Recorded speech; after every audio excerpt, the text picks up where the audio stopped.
Meve had come home, though by a circuitous route, through Edern's smoking embers, Angren's beast-infested quagmires, cross Mahakam's snow-capped ridges. But she had returned, cloaked in legend, a mighty army in tow. The moment was weighty, and not to be tainted even by Geralt of Rivia's disappearance, or dare we say desertion. The hero of the battle for the bridge was now a sought man. Yet Meve was determined to take back her realm, with or without the Witcher's aid. The Lyrians' daring escapade behind enemy lines, and the triumphant victory at the battle for the bridge that crowned it, breathed new life into the North's war effort. Bands of resistance fighters now swarmed the conquered lands, while Kedwen and Redania, on the verge of swearing fealty to the Emperor, suddenly broke off talks with the invader. The Nilfgaardian war machine suddenly screeched to a halt, and the tide of war turned. Facing a united North, the invader had to withdraw the bulk of its forces from Lyria and Rivia. The way was cleared for Meve to retake her lost lands, defeat General Epdahi, and depose Willem. Or perhaps mother and son would not have to fight after all. Milady, I come at King Willem's bidding. Prince Willems. His Majesty proposes a meeting. No arms, no escorts. His Majesty? Whelp's barely tall enough to reach his mother's bosom. For shame! Silence. Let him say his piece. His Majesty, Willem I, wishes to discuss the possibility of a truce. He wishes to surrender. Is that his aim? Your words, not mine, Your Grace. I've a few more on the tip of my tongue. But save them I shall for later. Willem I's chosen the site for the parley. Willem I will choose nought. If he wishes to speak, let him meet me midst the ruins of Devil's Tower. Understood, Your Grace. I'll relay your terms. Willem's emissary rode off, serenaded by hisses and jeers. Frightened by the clamor, his horse reared and kicked. The rider forced his mount to obey with cracks of his crop, striking many more times than was necessary. The fool. Nag'll toss him off first chance it gets. Soon as he loosens the reins. No great loss, I wager. But tell me, your thoughts on this reunion? Sounds a ruse to me. But I know that won't stop you. Whence this certainty? Come now, Meve. At the end of it all, he's your son. You still care about him, it's obvious. Yes, I care dearly, Gascon. I care to capture him and try him for treason. Meve, the boy was manipulated. It took no great push. Let's go. They await us. Meve rode out clad in golden plate, her banners waving proudly overhead. She no longer led a band of ragtag partisans, but an army able to fend off an empire and drive its soldiers from her lands. Your Majesty, some new reports require your attention.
never thought I'd see the day.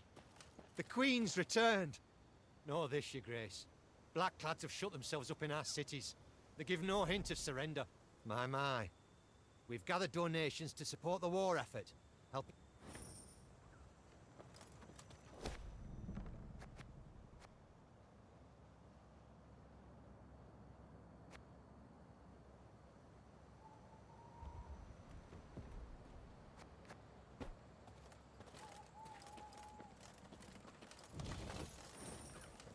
Rivia. And here I feared I would see it no more. I believed you would. I believed you could succeed. Be victorious, Your Grace. We've not arrived just yet, Reynard. Look, black flags still flutter over the cities. We've yet much work before us. More battles to fight. More blood to spill.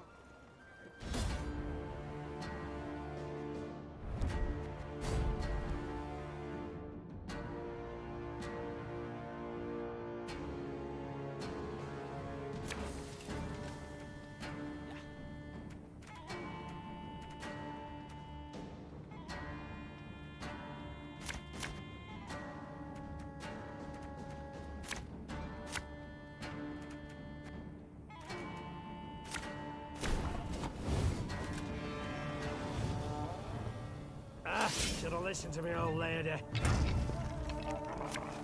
Don't need no weapon! Ugh! Scheiß! In trade!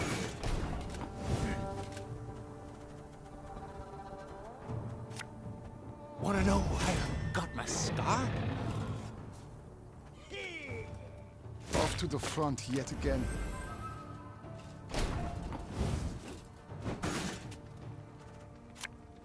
This harvest, we'll be reaping black-clad heads.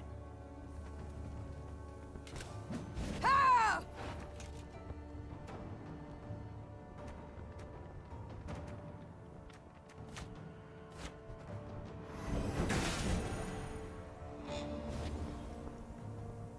Ballista, your command. I think you'll really like this one.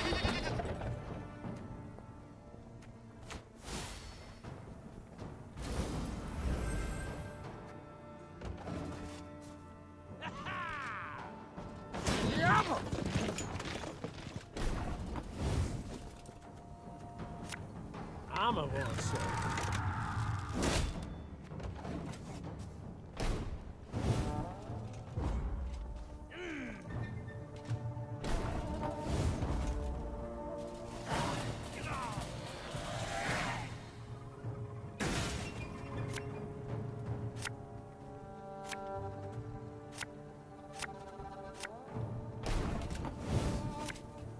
You'll never take me alive!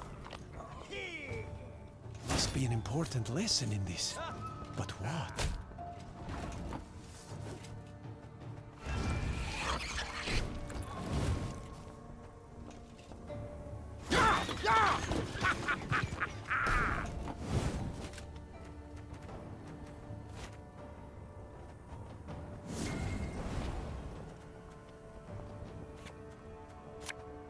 Her Majesty knows what she's doing.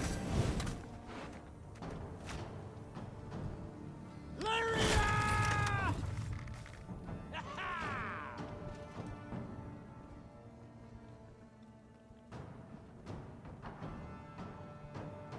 Quiet, or the Commissar will hear.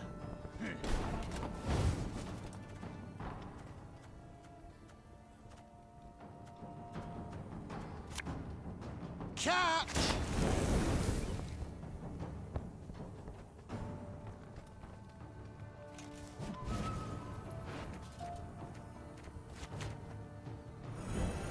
Come here! Let's dance! Rach! Scheiß! In trade! Off to the front yet again.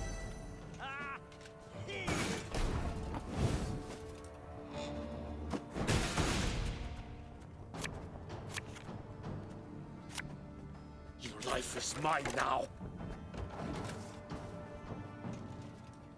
Quiet, or the Commissar will hear.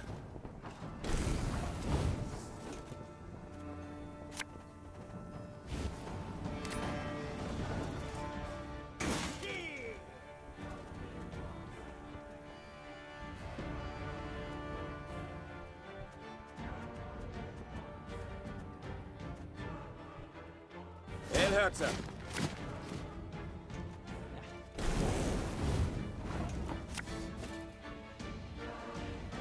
You sure about that?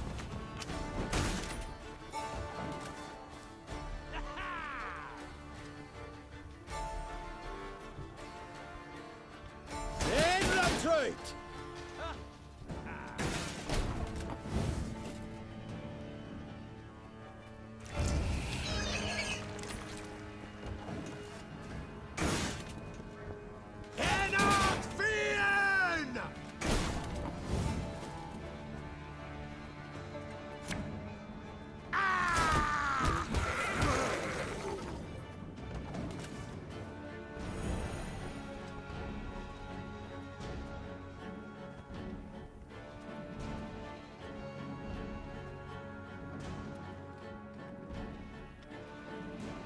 Yes.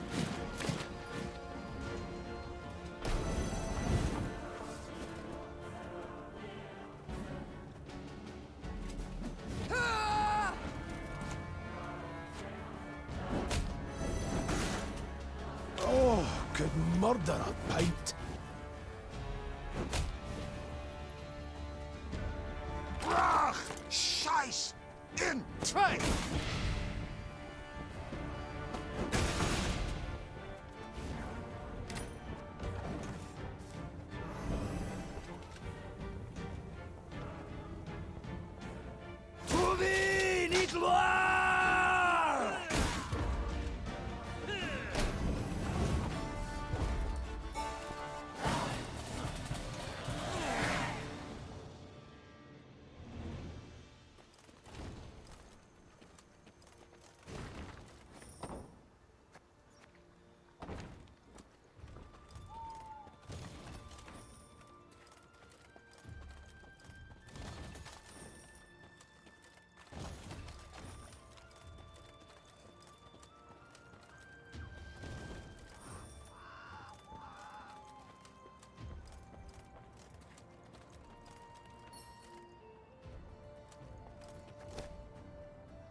Meve needed but set one foot into the Ruwode to know something was amiss.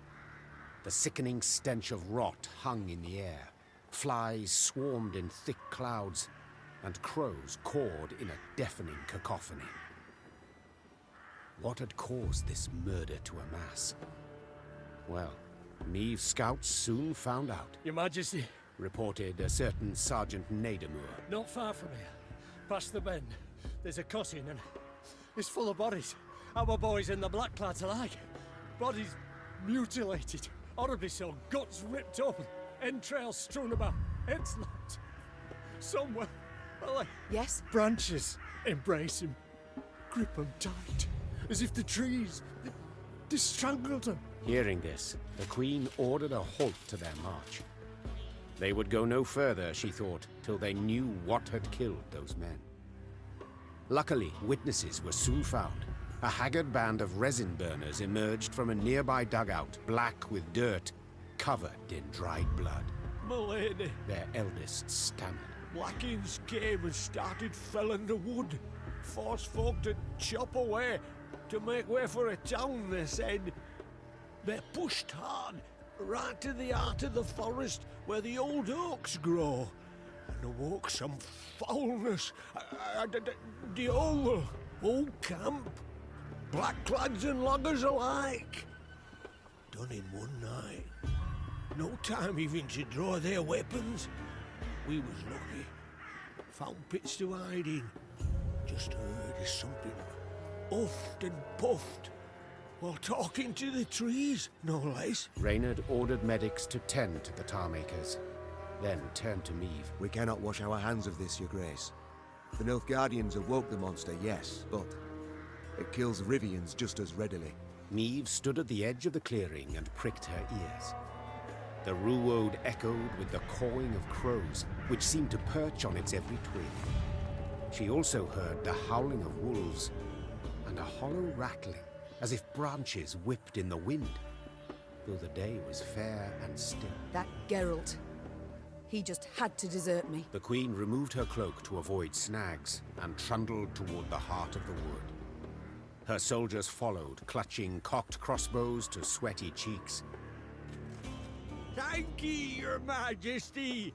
You'll protect us from the black clads and monstrosities. Them black clads don't understand the forest. Don't understand nature. They rape it. Try to take too much, too fast.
Drink with our forefathers!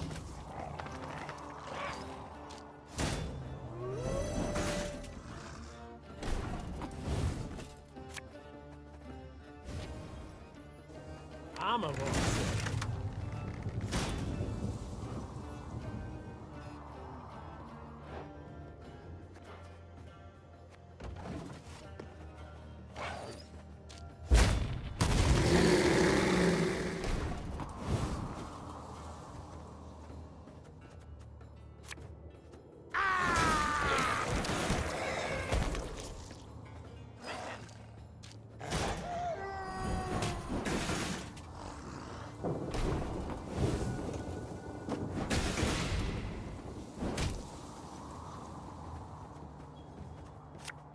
May the space ends here!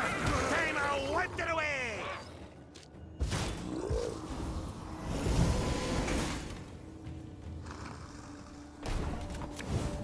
Watch your heads!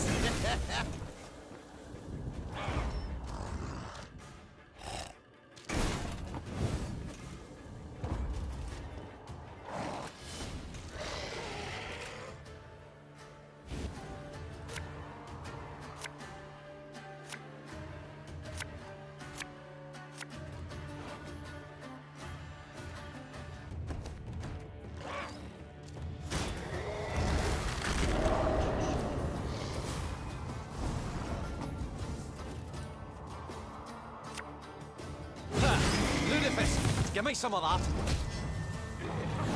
Hey, I'm up here!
Enough chit-chat. Draw your weapon.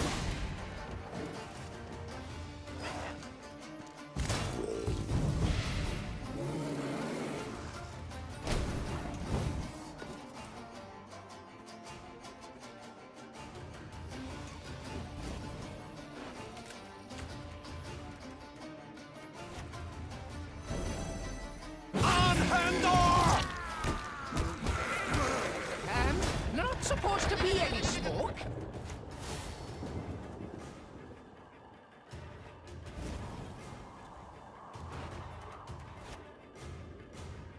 There's a time to reap, a time to sow, a time to die. All right, that's no problem.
Deep in the wood, it grew cool, with a thin fog filling the air. Meve pushed past a large branch of hazel and froze. Before her stood a tall figure, nearly human in form, save the moss-covered deer skull in place of its head.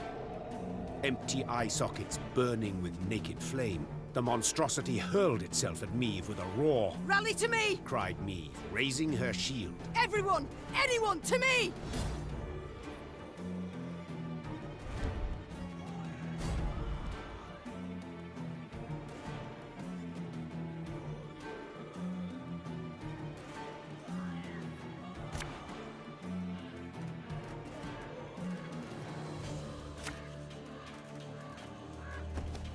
Be wary. We know not what this thing can do. Oh, bother. What have we got ourselves into this time?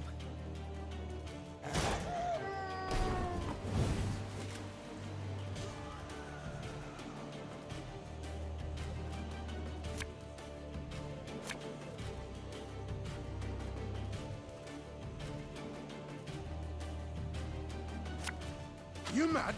Don't say that!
Don't need no weapon!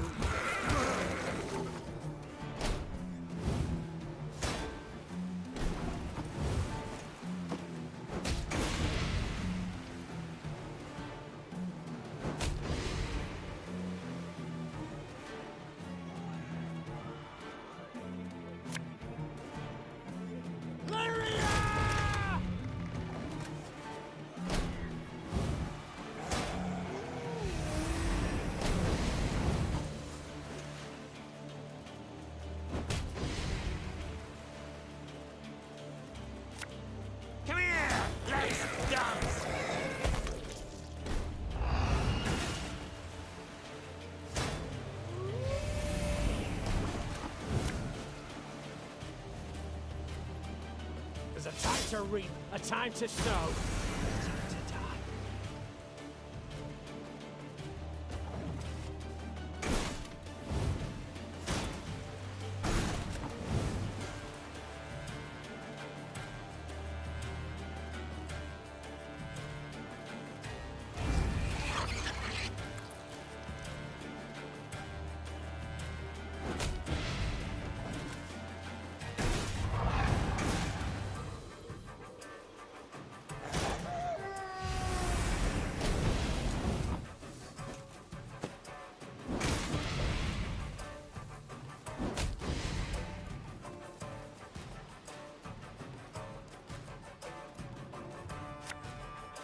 Enough chit-chat. Draw your weapon.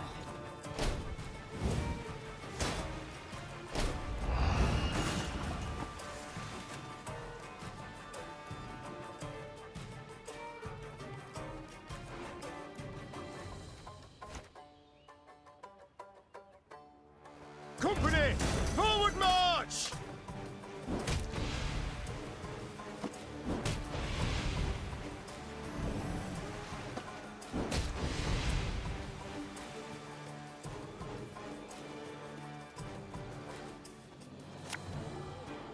Oh, could murder a pint.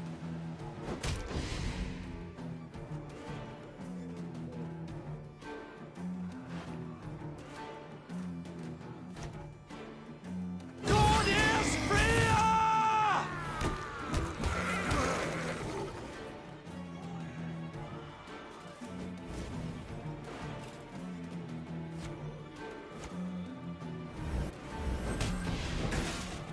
Hammer done in a jiffy.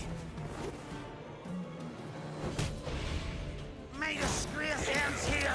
Time I went it away!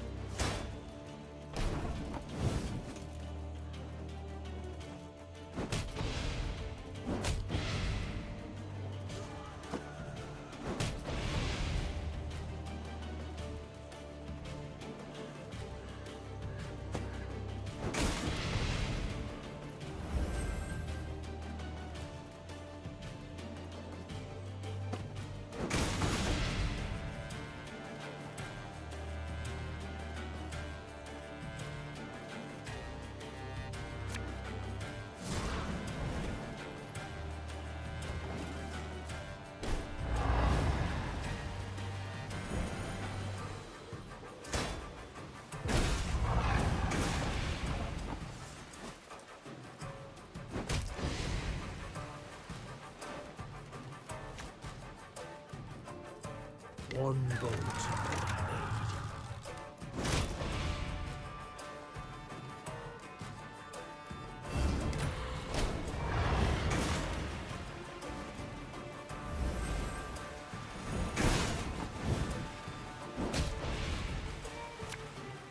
Aye.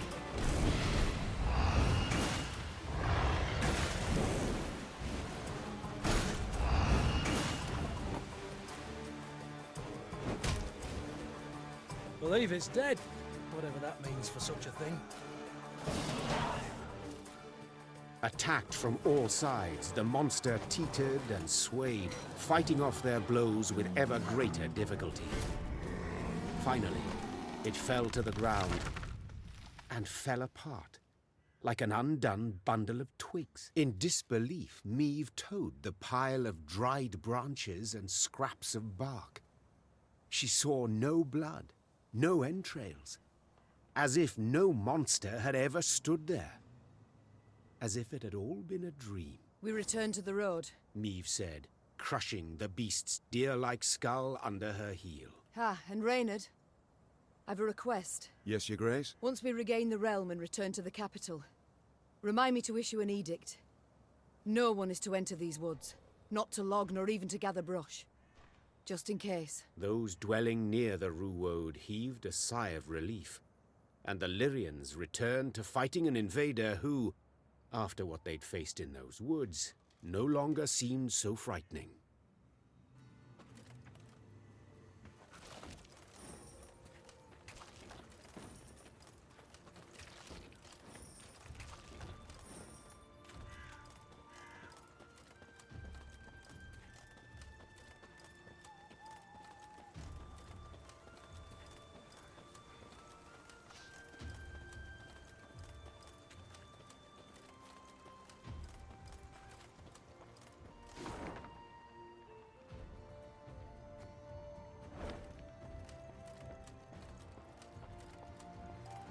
A robust rain hither comes.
You need my help with anything? Anything at all, I've... Long you've travelled, Barnabas. The wonders you must have seen. Likely visited many exotic lands before you reached Mahakam.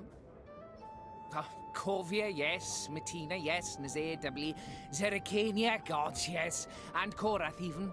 I mean, such beauty there, though hot. Oh, dreadfully so. Horrible place to grow turnips, if you've ever a mind to try. Novigrad. Lived there a spell as well, but I didn't much care for it. Why ever not? The hierarch, intractable man, banned one of my inventions, condemned it as unholy, vile, etc., etc. Decided he would burn both of us at the stake. As you can imagine, we had a difference of opinion in that regard. Perhaps I shall regret this, but do tell. What was the thing you created exactly? Aha! I knew you'd be interested. You've a curious mind, dear Queen. We're 2 peas of a feather. Quite the clever contraption it was. Made for a widow, wealthy but aching with longing. In her husband's absence, tormented by unfulfilled needs.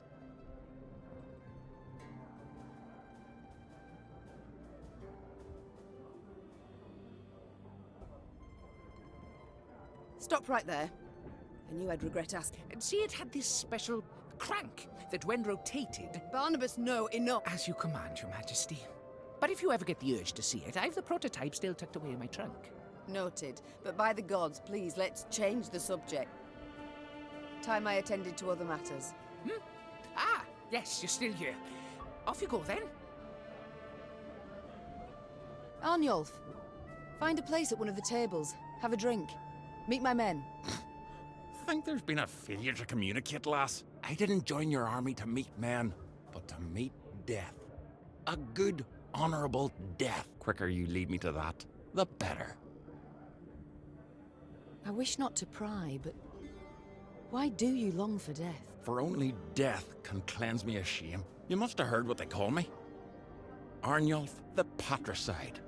A moniker I earned. Oh, I did. To die by one's child's hand. A terrible fate. And it shall be mine as well if I lose this war. But did you earn it? This fate? What? Not always have I been just with Willem. I dismissed him, neglected him, but... Neglected? Listen, lass. My da, he beat me. Till my skin turned blue and I chucked red bile. He'd drink and beat, drink and beat. My brother, Ulf, da clobbered him to death. My ma, she took her own life. Never met this son of yours. But I know you's a bit now, and I can say this. No kin of yours needs slaying. I can't help but wonder, what does it signify? The tattoo on your head? Ain't a tattoo. Carved these runes with a knife. The method makes little difference. What do they mean? Aim here. Message for enemy archers. Alas, don't seem they can read it. At least not from a distance. And when they get close, it's already too late for... So long, Arnulf. Always good to see the Queen. How can I help you? We shall return to this... No skin off my... Yes? I must go. Yes, Your Grace? It's time I...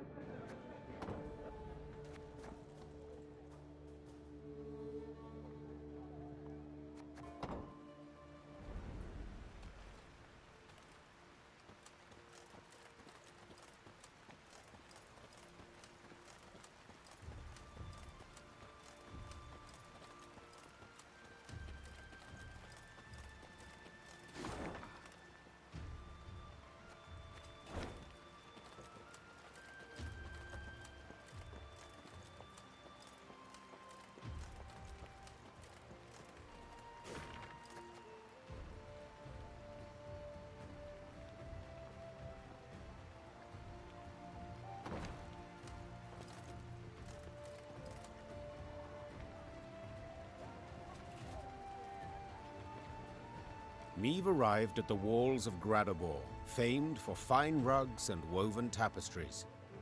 The city's artisans had been at work, no doubt pressed by the Nilfgaardians. for atop the tallest spire, that of the town hall, flapped a lustrous ebony flag, a sun of golden threads at its center. So vast was the banner, Gascon whistled in admiration. Gotta admit, the Blackclads certainly have panache. And a vast and powerful army, I'd remind you. Reynard interjected. Arbalists line the walls. That stench in the air, hot tar. Victory's not likely to come cheap, I fear. No cost is too high, said Meve, a hardness in her voice. Reynard, Gascon, ready our men to attack. The Lyrians needed no more encouragement. Since arriving, they had reveled in anticipation of taking the city, then ripping the banner from its spire.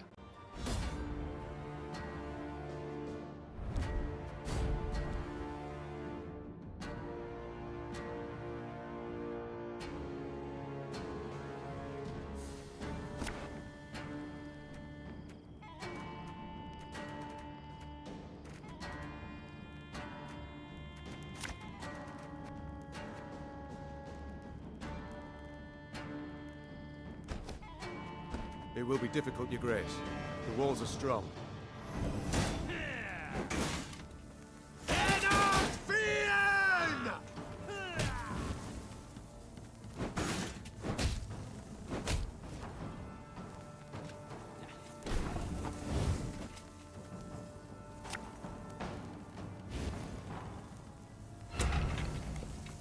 Should have listened to me, old lady.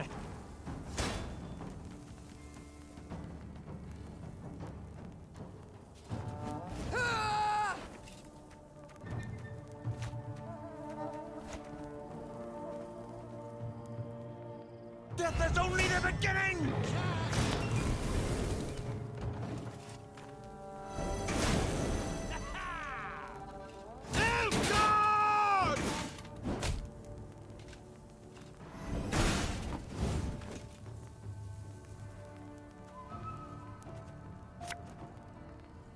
Come here! Let's dance!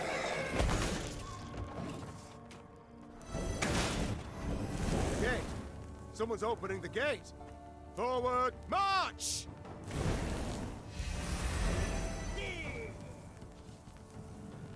Infiltrate!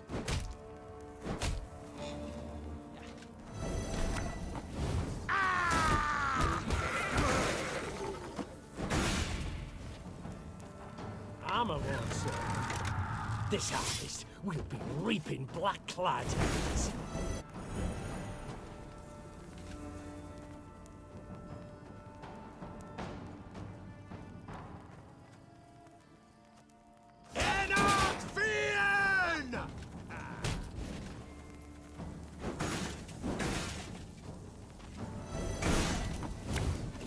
May the disgrace ends here!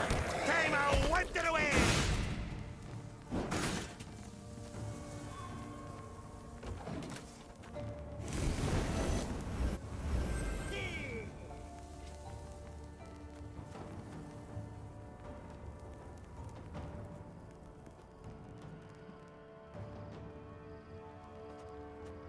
Life is mine now.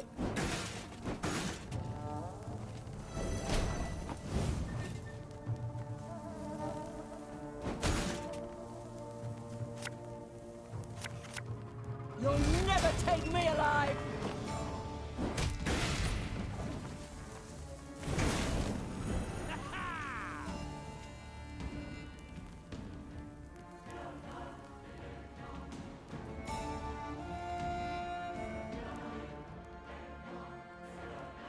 Wise choice.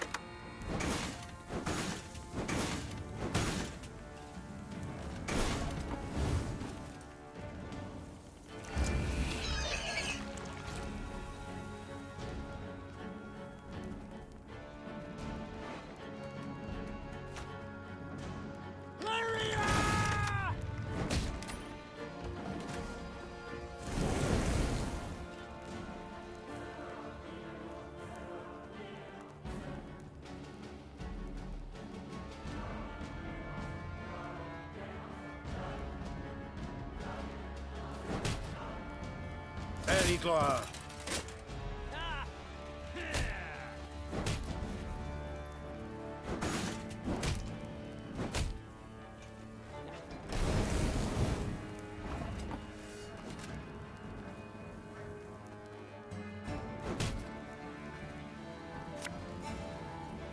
Her Majesty knows what she's doing.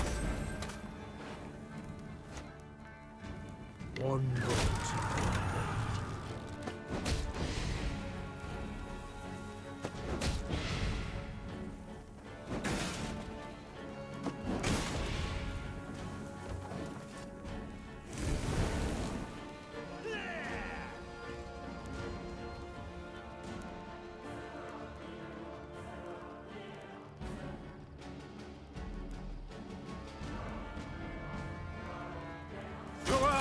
Kazel!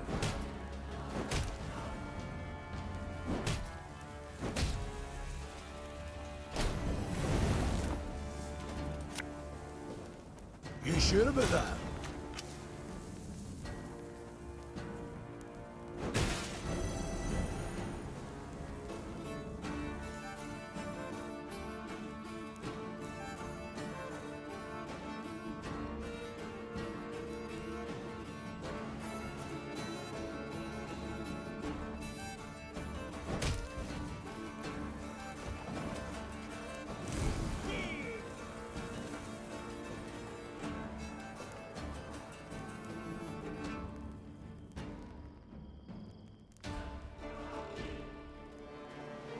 Yes.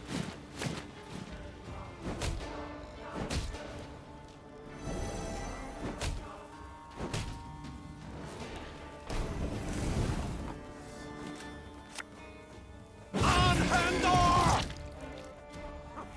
Think I have a beer?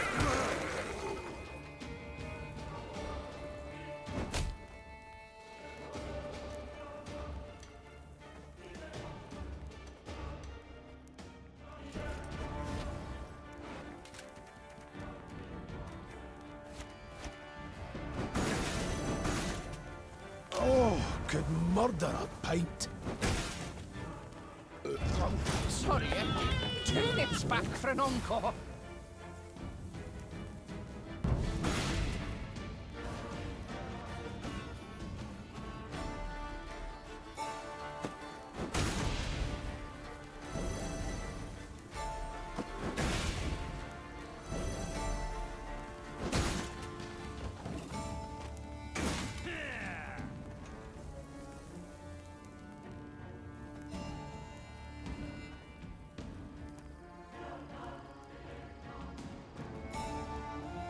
Destillat Zweifel!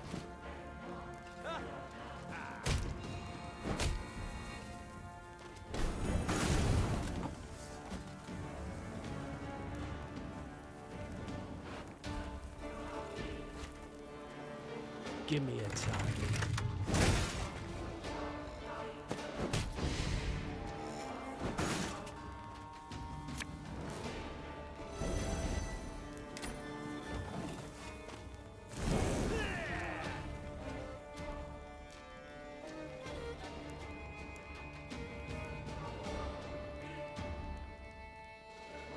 My prescription, a bit of bloodletting.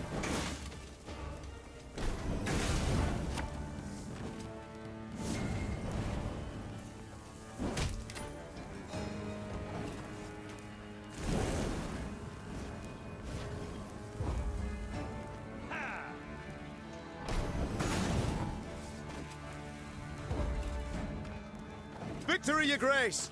The city is ours! The battle for Gradobor was a hard fight, though not quite as hard as most had thought it might be. During the assault, at its critical juncture, a blow fell from the blue. The unlikely heroes, merchants and burghers brought together by the city's guilds. A wave of them, all riled, swarmed the blackclads at the gates and opened them wide to let Lyria in. Onward! Follow me!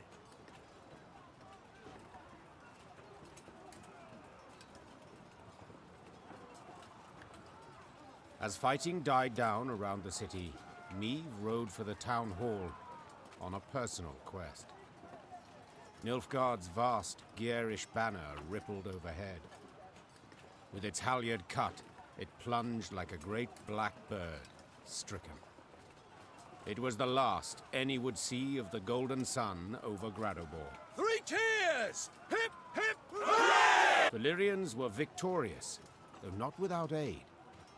Meve met with the merchants who had roused the townsfolk, inspired them to rise up and fight. Many of my soldiers, dozens, perhaps hundreds, owe you their lives today. Said the Queen. For that, I am deeply grateful. No, deeply indebted. Should you know a way I might repay the debt, don't for a moment hesitate to ask. The merchants exchanged glances, nodded, grunted, agreed with each other without uttering a word. Then one, a clothfuller, his moustache most robust, stepped forth, bowed low, and spoke for them all. Your Majesty, the invaders brought laws. Laws what don't agree with customs we've long held. Non-humans they forced us to accept. Let them join our guilds, sit on the city council. It's right ridiculous it is. These treacherous dwarves, why, they've been on their side from the start, so it's no wonder. But, well, the Nilfgaardian reforms, we'd like you to revoke them. Non-humans must know their place. An awkward silence ensued. All turned their eyes to the Queen, awaiting her response. Your city. Meve began slowly after a pause. Your rules. So be it. I hereby strike down all Nilfgaard's reforms. The townsmen grasped each other's shoulders and vigorously shook hands, toothy grins spreading upon all their faces.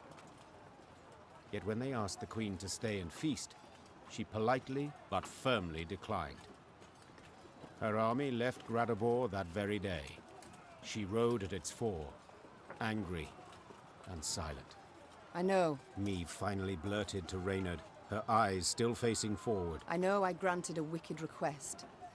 But I can't hope to easily end hate, distrust, wipe away years of bloodshed. Not with one decree. To force those tradesmen to accept non-humans, allow them into their guilds, would have changed nothing. Do you understand, Reynard? Alas, she could not tell, for Reynard held his tongue. Gabor Zigrin was not the silent type, and was wont to be blunt. He asked to see the Queen at the first opportunity. We haven't always seen eye to eye. Began the dwarf, a note of pain and sadness in his voice. But I've always respected your decisions. That is, till the day.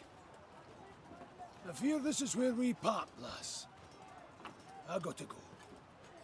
So fare you well. Meve made no attempt to stop him. She knew not to try. Gabor had left her side, never to return.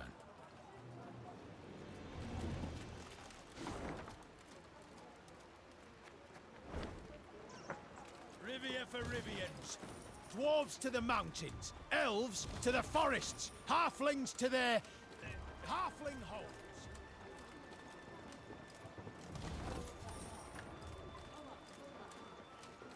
Dwarves are good to die for Rivia, but nae to live in it, eh?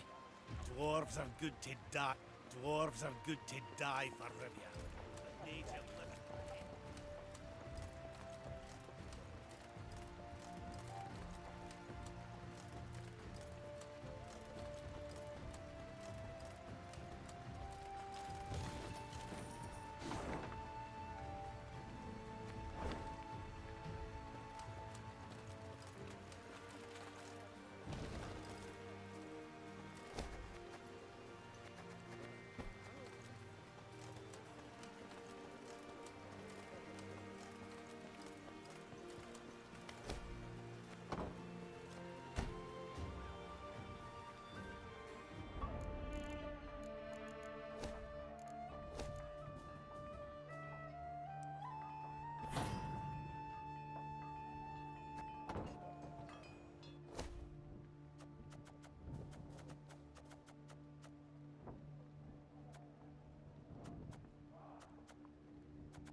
My prescription, a bit of bloodletting.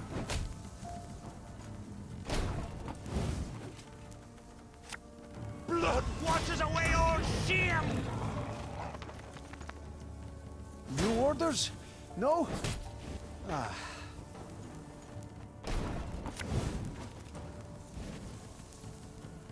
This harvest, we'll be reaping black-clad heads.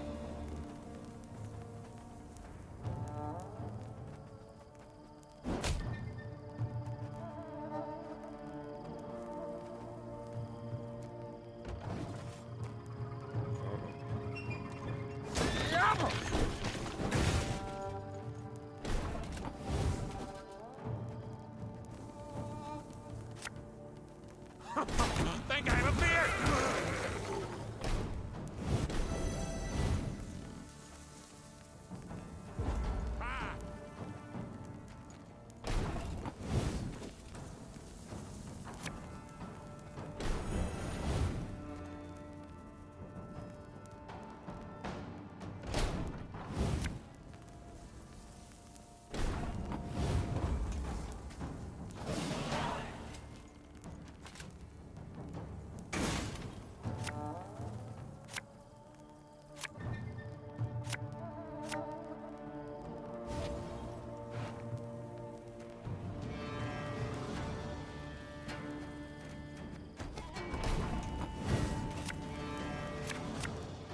I saw them. No other way. Must be an important lesson in this. But what?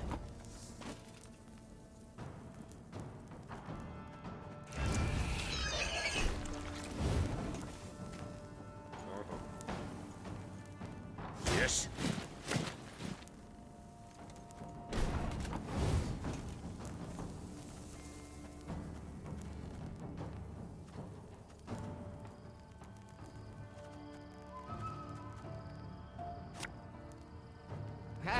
Not supposed to be any smoke.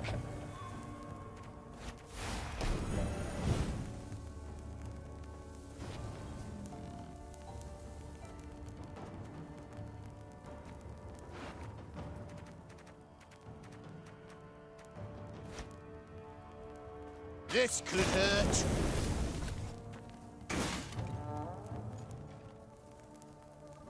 Wise choice.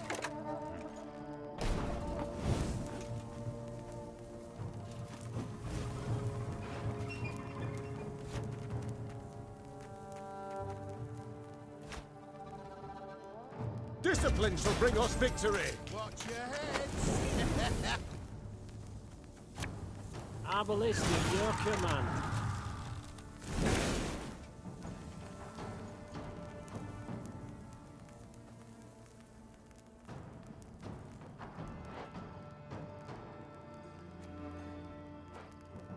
Now, how did that incantation go?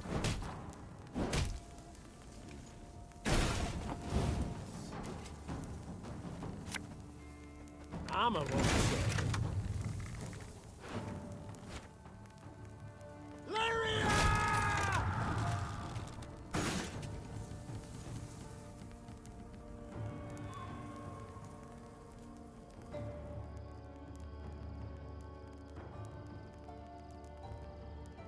Order!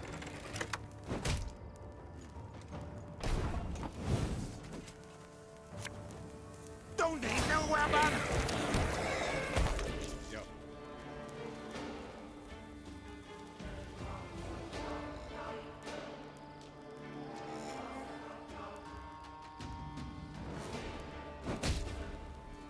Territoire.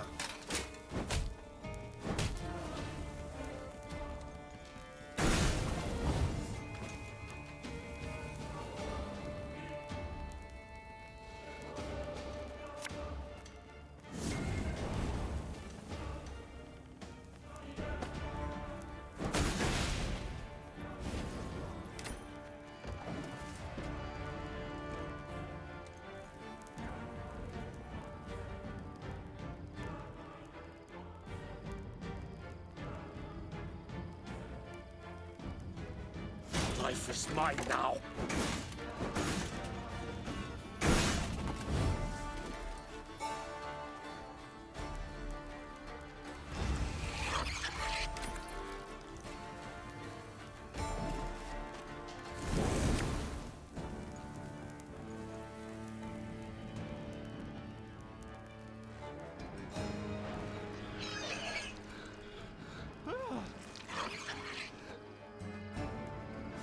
Eden Kazer!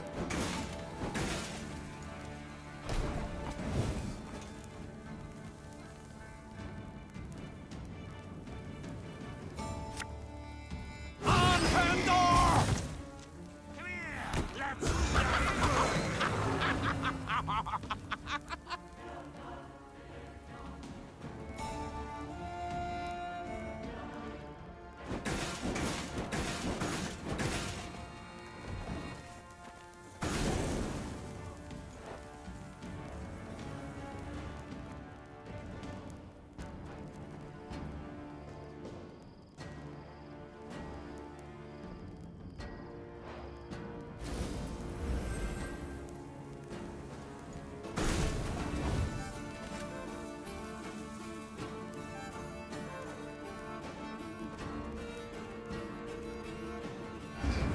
What? Oh, yes, I'm on it.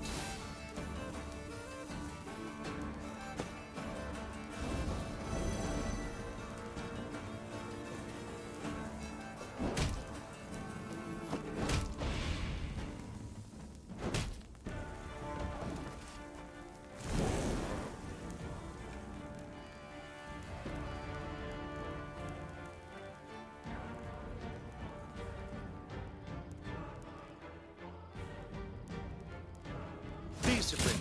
That is what you folk lack.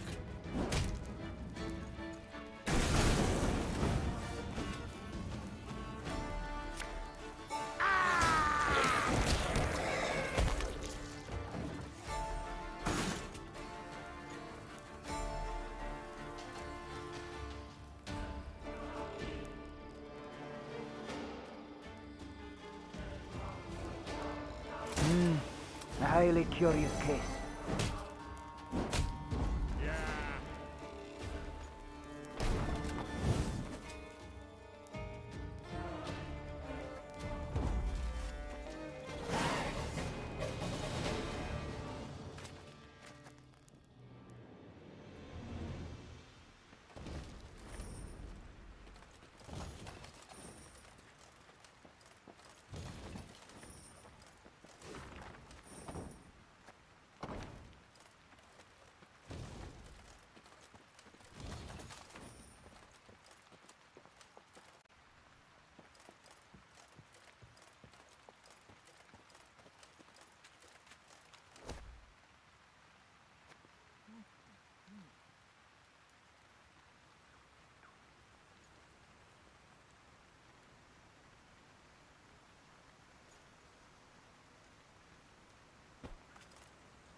For Rivia!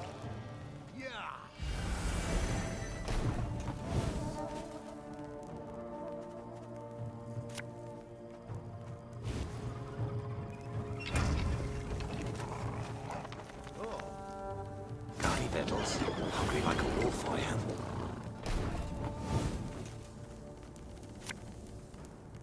Blood washes away all shame!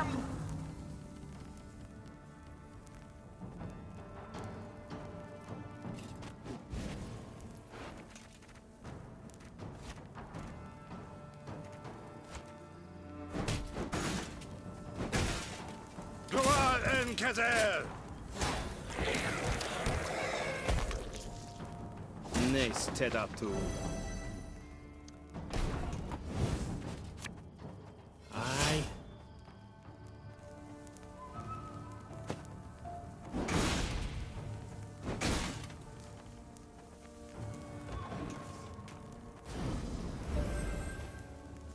Must be an important lesson in this. But what?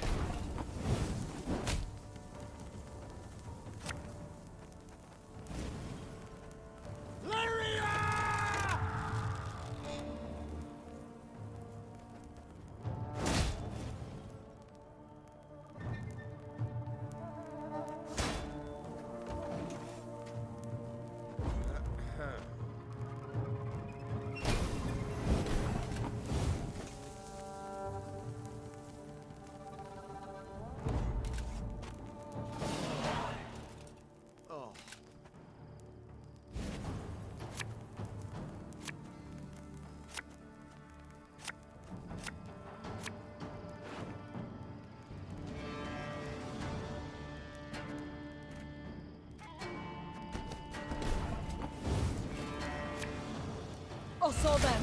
No other way. 101, 102, 103.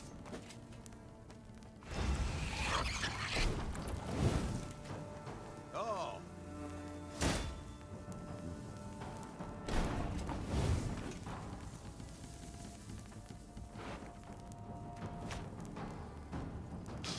I smell a leak. Ludicrous! Give me some of that.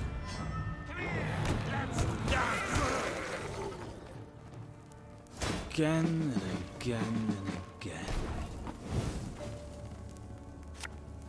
One move's all I need. Ha!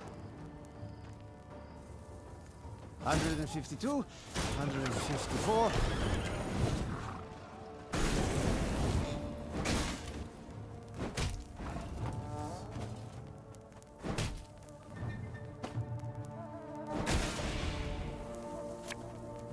Give me it.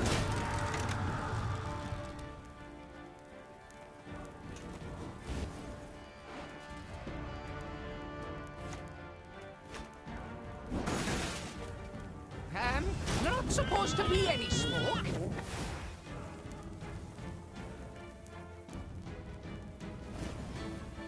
Arbalest to your command.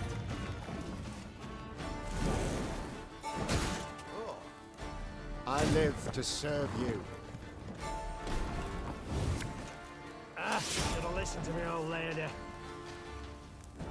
Discipline. That is what you folk lack.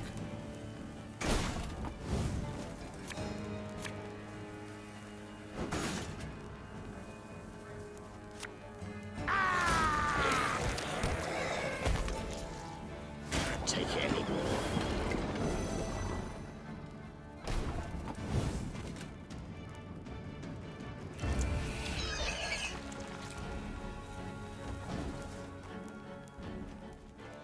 Here's late. Again.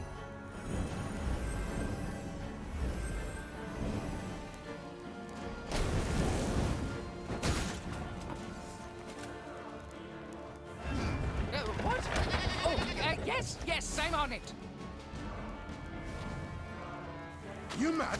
Don't shake that!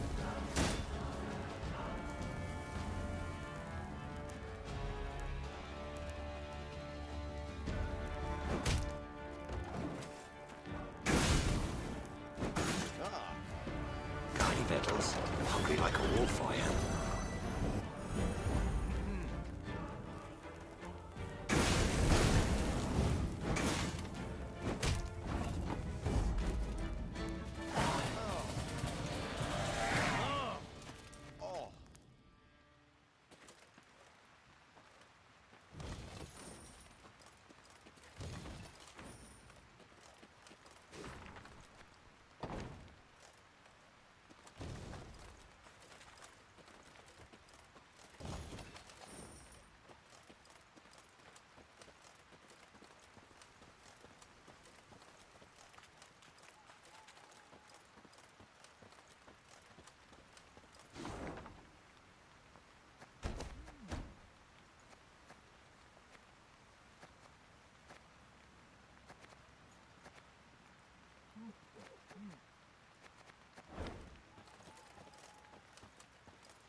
As the Lyrians passed a cemetery marching along its ivy-covered wall, they heard mourners wailing pitifully to a priestess's moving song. The soldiers dutifully lowered their heads. Their minds sought out fallen comrades and kin, and they wondered whom else the war would yet claim. Listen, said Gascon, stirring Meve from her own meditation. I think I'll veer off for a bit. What for? To offer your condolences? In a manner of speaking. But just go on. I'll rejoin you soon. Meve nodded in agreement, then made as if to ride on. Yet Gascon had hardly entered the cemetery when the Queen turned and followed. Gascon quickly realized he was not alone. Oh, Meve. Had I been plotting to do you no good, I'd not have announced I was sneaking off to do it. What do you mean? Come now, Meve, don't play the fool. You don't trust me, so you followed. Probably thought I'd commune with Epdahi in some crypt. Nay, better, the conclave of mages. Well, rest assured then. For if I truly had something I wanted to conceal, I dare say you'd not have noticed me slip off.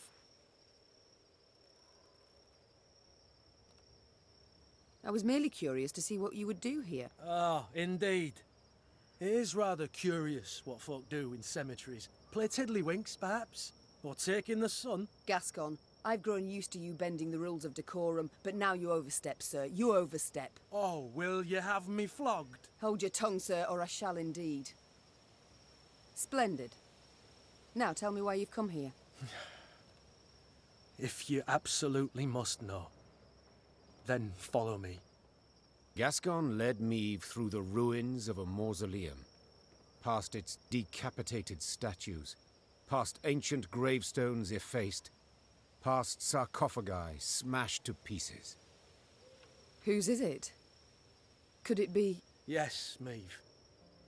My family's vault. The Brossards. The Brossards? Wait. The Brossards? The very same. Traitors who in 1258 revolted against King Reginald, your late husband. The earth lie lightly upon him. An error, most certainly. We paid dearly for it. Reginald had no mercy, decimated the family. As you can see, didn't even spare the dead. I was outside, away from the house. It is the only reason I survived. Was 8 at the time, stripped of title and home. Well, I'm sure you can guess the rest. Frankly, do my damnedest not to think on it. But the wall, the cemetery, seeing them awoke all the old demons. Your crest. I seem to recall a pointer. The Duke of Dogs. Now I understand. The Brossard's trial I remember well. Reginald was angry. He prodded and pushed. Too far. The sentence was cruel, spiteful. I felt it all, but said nothing. I'm so very, very sorry, Gascon. Water under the bridge. And the past's a thing none of us can change. The past, no. But the present? I could rebuild your family's tomb. All deserve to rest in peace. Meve, the war nears its end days now, and you'll have more urgent expenses. So I shall pay for this now. I'm grateful, Gascon, and indebted. Vastly. Let me do this. Let me pay my debt in part, at least. I thank you. Gascon remained silent the rest of the day. When the force halted for the night, he sat secluded in his tent. But by the morn, he was his witty, mirthful self again. His family's final resting place would be returned to its former glory. This he knew, and it seemed to lift a weight from his mind. He could now reconcile with his family's tragic past.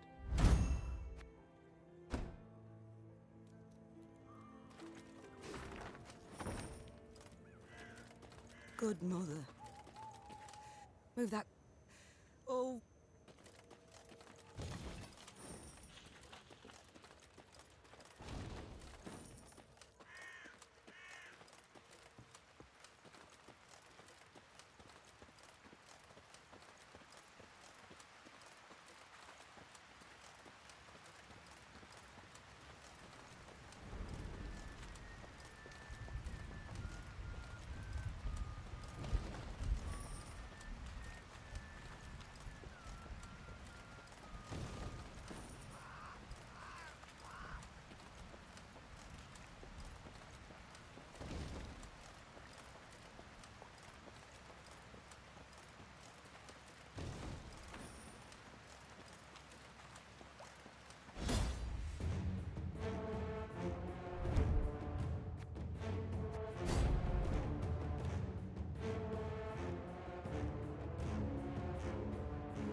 The Devil's Tower.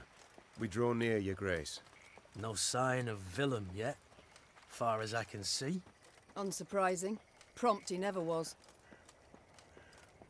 The Queen had chosen to meet Willem at Devil's Tower, and not without purpose. The structure stood on an isle, so no foe could approach without first exposing themselves on a narrow bridge. The isle had little vegetation midst which to conceal a large force. A small unit could evade detection. Altogether, not much to fear. No escorts were your terms, began Gascon, with a hint of mischief. but better safe than sorry, I always say. What are you suggesting? Yours truly and 4 chaps behind the walls. Give a signal, any signal, and we'll leap to your side. Meve struggled with her conscience. There was no honor in Gascon's plan, but prudence, certainly. In the end, she nodded in agreement, though not without compunction.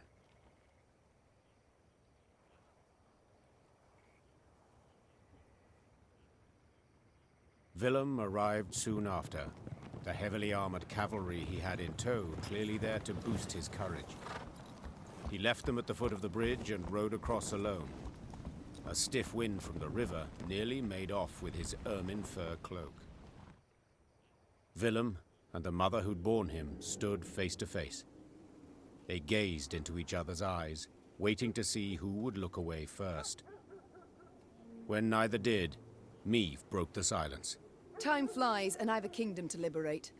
No need to drag this out. What's this about? Tell me. I thought my messenger already did. Oh, he did. And how? Willem I wishes to arrange a truce. Only, Willem I is in no position to parley on an equal footing. Willem I can, at most, offer his unconditional surrender, because Willem I's losing this war. Yes, Mother, I am.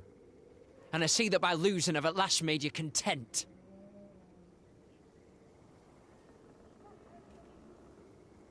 Don't play the victim. What next? Will you say you turned cloak because Mummy showed no warmth, displayed no feelings? 'Twould be unfair, any such judgment. You did show feelings. chiefly enmity, contempt. But that's not why I betrayed you. No, I simply disagreed with your choices, assessments. I had every right to do what I considered just and good. And I had every right to voice my view, which you ever ignored. Yet this is neither the time nor the place to discuss that. Let us parley as strangers. I'm losing, you say. And you're right. But I haven't lost yet, and have no intention to surrender. I am ready, however, to renounce my fealty to the Empire and pledge my forces to you. As long as you fulfill my conditions. Mm-hmm. Let me hear them. First, you will not rescind the reforms I've authorized already, any of them. Second, you will guarantee both my safety and that of my advisors. Third, I shall remain your heir, and next in line for the throne. I must admit, I was wrong about you. I'm not certain what you mean. How so? Always I thought you unremarkable, average.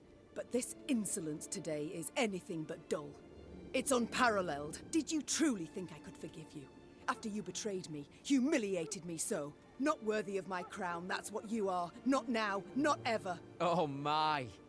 Then we shall meet on the battlefield. The battlefield? Sooner put you over my knee and whip you with my crop, boy. Gascon, grab him. With utmost pleasure. What? But how could you? It seems betrayal taints our blood, son. Take him away. Meve turned her back on Willem, now and for all time. Till the war's end, he remained in chains. And after? I'll tell you soon enough. Soon thereafter, Meve's army set out towards Rivia Castle. It would not be long now before the decisive battle.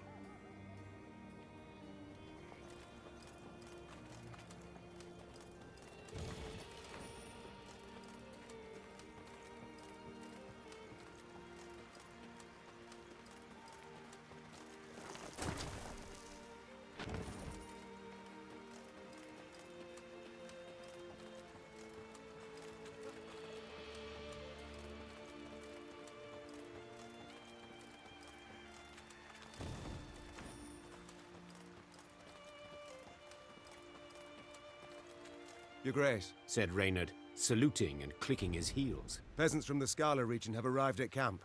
Supplicants, wishing to deliver a plea to your person. Meve sighed. Supplicants, trials, audiences. All aspects of queendom she did not miss. The band of commoners was led by a sturdily built beekeeper dubbed Ethelred, son of Theobald. Finding himself in the Queen's presence, he fell to his knees and waved his arms in his best impression of proper etiquette. Oh, my lady the Queen, your gracious mightiness, take pity on us tillers and toilers. Wars all around, leaving us but scraps to live off, and barely that, to be honest. So we beg you, don't do it. Don't raise the levies. We can't pay more than... What? Meve interrupted. What the devils are you talking about? What? Your decree? One they nailed to our notice board. The peasant said, sheepishly pulling out a parchment and pointing to the relevant paragraph with his rough finger. We, Queen Meve, do hereby proclaim that if our throne we shall recover, the tallage, murage, and pavage we shall raise threefold. The expenses of this war for to compensate at the cost of the common folk. Meve and Reynard exchanged astonished glances. They had issued no such decree. Yet the document bore her signature and seal. Perhaps it was Willem's doing. Impossible, Meve said firmly. My son sank low, but not so low as to forge my name. Then who fabricated this decree? The Nilfgaardians. The Queen replied without hesitation. They have access to my seal, to my scribes. They wish to spread fear, uncertainty, and doubt, turn my folk against me. And they are liars without any honor. The Queen tore the falsified document to shreds. Knowing this would solve nothing, she had to find the printers churning out these fakeries and end their run.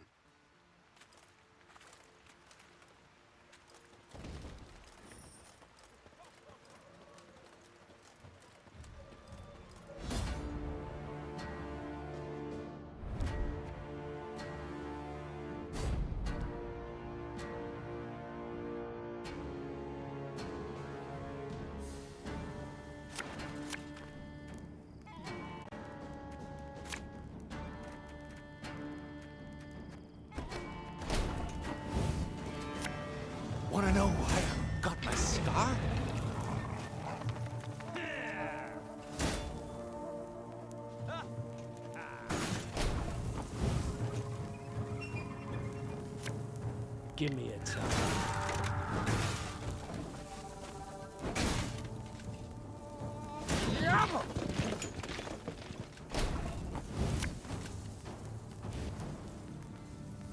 Should have listened to me old lady.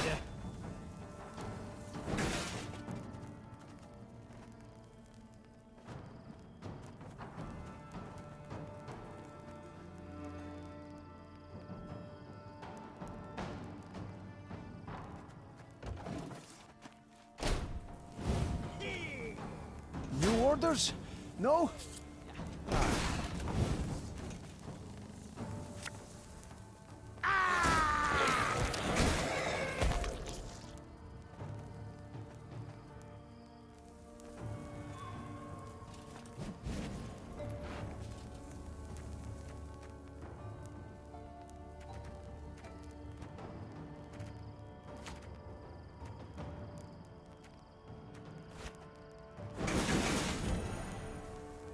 I'll fight to my last breath.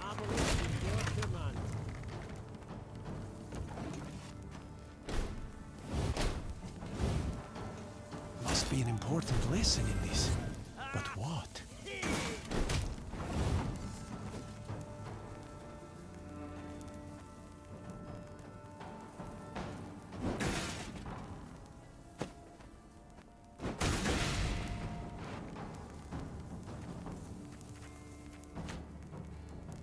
Catch!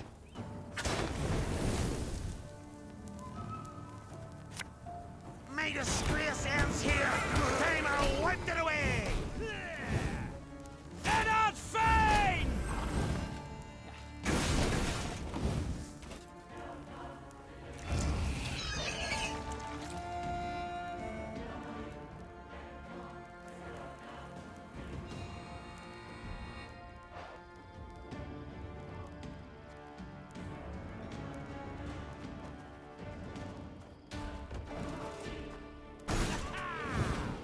Wise choice.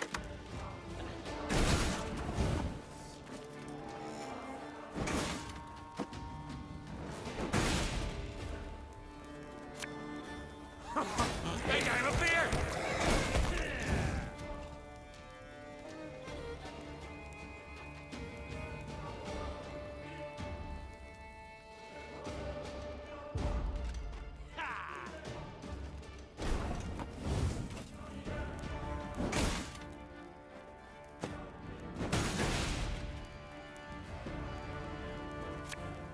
This harvest will be reaping black-clad heads.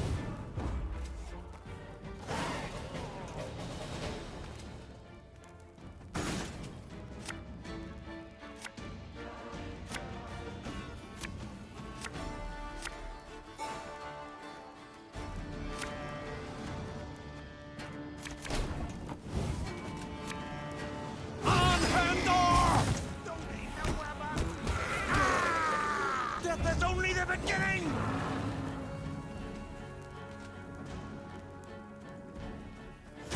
God!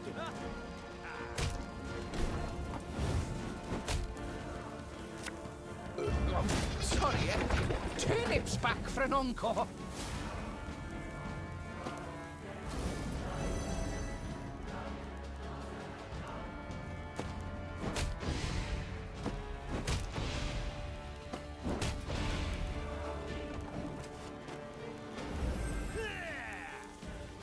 My prescription, a bit of bloodletting.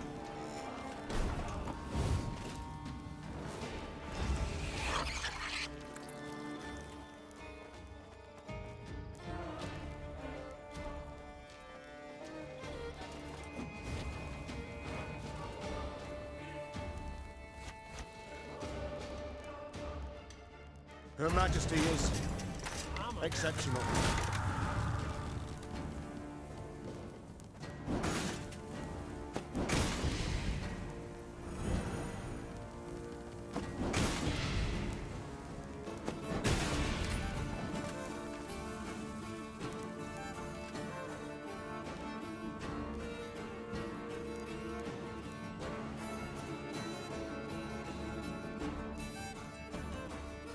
Your humble servant.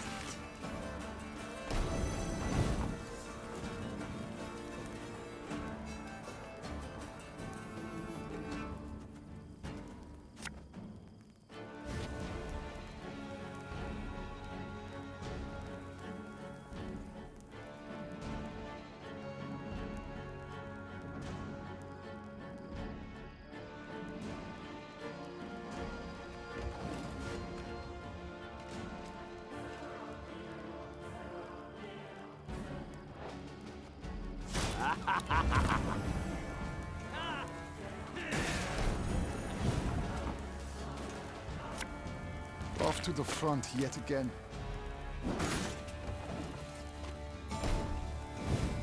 Very gloire!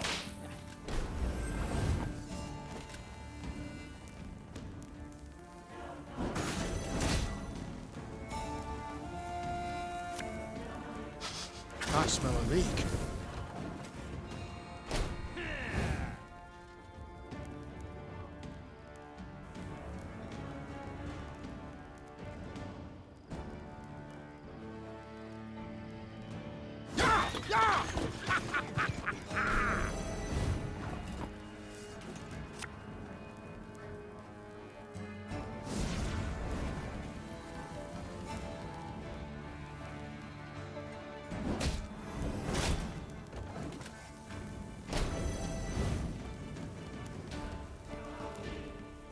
Very gloire.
Oi, Meve! Cried Gascon, as usual paying no heed to courtly etiquette. Come here a minute. Would it hurt so terribly to occasionally address me by Your Grace or Your Majesty? Didn't want to be petty, but since you bring it up, you've never once addressed me as the Duke of Dogs. Ugh. Meve sighed, rolling her eyes. Get on with it. My lads jumped one of the Blackclads' transports. Guess what they were hauling? Gascon handed Meve a pot filled to the brim with a thick, dark fluid. Paint? Close. Printer's ink. Same tone used in those phony decrees. Meve spun on her heel, put a hand to her mouth, and yelled, Reynard! Send scouts to comb the area! Her soldiers returned a few hours later with good news. They were able to find a Nilfgaardian printer's workshop hidden in an abandoned barn. It was guarded by a division of elite infantry. Right, so? Gascon thumbed the edge of his blade. Shall we stop the presses? Time for the Nilfgaardians to publish a retraction. Spoke the Queen as she drew her sword. Signed with their own blood. Follow me! The Lyrians did not need to be told twice. Their queen's honor, her good name, that was a cause well worth fighting for.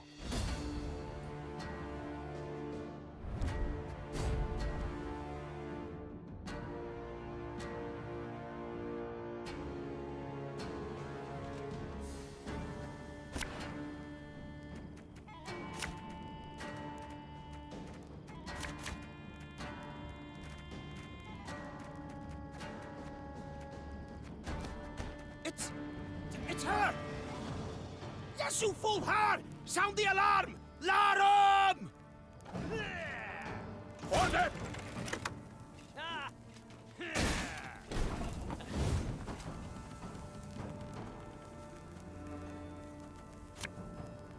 May disgrace ends here!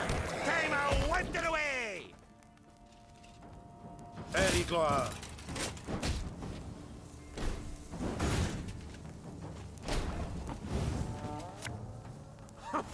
Think I'm a beard!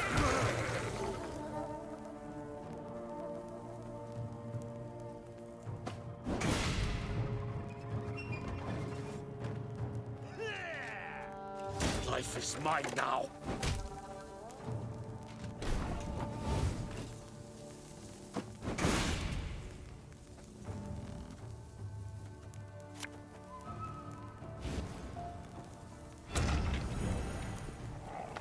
Ballista, your command.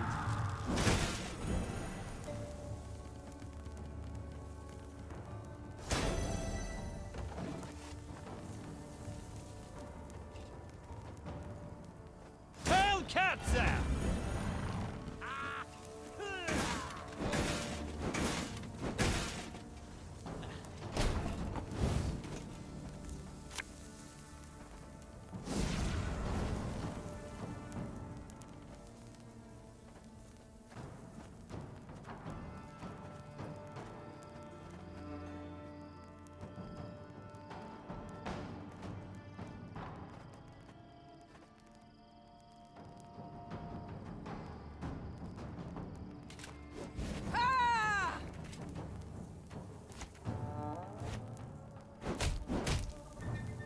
Gloire and Kazer! Tomorrow I'll drink with our forefathers!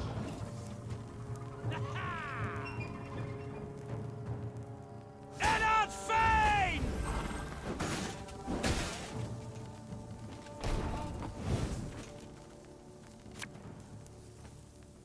Don't need no weapon!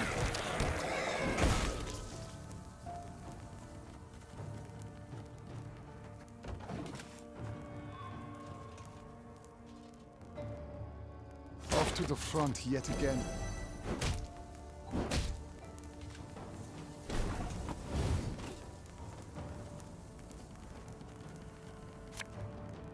I'm a woman.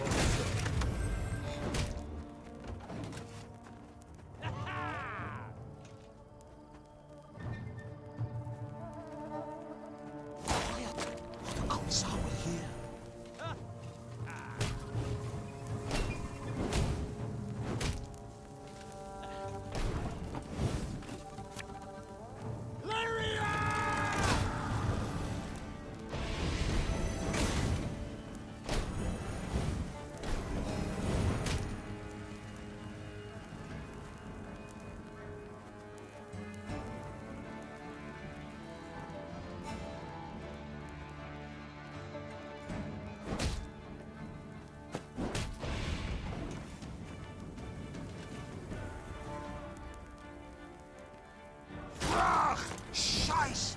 In zwei!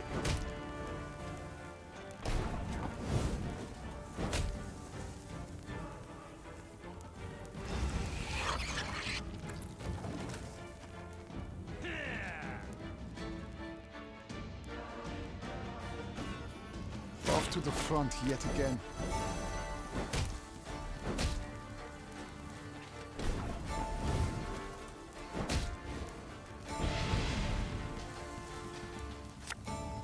I'll fight to my last breath.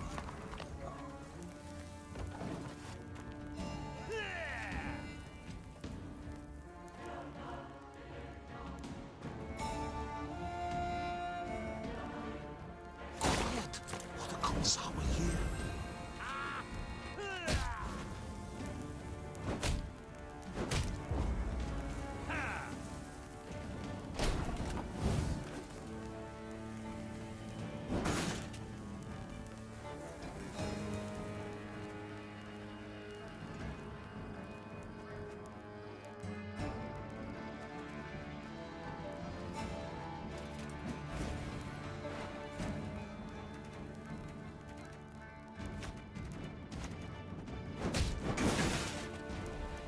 One bullet's all I need. Discipline shall bring us victory!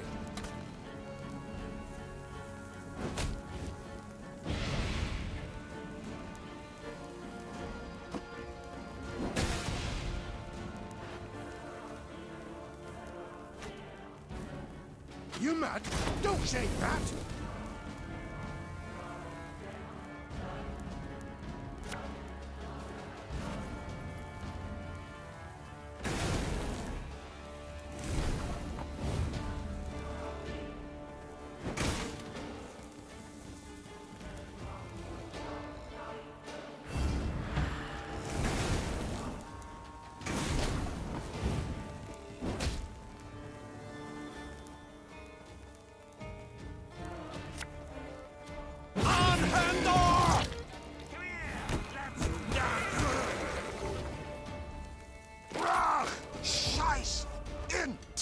They weren't expecting us. Seems they believed their own blarney. The Nilfgaardians fought fiercely, led by a seasoned covert agent. Seeing he would soon fall into enemy hands, he put a knife to his throat and, in a quick slash, sent blood pouring over paper and still wet ink. Reynard leapt towards him, trying to stanch the red tide. But it was too late, and the spy's secrets perished with his last gargled breath. Meve picked up a freshly printed pamphlet. The document listed her many crimes and misdeeds, the true and the manufactured alike. Above the main body of the text, an etching depicted her, well, in a very unflattering manner. How about a taste of their own medicine? Asked Gascon, piecing blocks of type into a scathingly foul phrase. Me and the lads will scratch out a couplet about Ep Dahi, spread it around the countryside, give the folk a hearty laugh at those tossers' expense. Yes, these presses should be put to good use. The Queen said. But printing lewd jests is not it. We must spread facts. Tell what the Nilfgaardians did in Aldersburg, how they tried to murder me in Mahakam and Angren. What fate lies in store for those they conquer? Gascon grew serious and set the ink-stained type back down. Get to work. Before the sun sets, I wish to hold the first document in my hands. Soon, in every town, village and tavern, there hung a notice detailing Nilfgaard's crimes. The outraged Rivians did what they could to strengthen the Queen's army. Some by offering coin, others by joining her ranks. Nilfgaard left none alive in Rosberg, not even one woman, and no child was spared! Peasants from Edern have been captured and put to work by force. Nilfgaard now prepares the same fate for Rivia and all Rivians!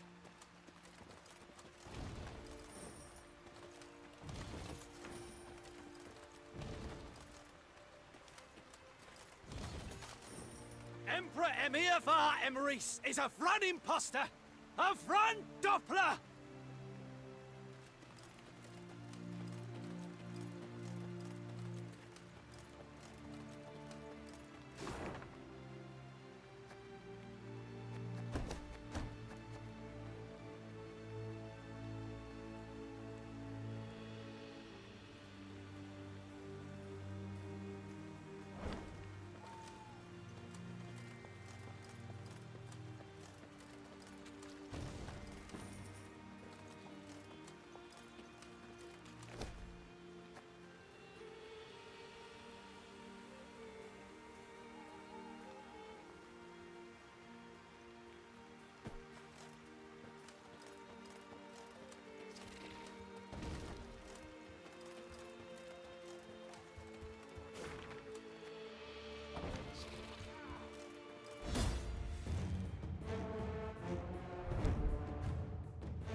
Rivia will never die so long as we are alive.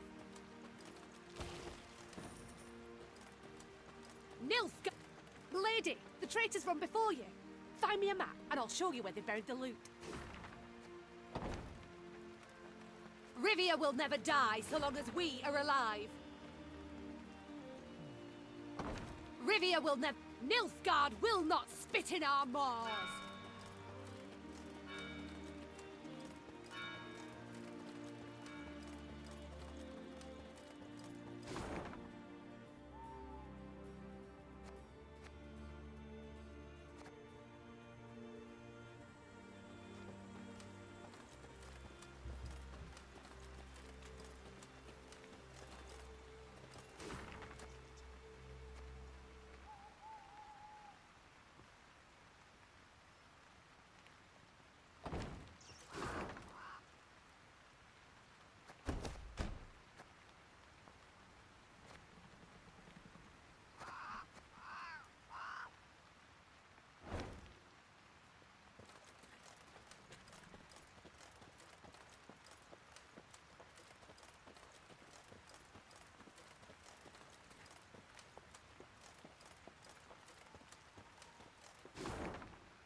These lands, they look familiar to you?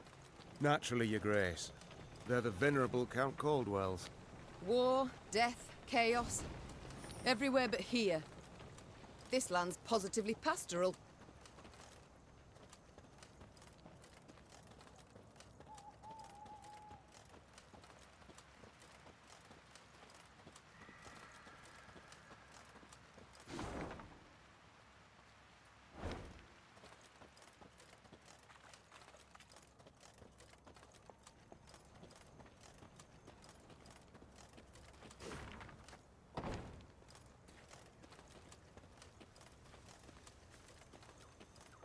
The traitorous Caldwell family's residence loomed into view.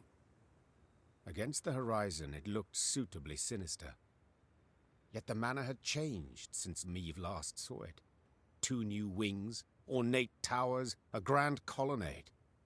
And the windows now glistened with stained glass, the gilded hue of imperial suns. We must pay them a visit, Seethed the queen. The great double doors opened with an echoing thud. Just inside them stood the heir to the estate, Dragomir, his wife and 3 children by his side, and Helena, the treacherous count's widow. Sliding the cap from his head, thus giving proof of the family's hereditary baldness, Dragomir knelt down upon one knee. Your Grace, my father's betrayal stands beyond doubt and exoneration. The young Caldwell said flawlessly, and in a single breath, as if he'd practiced a dozen times. And his death at your hands was most well deserved. I ask that ye not punish sons for the sins of their fathers. I ask humbly, with bowed head, allow me to stay on my ancestral lands, to serve faithfully as your loyal subject. I believe not a word slithering out of his mouth, whispered Reynard. The first chance he gets to stab you in the back, he will take. Convenient to make this request now, don't you think? Why not earlier? Meve asked, crossing her arms and raising her chin. It would have behooved you to send a messenger, once I'd crossed into Rivia. Preferred to speak to you directly, Your Grace, For you held out hope. Hope that the Blackclads would yet defeat me. You stood on their side till the last. No. The Caldwells I trusted once, but I shan't make that error again. You've one day to pack your chattels and go. Leave my country. Dragomir rose from his knee and shook out the cap he'd crushed in supplication. Only ever as a corpse, Your Majesty. He hissed, his vulnerable demeanor gone in a flash. If you'll not take me for your vassal, you must take me as your foe. Men, to arms! At this sign, armed men rushed from the house while archers appeared atop the roof. Clearly, Dragomir had expected to be refused.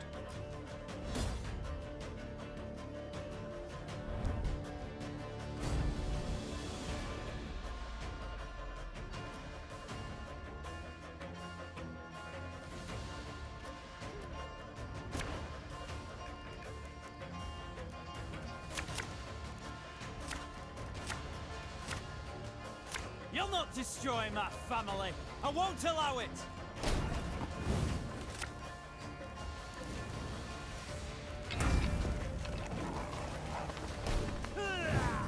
This harvest will be reaping black-clad heads.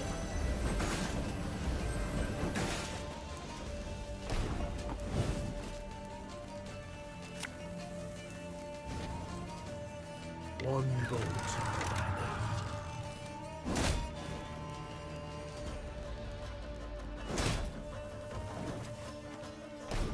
Oh, my spirit's willing and how, but these damn boots are killing me.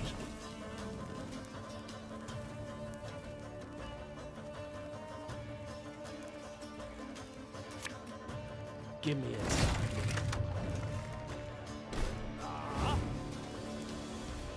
There's a time to reap, a time to sow, a time to die.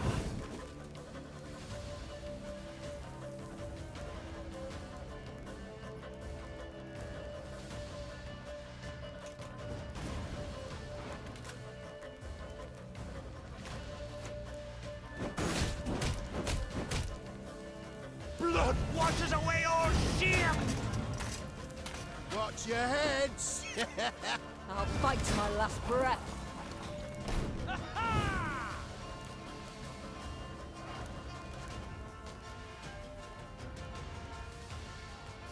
Tell me you jest. Arbalista, your command.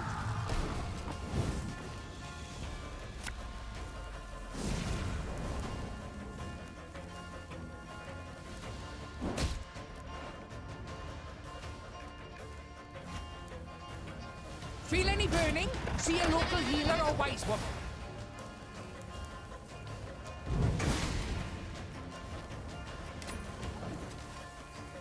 Father was right about you.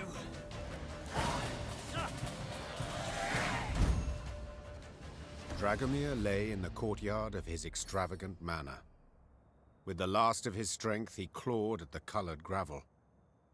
He resembled an insect that was hurt, damaged, yet pulled itself along as if it could somehow escape death. The Queen knelt beside him and gazed into his clouded eyes. I want you to know your family will be looked after. You've relatives in Kedwen. They'll be sent there, properly escorted, with the proper stipend. Dragomir wished to say something, but choked on his own blood. He was dead a moment later. The Queen slowly stood and gave the order to march.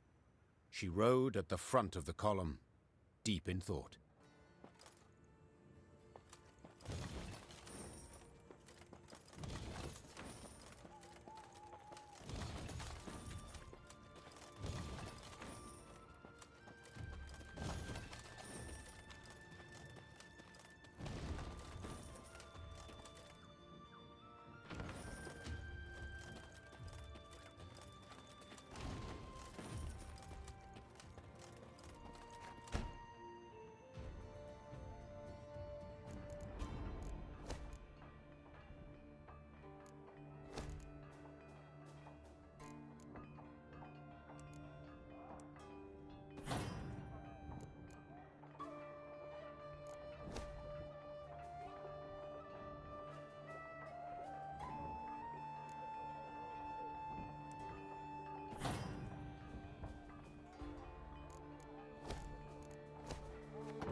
is mine now.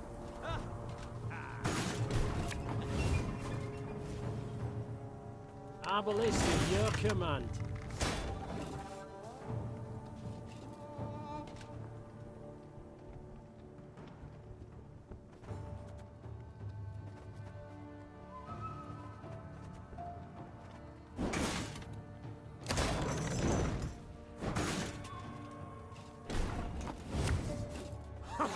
They got him up there!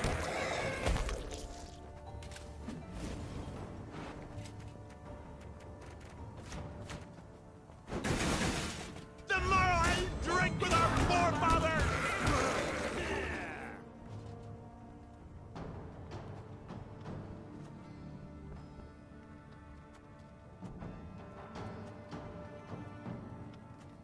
Wise choice.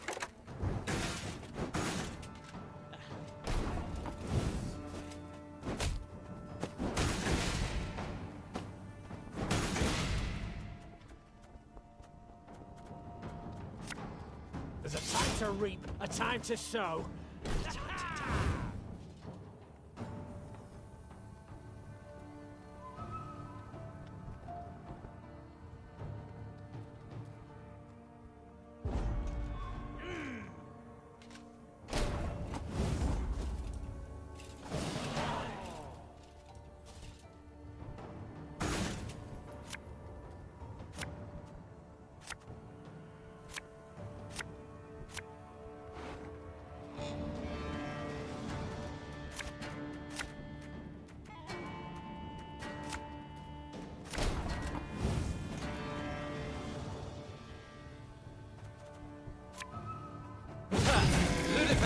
Give me some of that.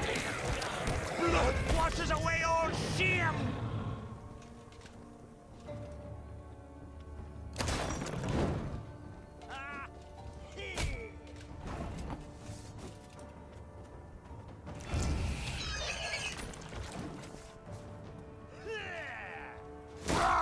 Scheiß! In Trade!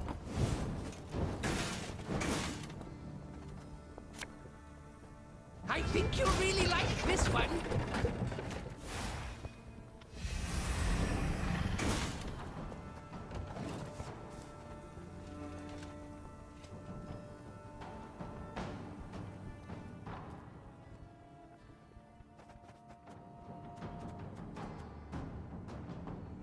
Off to the front yet again.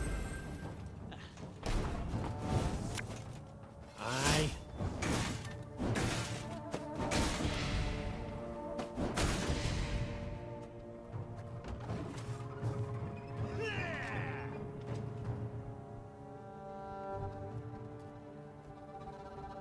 My prescription, a bit of bloodletting.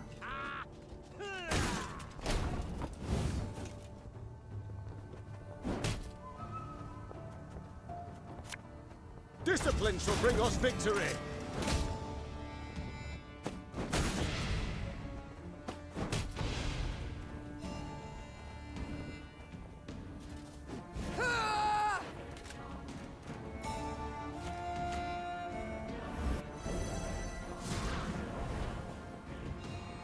Feel any burning? See a local healer or wise woman. Catch!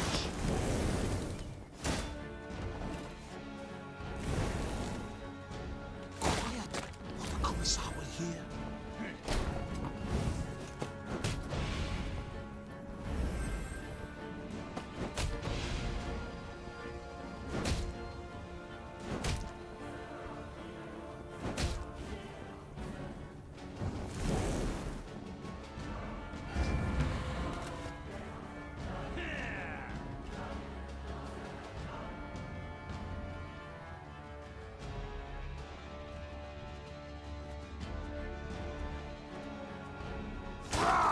Scheiß! In Trade! I'm a man, sir.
Meve now reached Willowhain, a settlement she knew well, for it lay near Waldenrad, where in peacetime she would go to escape her queenly duties and enjoy the thrill of a hunt. Pheasant, grouse, and partridge in abundance. You will see, said Meve in muted excitement, pivoting in her saddle to face Gascon. Alas, it appeared the war had ravaged even these woods. Where life had stirred and grown tall before, only resinous trunks remained. And the village itself had lost its quaint allure, surrounded now by a double stockade, a golden sun fluttering above it. Bastards couldn't even let the damn trees be. Gascon seethed, a dismal scene. Her once cherished wood, and it weighed heavily on the Queen's spirits. Waldenrad had been a place removed, where she could rest and forget the weight of her crown. Reynard's voice roused Meve from her sad reverie. A Nilfgaardian garrison holds the village, he said. We ought to drive them out. Avoid any surprise later from the rear. give the order to attack, but none is to play the hero. We shall breach or topple the stockade together. Senseless to perish so close to home. Reynard nodded. Moments later, the Lyrians rushed forth and attacked.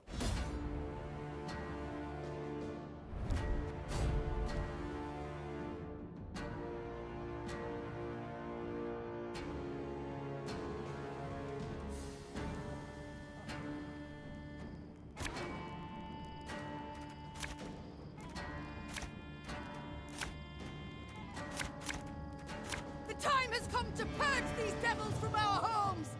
Follow me!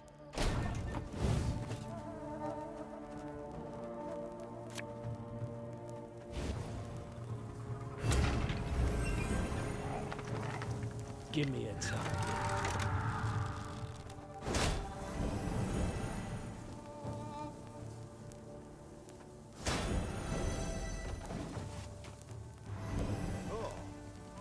Wise choice.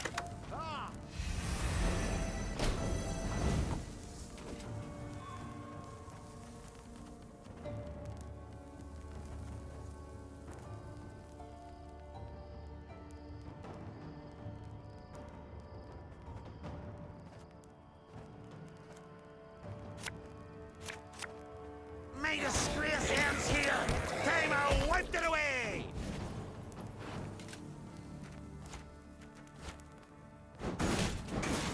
Blood washes away all shame! Ha! Trouvé l'histoire!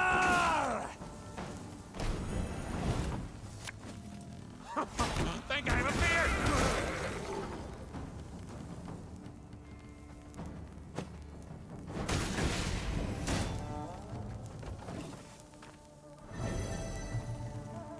Order!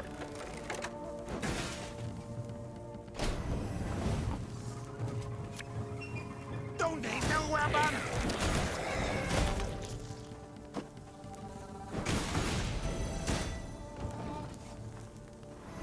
Oh.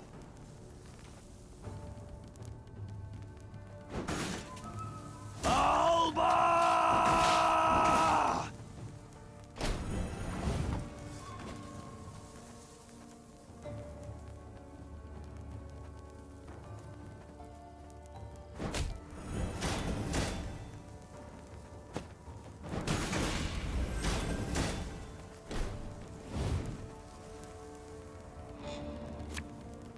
Her Majesty knows what she's doing.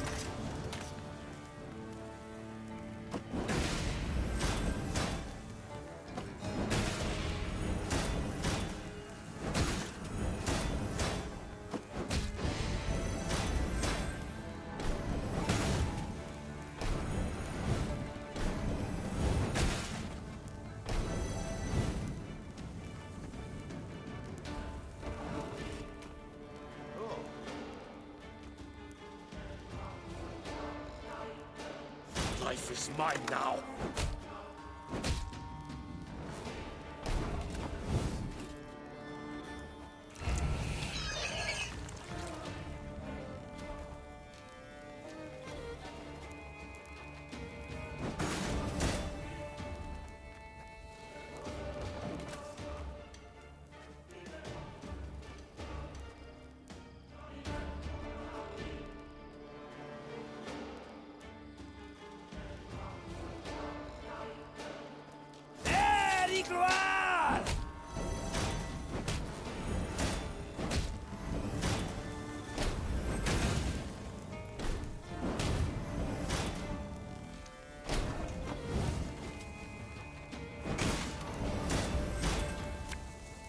hammer won't stay. Oh.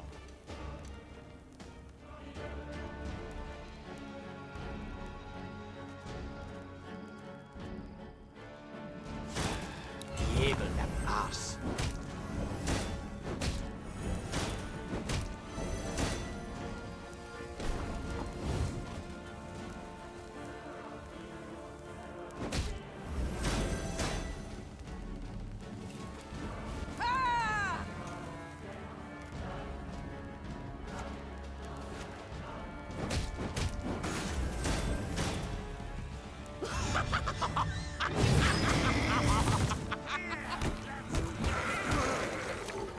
Enough chit-chat. Draw your weapon. Ah.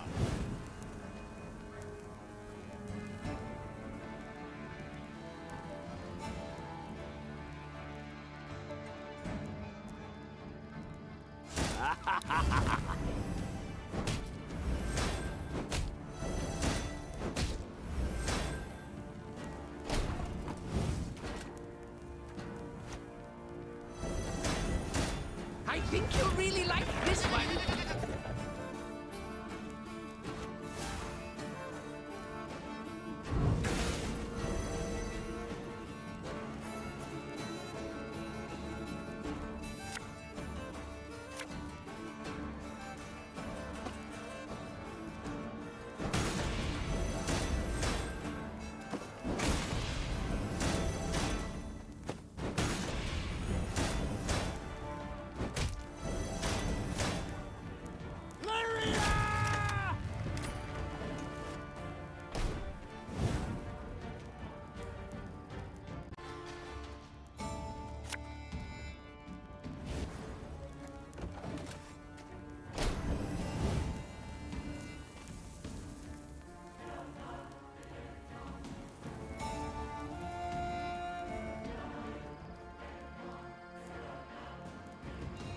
Egreto dum anime est, des est.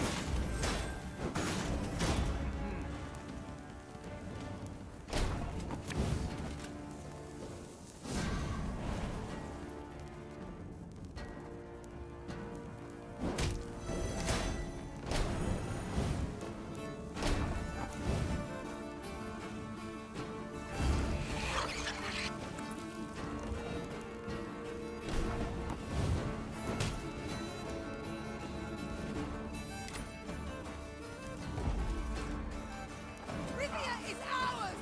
Ours!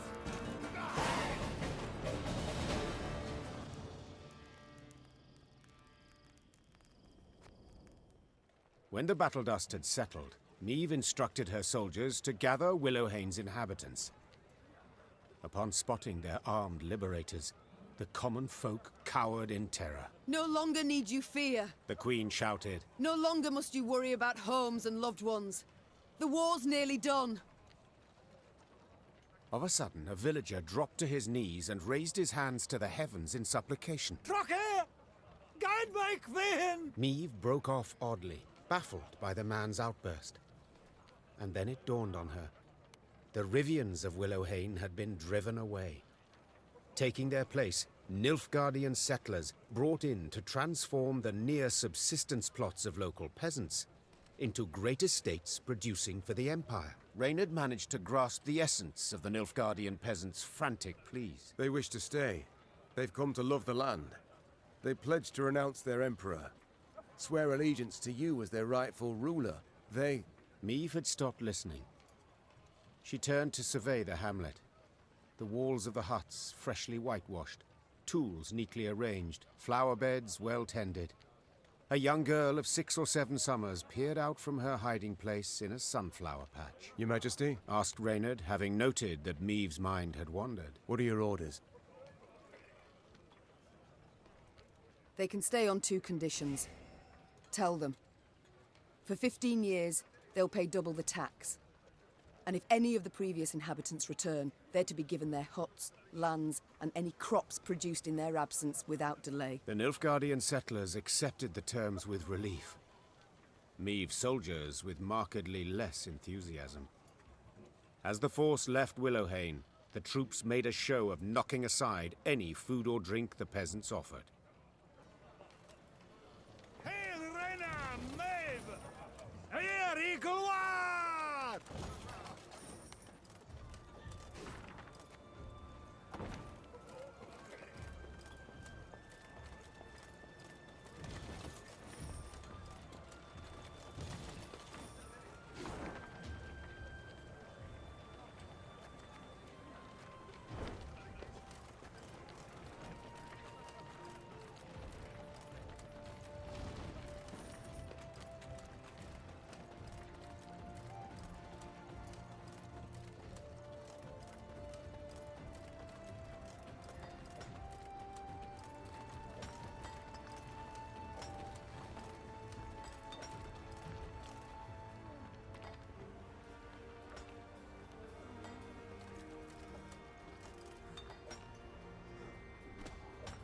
Let me tell you of Ravencloft, a quarry Meve passed by.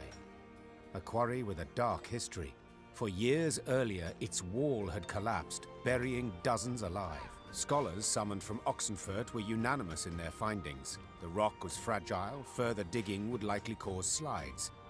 Meve had heeded the scholars' advice and closed the quarry by royal decree. Yet now, as she neared it, Meve could hear the even tap of pickaxes. She dispatched scouts to investigate. They returned promptly, their faces sullen, their cloaks blanched with a fine limestone dust. Quarry's open anew, Your Grace. Nilfgaardians. They've got folk in the pit working it. Appear to be from the surrounding villages. Interesting. Their engineers have found a way to render it safe, secure the walls. I'd say that's right unlikely, Majesty. Judging by the fresh graves we saw. The Queen then turned to Reynard, as ever at her side. Reynard, what do you advise? As a soldier, my Queen, I'd advise against any kind of assault. The terrain's hard, unsuitable for a fight, and we've little to gain from a victory. As a man, however... Yes? To leave our folk in chains, in that death trap. 'Twouldn't be right. If I were to calculate in heart and mind, keep note of gains and losses... began Meve. I'd bend the knee to the Imperials, just as Willem did. But bloody arithmetic won't dictate my course. For I do what's just. I do what's right. Follow me! Her troops followed without hesitation, swords in hand, their hearts afire.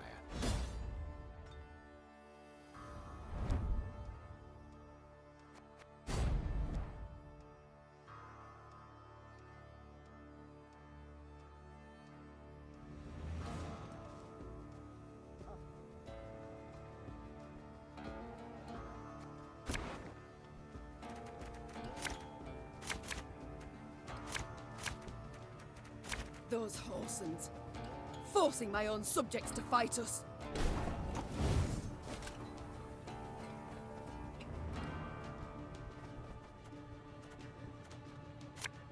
Watch your heads!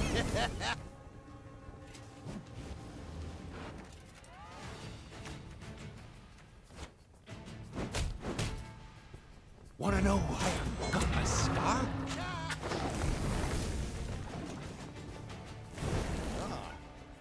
Wise choice.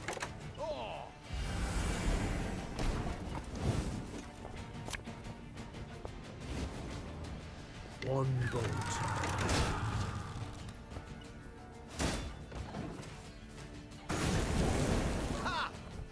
Order! Your Grace, if we begin killing the overseers, the laborers will turn against them.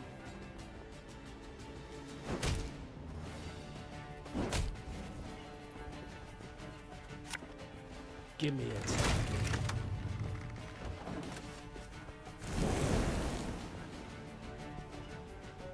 Life is mine now.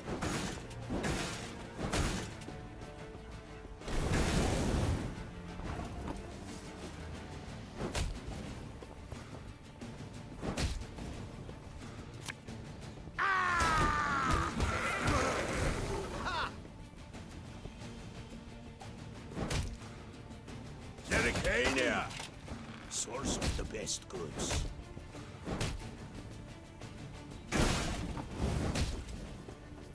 The overseers are dead, Your Grace. The Lyrians handily dispatched the Nilfgaardian overseers, more trained in the ways of the whip than the sword. Those who survived now found themselves shackled in the very chains they'd forced the peasants to wear. Peasants. Oh, unfortunate souls. The cruel labor in the quarry had taken its toll. They stood before the Queen, shrunken to skin and bone, clothed in tattered rags, their eyes reddened by dust. But in those eyes burned a brilliant fire. Your Grace, them black-clads treated us like dogs, stripped us of dignity. So we beg you, give us arms. Let us march neath your banner. 'Tis a chance at revenge we seek, we want. Reynard leaned towards Meve and spoke in a scarcely audible whisper. Majesty, they've nowt. Not boots, not even foot wraps. To equip the lot, train them, would cost a small fortune.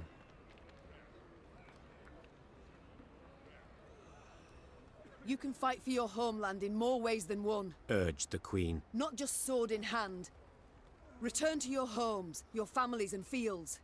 Refill the granaries emptied by the Nilfgaardian invader. The peasants obeyed their Queen, only for want of another option. Reluctantly they dispersed to return to their villages, visibly disheartened by their lost chance at revenge.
catch!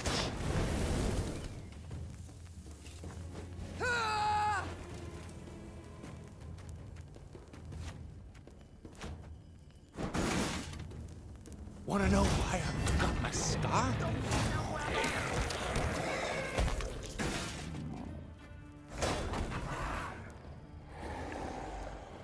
To the last!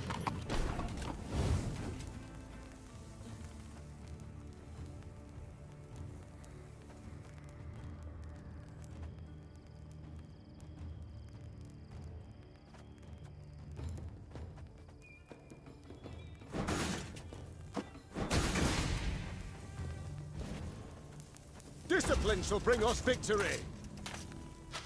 I smell a leak.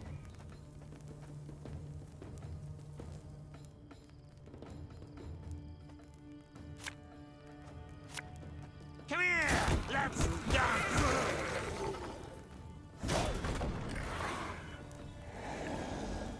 You mad? Don't shake that!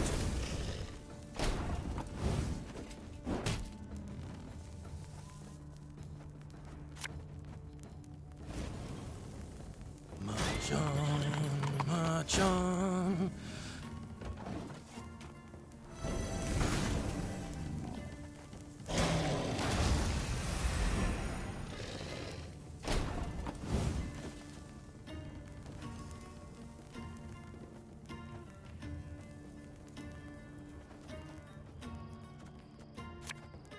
Give me a target.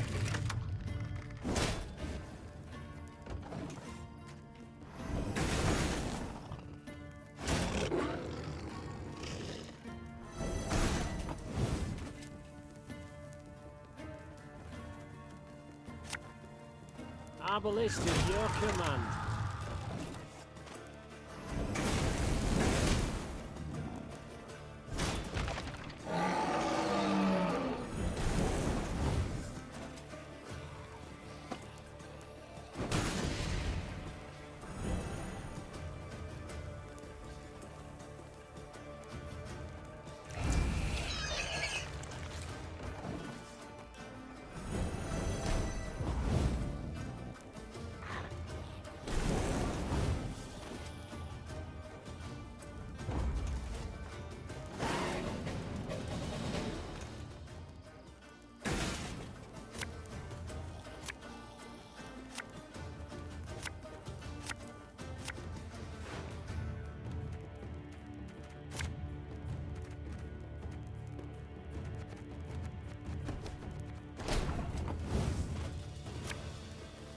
For the Queen!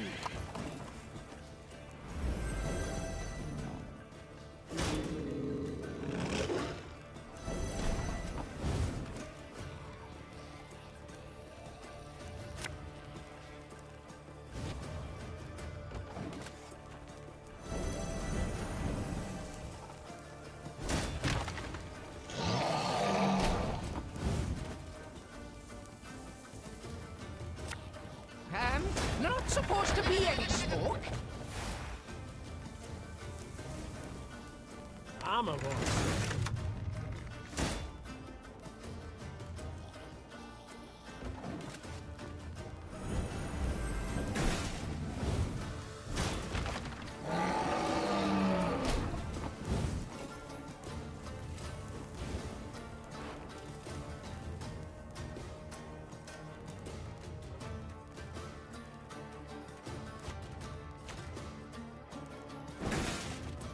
God save the Queen! God is Rivia! Listen to me, old lady.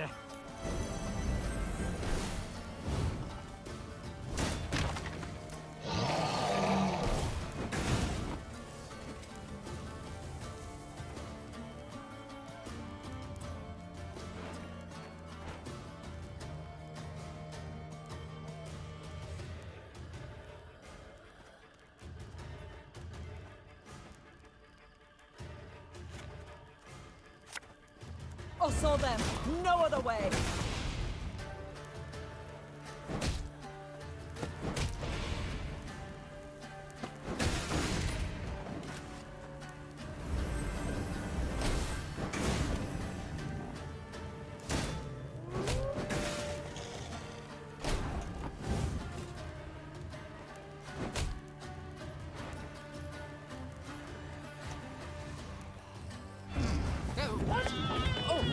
Yes, yes, I'm on it.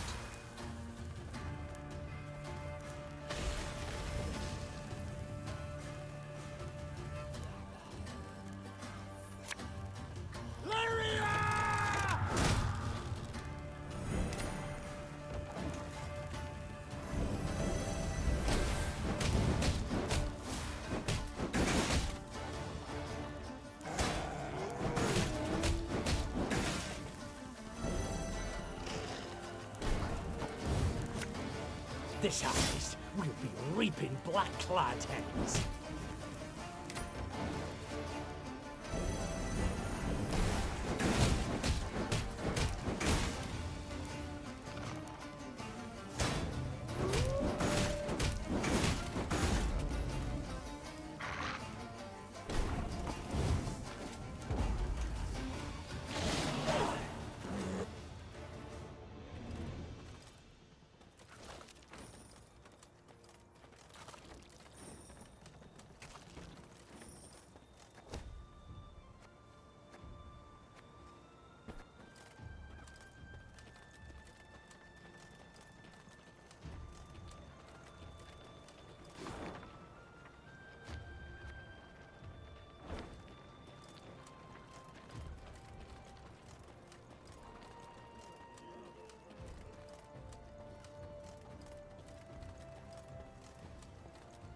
Meve spied the outline of Malabon Castle on the horizon and turned dour.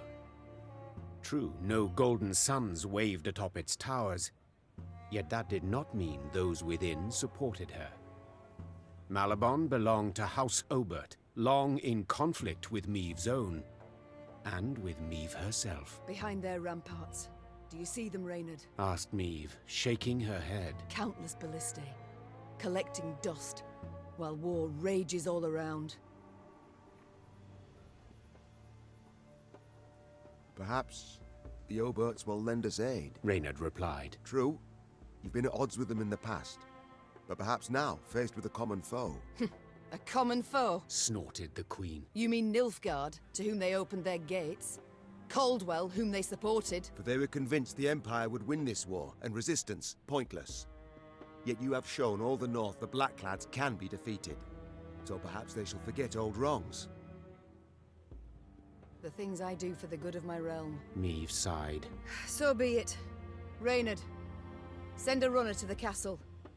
Tell the Oberts their queen seeks a word. Moments later, the castle's heavy iron gate creaked open. Meve rode into the cobblestone courtyard, where Margravine Greta, head of the house, greeted her. Although greeted is perhaps not the right word, for Lady Greta granted her only a barely perceptible nod. What can I help you with, Meve? The war, my dear.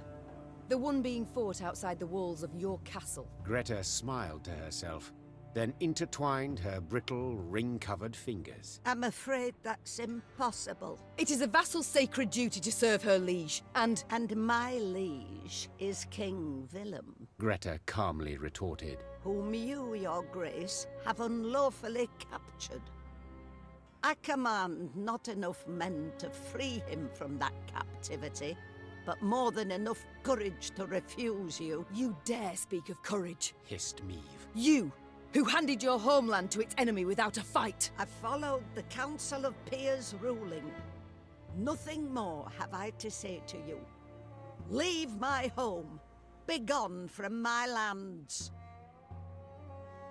I shall go, the Queen said. And I shall take your war machines with me. Did I not express myself clearly? I have refused you any aid. And I have stopped asking, Meve said, drawing her weapon. Soldiers, attack! Seeing that a battle was imminent, Greta Obert took refuge in the keep. The Margravine soldiers stood ready to defend her life to the very end.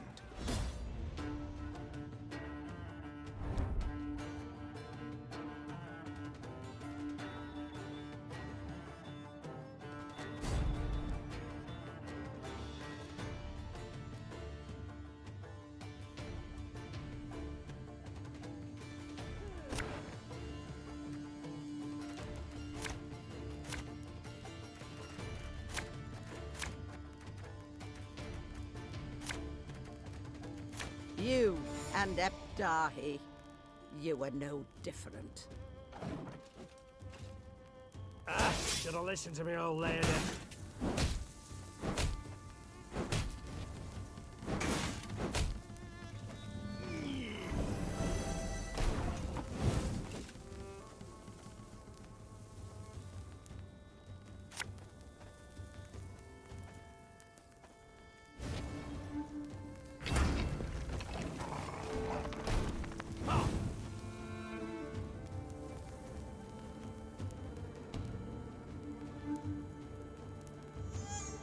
This harvest will be reaping black-clad heads.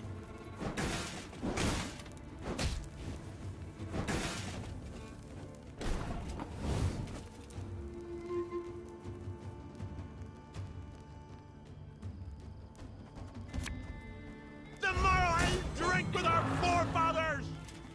Ha!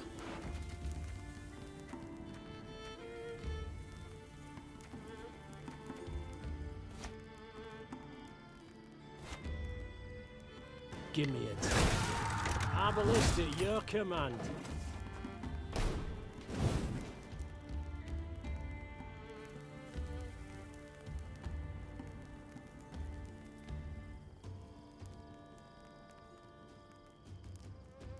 Left, right, left, right.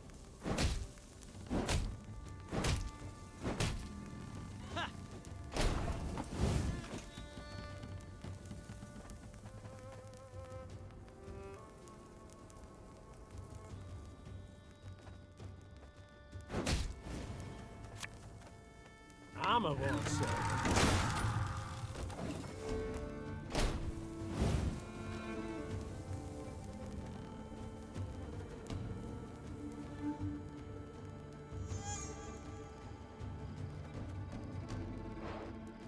Again and again and again.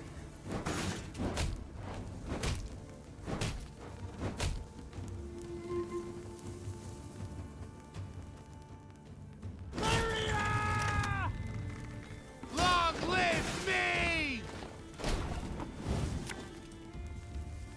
Pan, not supposed to be any smoke.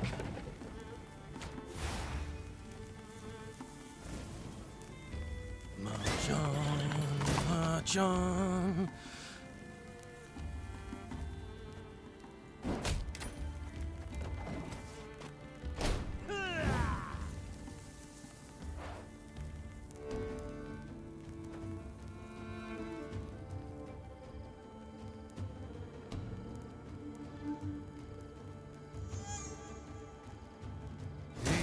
War, you dirty tart. Army's a waste of time for one like me.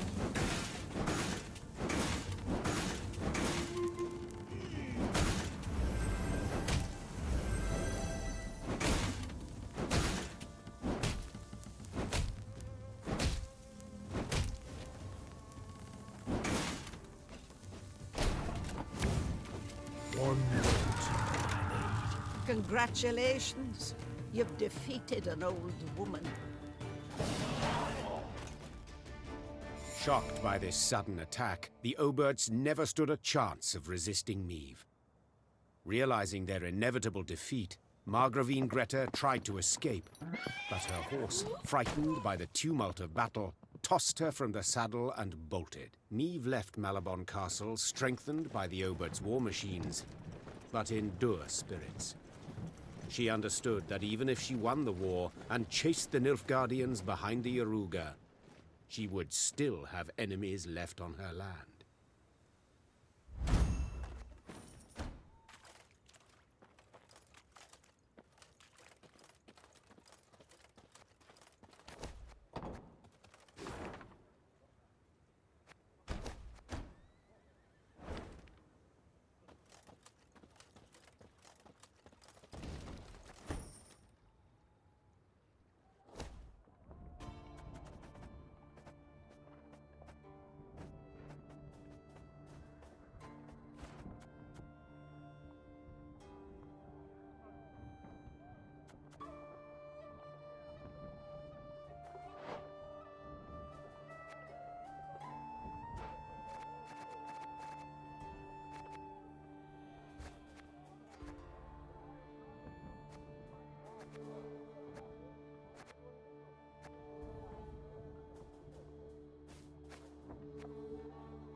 Meve's force reached Cavaldon, a small, run-down town. The Blackclads, they've a strong garrison in place. Proclaimed her scouts upon returning from a foray. And they stand prepared for a siege. Their stores overflow, and we've seen ballistas, scorpions. Cavaldon can be taken, began Reynard hesitantly. but not without losses. Considerable losses. A retreat. Is that what you advise? I fear the soldiers wouldn't take to such a course. They're eager, Your Grace. They've a fire in them. Order a retreat and you could devastate morale. Our losses may be heavy, said Meve, drawing her sword. but I'll make certain the vile invader suffers even more. Order the troops to prepare. We will attack. Soon after, the Lyrians moved on Cavaldon, war drums rumbling in step to their march. Upon the walls, the Nilfgaardians stood poised to defend.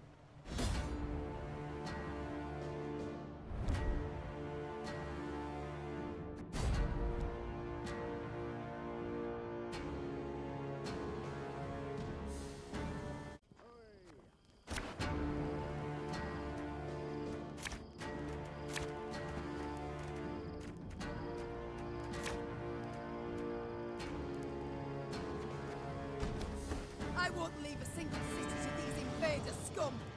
For Lyria! For Rivia!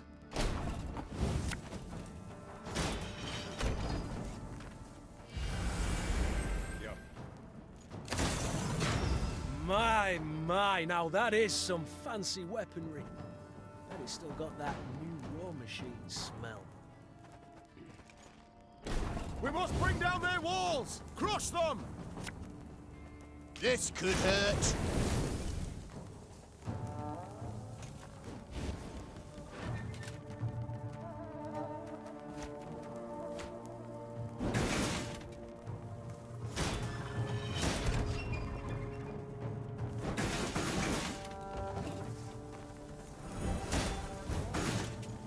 Ordered!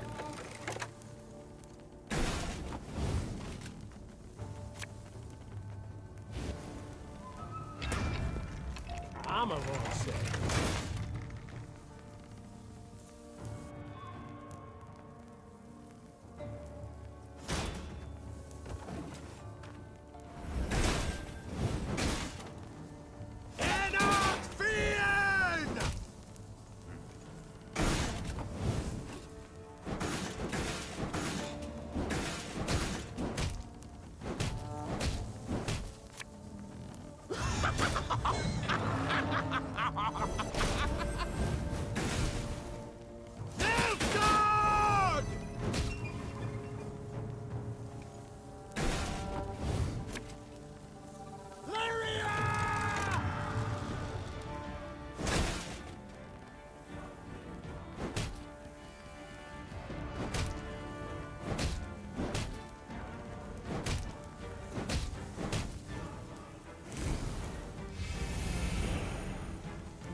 Life is mine now.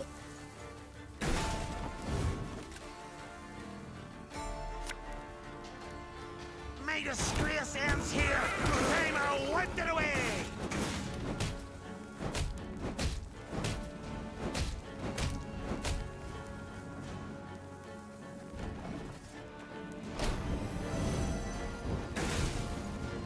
Wise choice.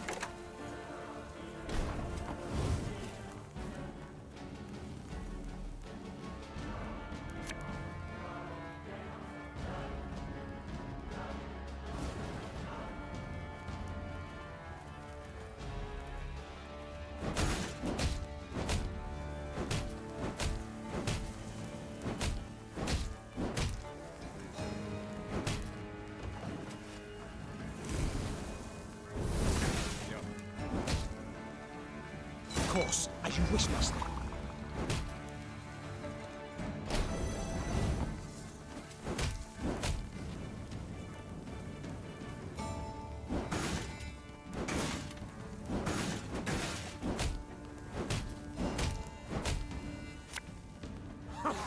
They got up here! Then Straight!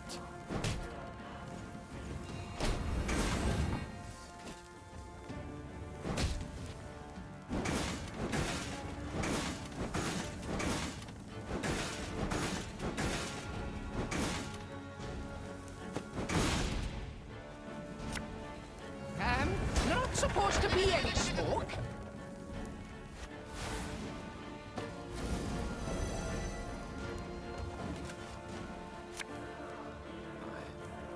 Elherzer!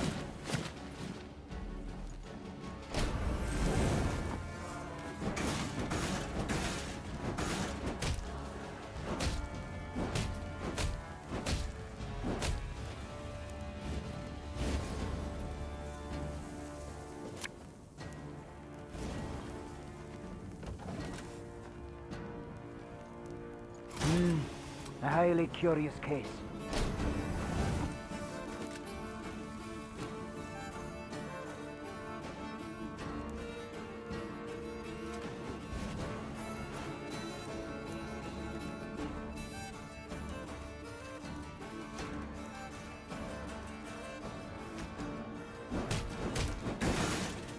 We must trust each other! God is Rivia!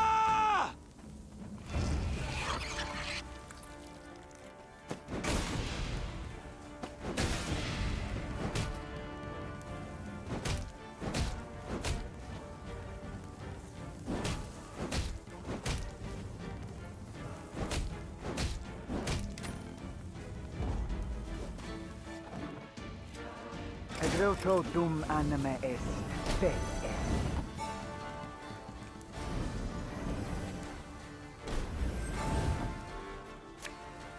Early gloire.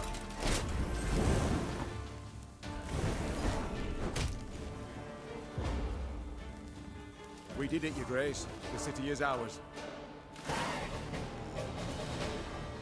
The Nilfgaardians had indeed prepared well, with grapples to repel hook ladders from the walls and long spears to rain down upon attackers far below. Meve managed on the fourth attempt to breach the defenses, but did so scrambling over the corpses of her own men. The Queen was in the field tent when Reynard arrived with surprising news. To be heard over the groans of the wounded, he had to raise his voice. Your Grace, a delegation of townsfolk. They seek an audience urgently. Dozens of burghers stood before the tent. Between them and the Queen, a man knelt in shackles. His face was blooded as if he'd endured a vicious beating just moments before. Who's this? Our blacksmith, Todor. Snarled a priestess in a frayed robe. He betrayed you, Your Grace. Soon after the Nilfgaardians arrived, within hours in truth, he offered his labor and strength. They didn't even need to ask. Forged arms and armor for them, all for imperial gold. Meve gripped the beaten man's beard, tugged upwards, and looked him in the eyes. Did you forge the hooks and the tips for those spears? I did, Your Grace. It was fine work. Growled the Queen. Damned fine. Show him mercy, milady! Cried a withered old man in a flour-spattered apron. When the black-clad bastards captured my son, they were eager to hang him. Todor spoke for him, saved his life. He helped me too! Hollered a woman in the crowd. I were hungry. He shared what little he had. The townsfolk began shouting over one another. Some told of the blacksmith's noble deeds. Others labelled him a traitor, deserving of a cruel and violent end. Meve turned back towards the field hospital, pondering the case, then spotted her soldiers' corpses laid out in rows. Had it not been for Todor, there might not have been so many.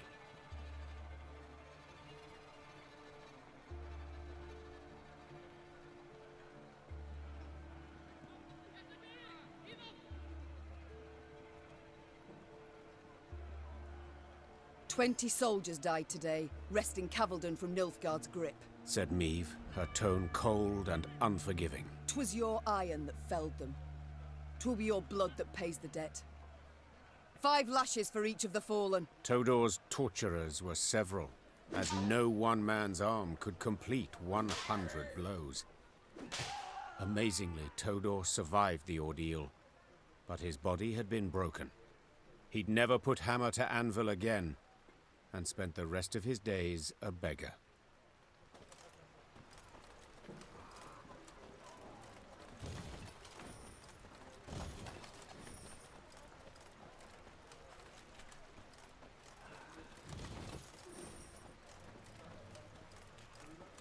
Freedom will cost us He weren't a bad person, milady.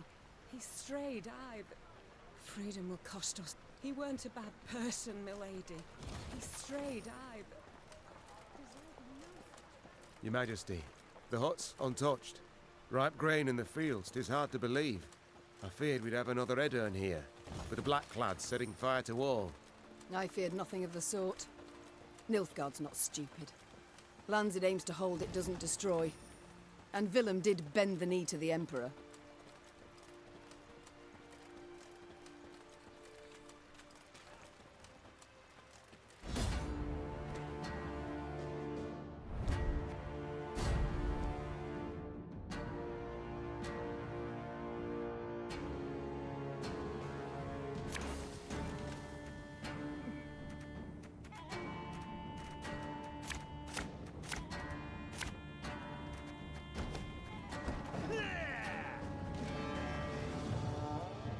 Scrubbing duty again? Oh, gods.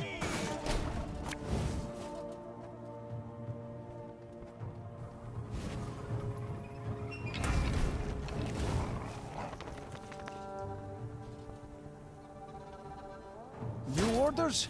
No? Give me a target.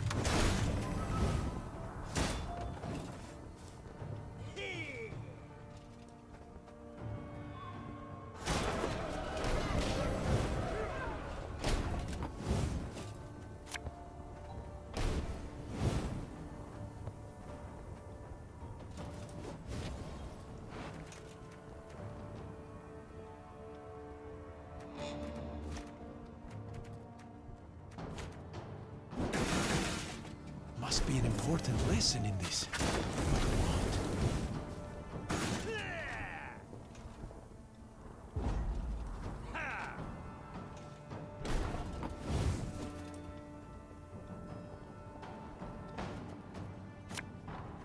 Obelisk at your command.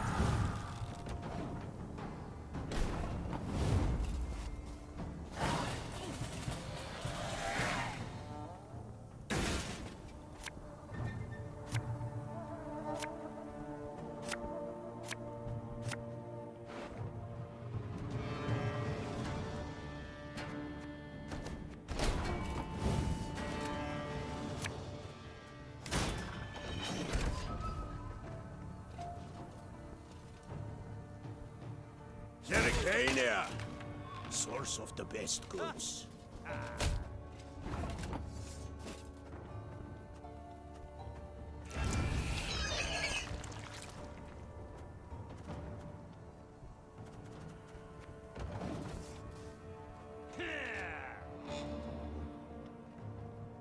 That will do.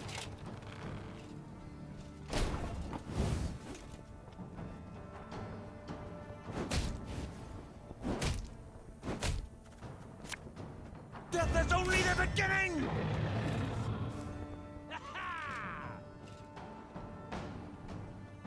101, 102, 103.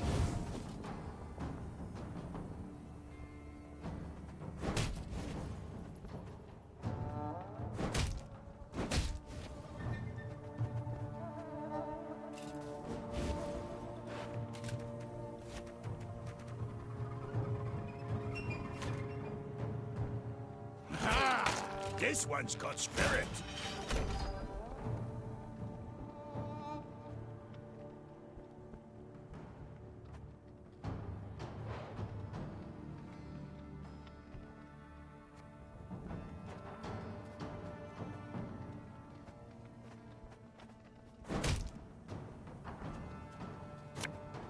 I think you'll really like this one.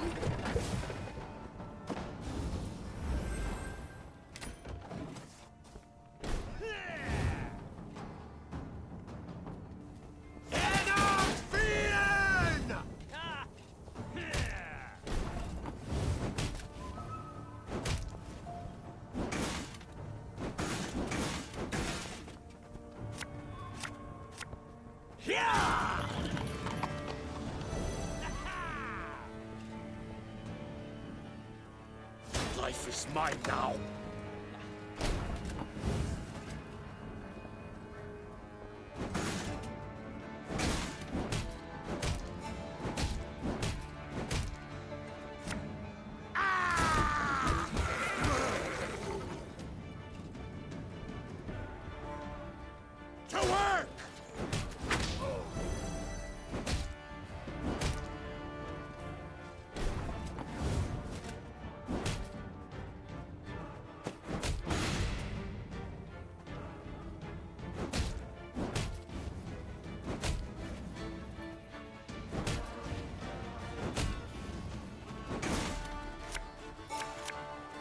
We must trust each other.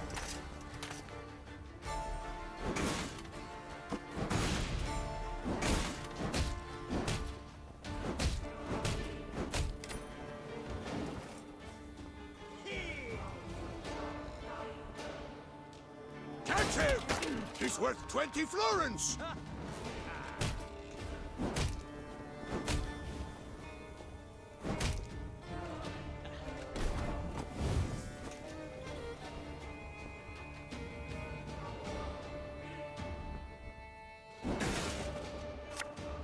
May disgrace ends here! Time wiped it away!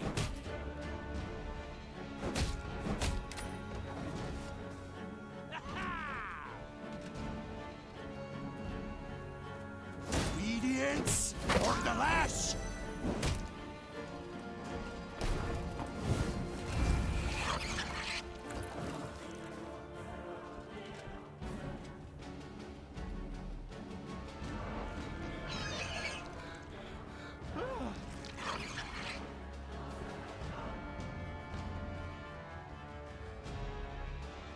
Back in line!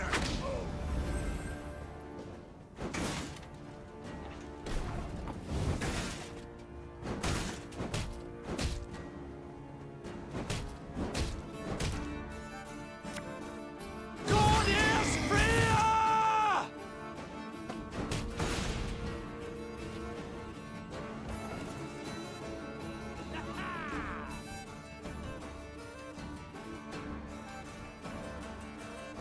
Used to be, I hunted game. Men bring more coin.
101, 102, 103.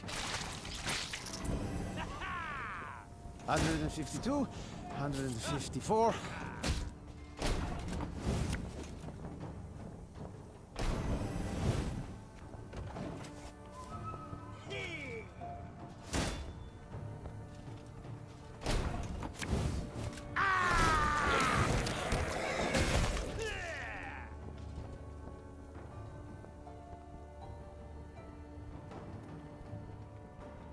Wise choice.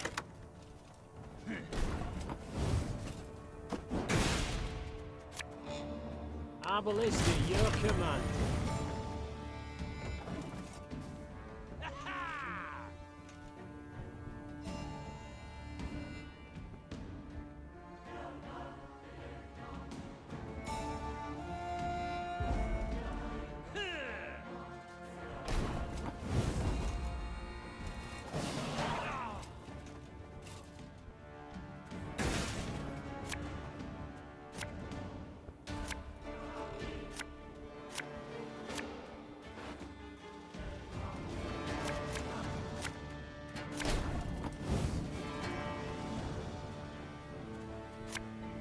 Death is only the beginning!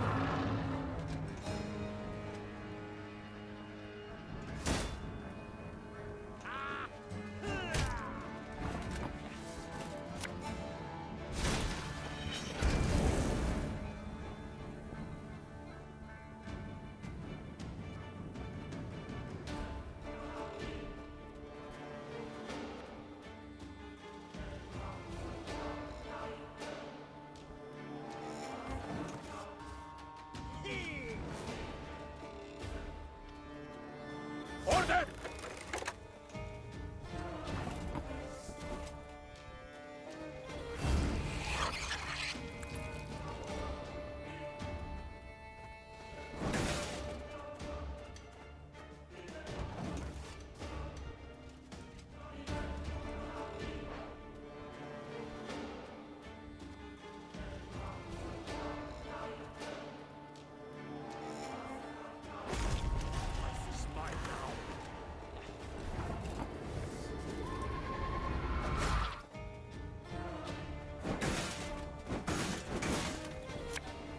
I'm a woman.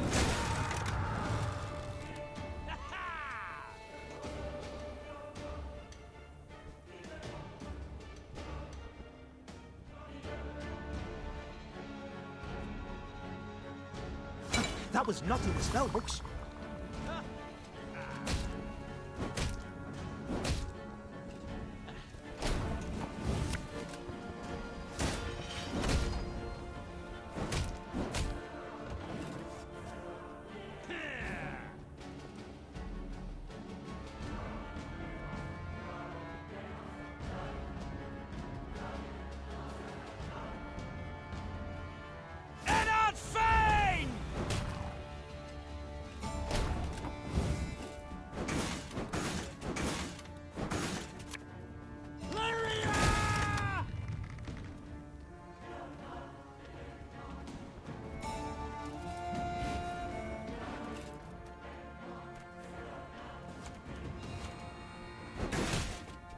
May disgrace ends here!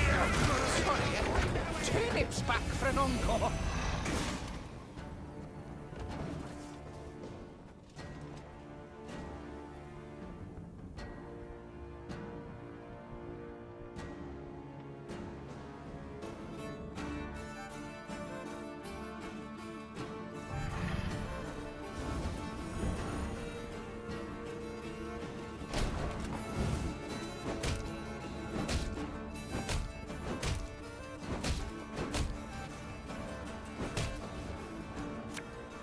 We must trust each other.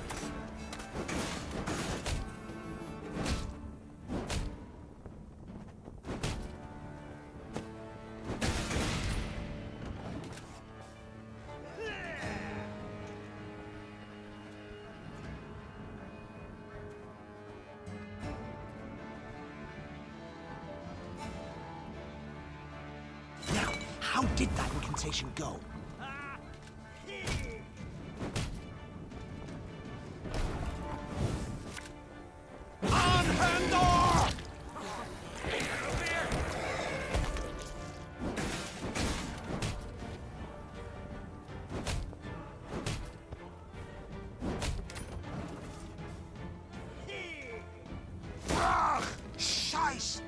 in train!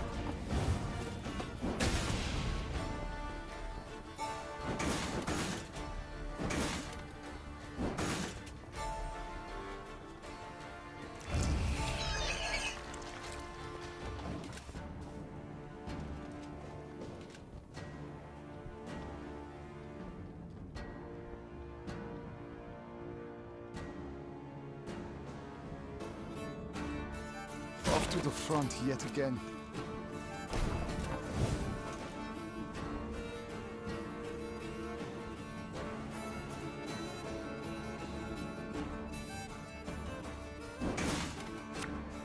Don't need no weapon!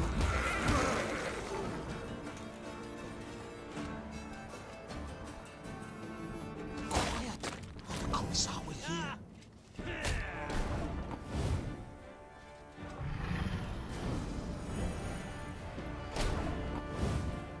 Brach! Scheiß! In train!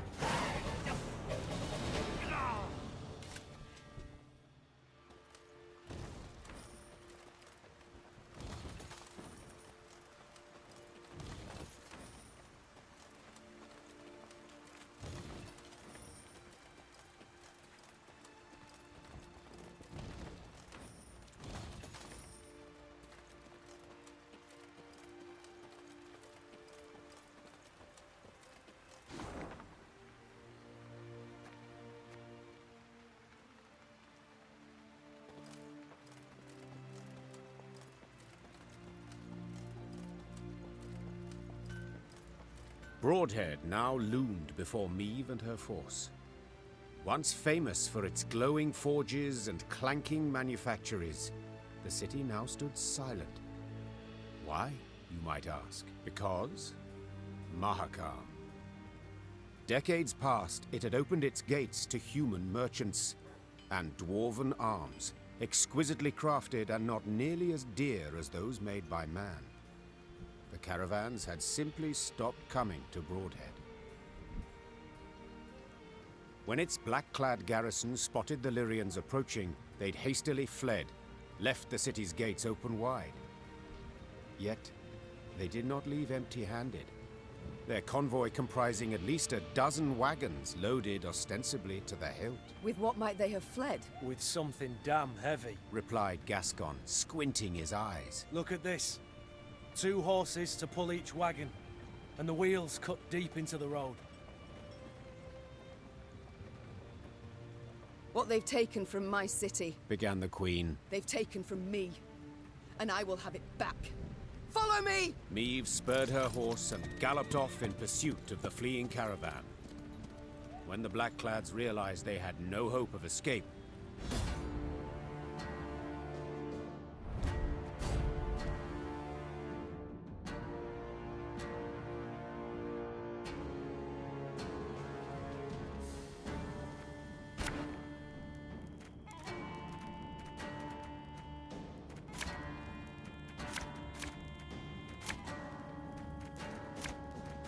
Stop!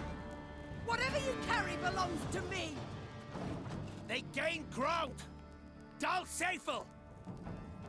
Order!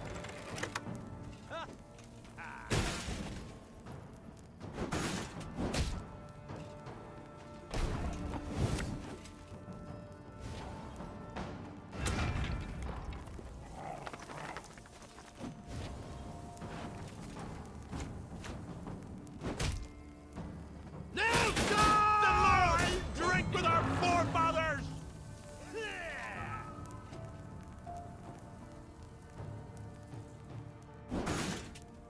To thee, ni gloire!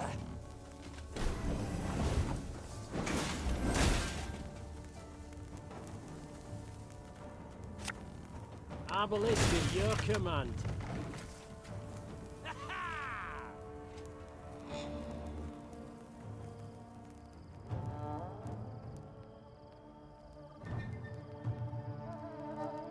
Life is mine now.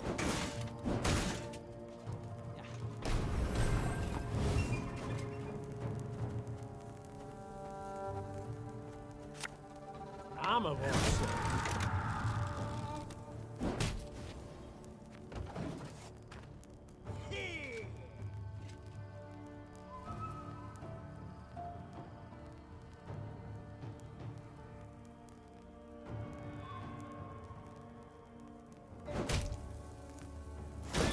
It's got sand aplenty.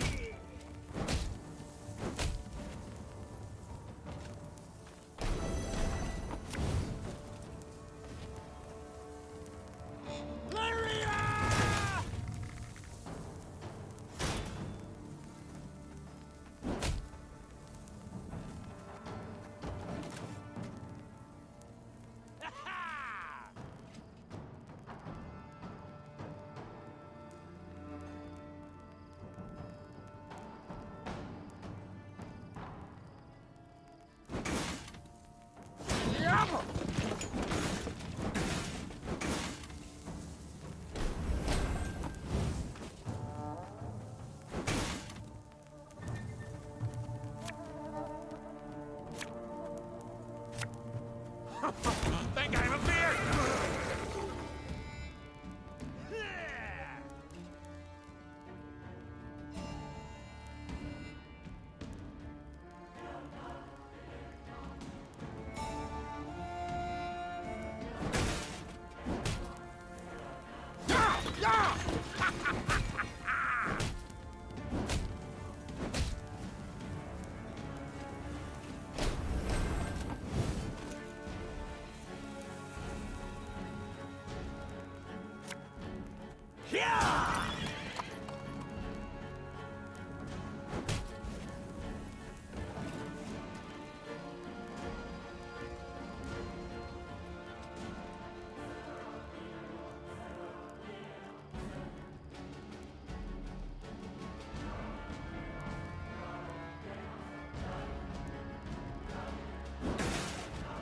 Wise choice.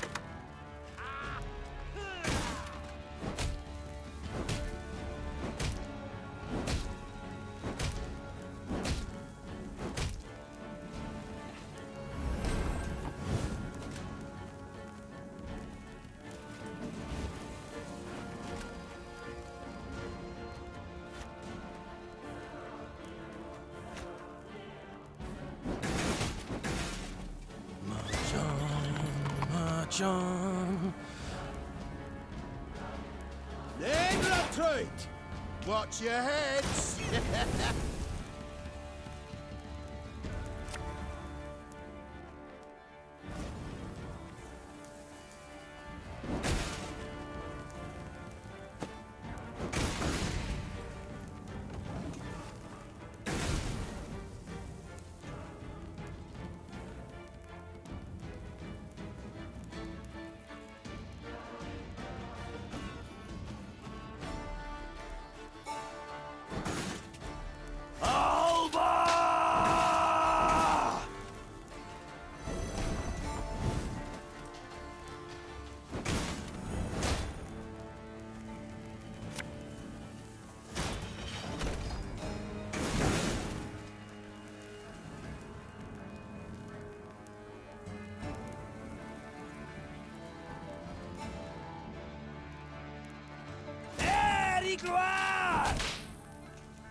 Don't need no weapon!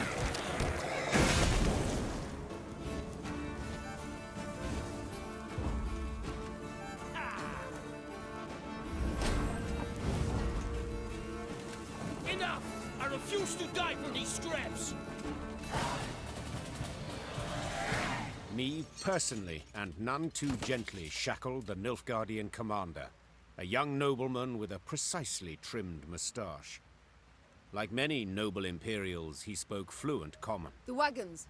What's in them, Captain? Scrap, Your Majesty. The Imperial promptly replied.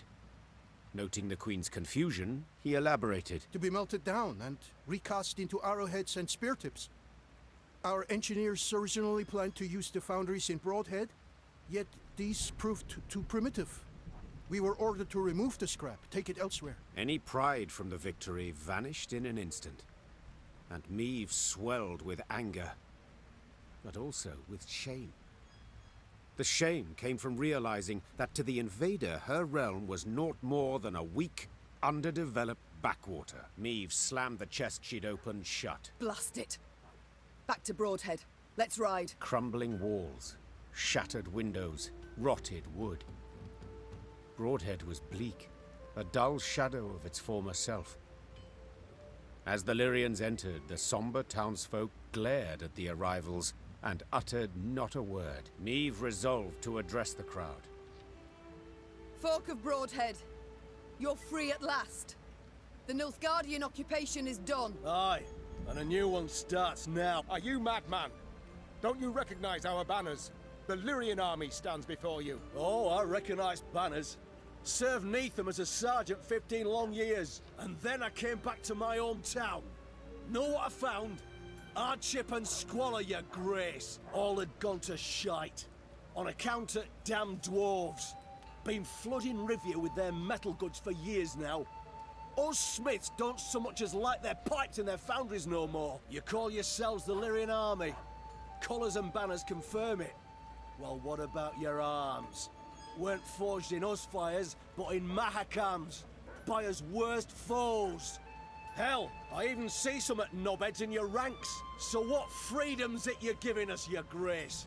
Freedom to beg in common, not in Nilfgaard's mongrel tongue, beg. What are you on about, man? There's no levy on goods from Mahakam. But without it, us workshops don't stand a chance. And ye, your grace, you wear their armour, bear their arms, and bring bearded bastards to our doorstep.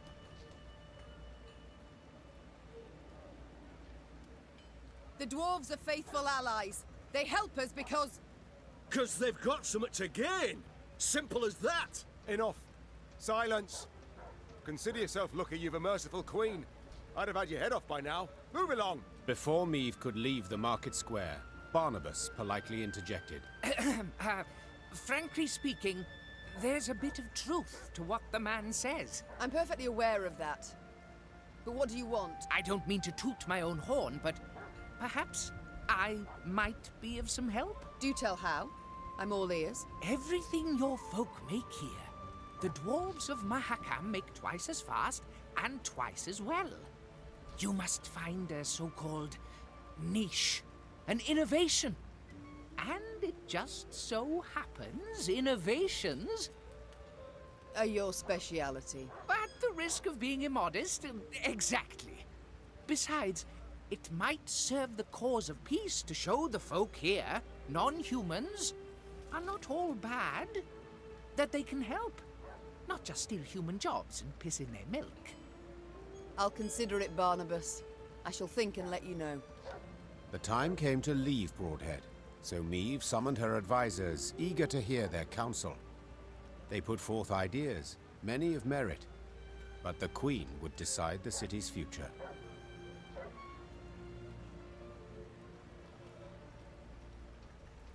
After careful deliberation, the Queen approved Barnabas's proposal. He would manage the city's ailing industry and seek to restore it to health. Barnabas, just please, do your best not to blow it all up. Don't you worry, Your Grace. The only boom in this town's future is that of the economic sort. At first, the Rivian townsfolk were skeptical of the Queen's decision, but Barnabas's schemes bore immediate fruit. Soon, the foundries and manufactories were bustling with life. Before long, Meve herself received new goods produced there.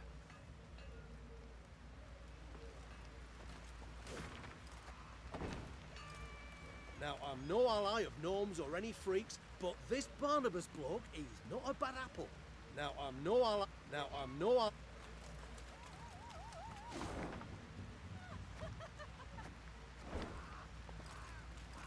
Now, I'm no ally of gnomes or any freaks, but this...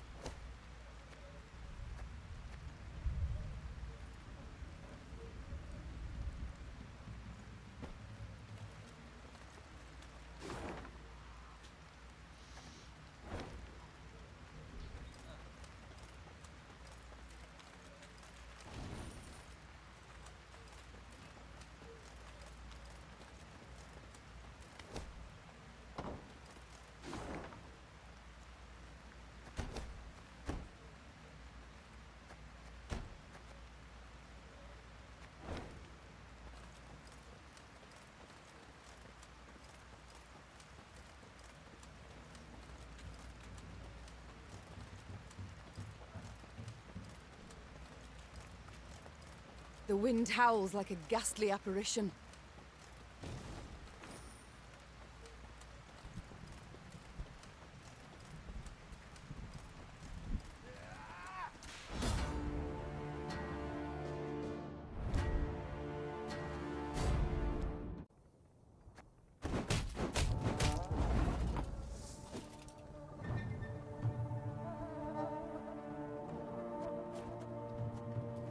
Aye.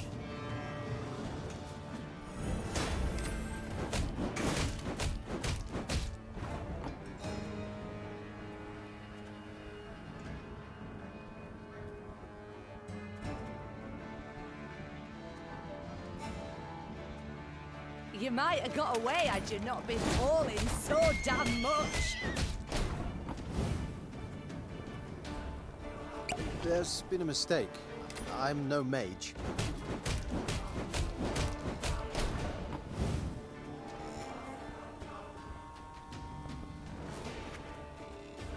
Greetings. What is it?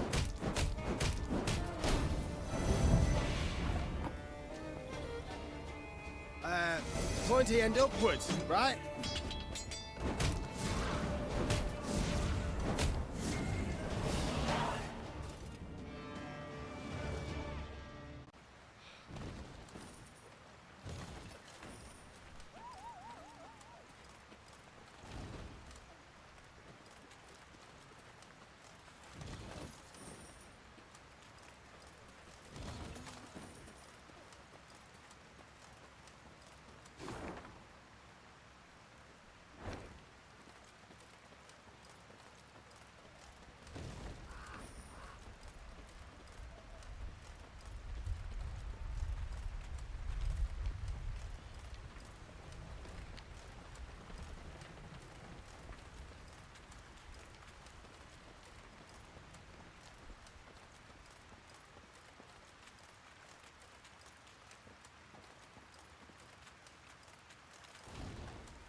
Rivia Castle. Seems our journey nears its end. That end could yet prove tragic. We've daunting tasks ahead. Pride. It's all I ever felt pondering those walls. Yet now, to behold them from below, I truly do wish we hadn't built them so tall.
The castle of Rivia now loomed before the Lyrians. Water surrounded it on 3 sides, and dual defensive walls studded with podgy turrets completed its perimeter. It was famously difficult to take, and had changed hands only once, a few months before, when traitors opened its gates to the Nilfgaardians. Foreign banners waved upon the walls. The Golden Sun and General Epdahi's crest on Rivia's walls. The walls of home. There was somber silence among the troops, the glee and pride of many triumphs suddenly gone. For each knew if the Queen ordered an assault, most would lie dead by sunrise. Your Majesty, began Reynard in a reassuring tone. We needn't strike quickly. We've time on our side. To prepare would be wise. 2 months, I wager. Perfectly enough. We stop supplies from getting through. They'll capitulate, I've little doubt. Or at worst, be too weak to defend the fortress. Reynard's reasoning was sound. There was no need for urgency. Meve had the upper hand for the first time in this war.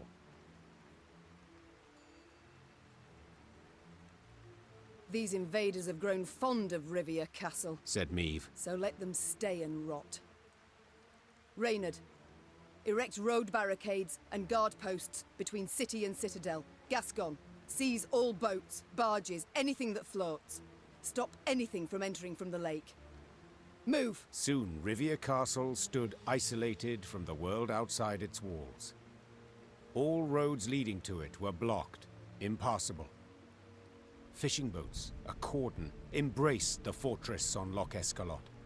The lanterns on their bows glowed like fireflies in summer. Then, an emissary from the castle brought a message for the Queen.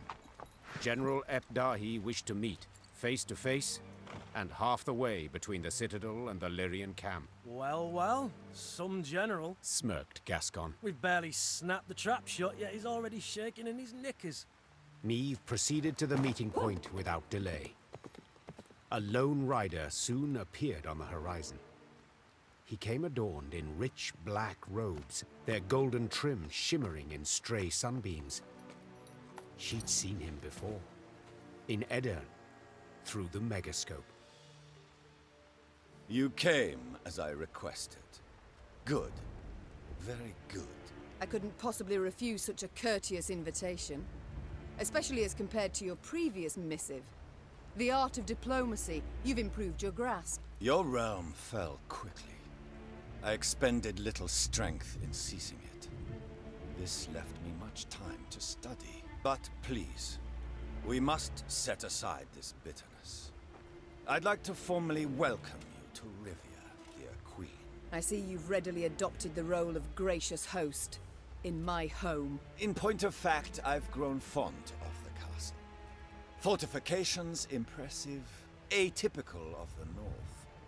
Not so your brave soldiers, whom we shall pick off like ducks. I pity them, in fact. Dry your eyes, General. Rest easy. I've no plans for a quick assault. I shall first wait to hear the rumbling in your bellies. Remarkable. You truly believe you can win this war? I've not been in the north long, but have discovered something all the same. You don't grasp complex ideas. You know Nilfgaard is large, but your minds don't fathom its enormity. You see, for every army you defeat, another will come to take its place. One larger and better equipped than the one before. Even now, as we so pleasantly chat, Army Group East is en route to lift your siege. Due to arrive tomorrow. And do you know what will happen when they do? They will crush you against your own castle's walls, like the maddening flea you are. Plough yourself, Nilfgaardian scum. Charming. Is that all you wish to say? I prefer action to words. You'll see for yourself tomorrow. Unlikely. In fact, I doubt you'll reach the walls at all. Pray that I don't. For if I find you midst the fray, I shall strangle you with my bare hands. Without awaiting a response from General Epdahi, Meve pivoted and turned toward camp. Her pace was quick, despite a heavy heart.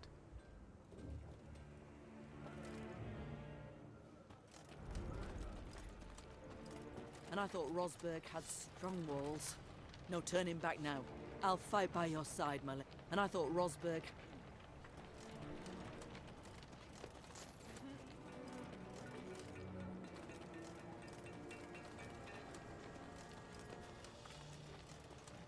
Gonna be one hell of a night! Ah! Ah! Ah! Don't you dare sound the retreat! My axe craves blood! Nilfgaardian blood!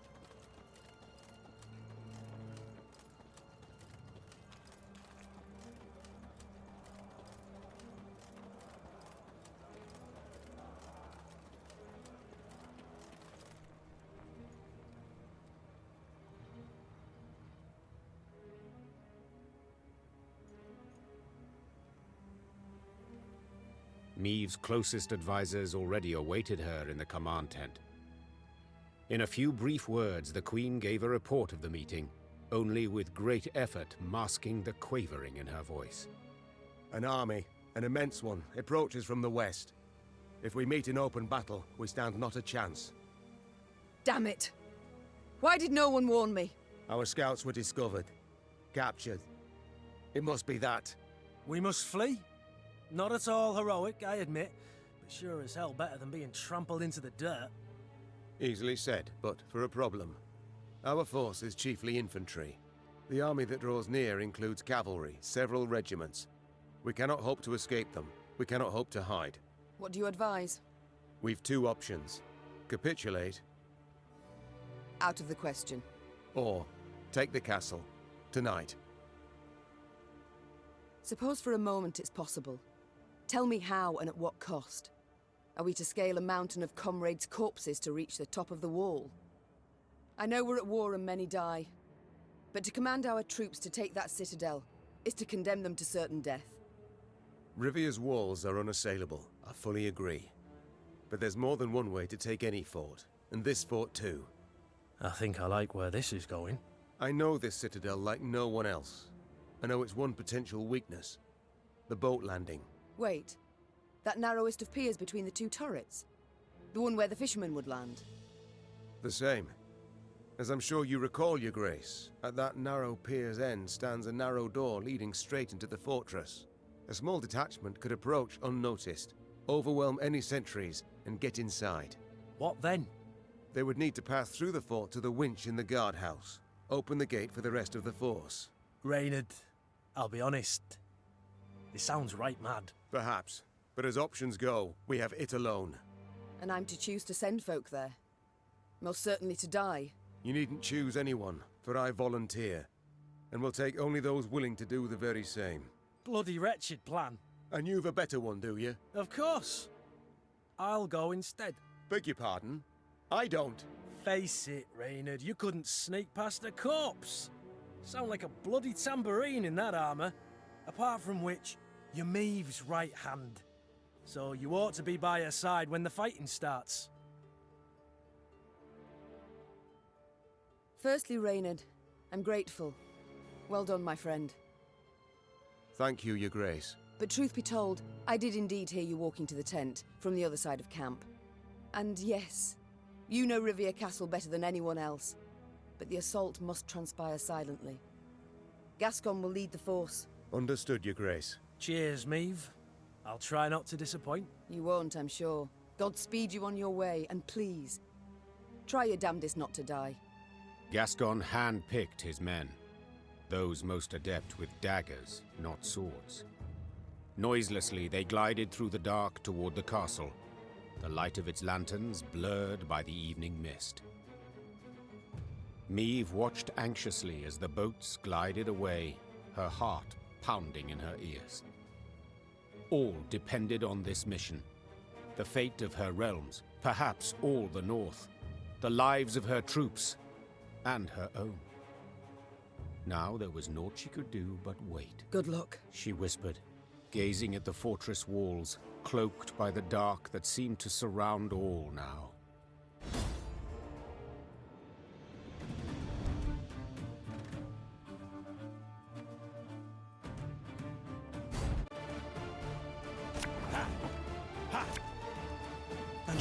thought things were about to get dull.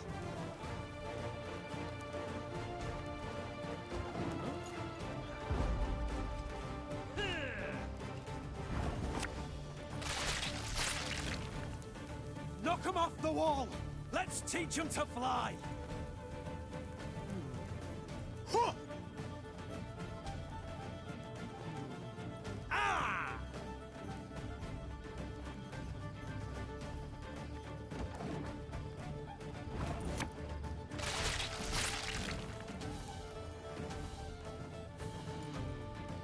Yeah!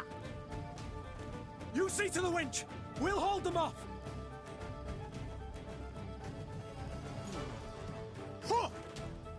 This must be it!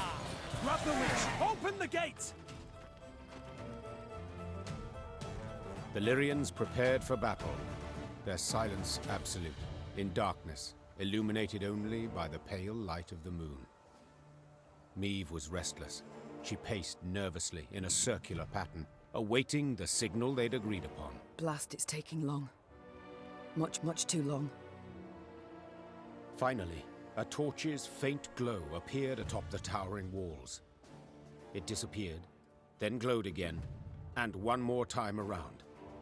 Meve leapt in the air, and as she did so, barely stifled a cry of utter joy. They made it! It worked! Moments later, Lyrians in the hundreds burst from the trees. The Nilfgaardian defenders loaded their catapults and ballistae. They did so slowly, convinced the castle walls remained impenetrable. Then they heard chains, grinding and clinking, and the sound sent shivers down their spines. Bewildered, they watched the main gate rise as the attacking force rushed forth.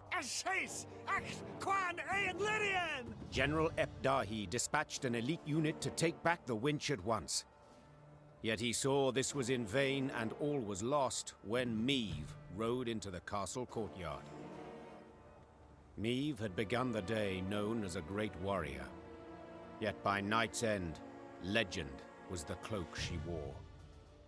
Her shield stopped powerful blow after blow as her blade found gaps in her foe's black armor.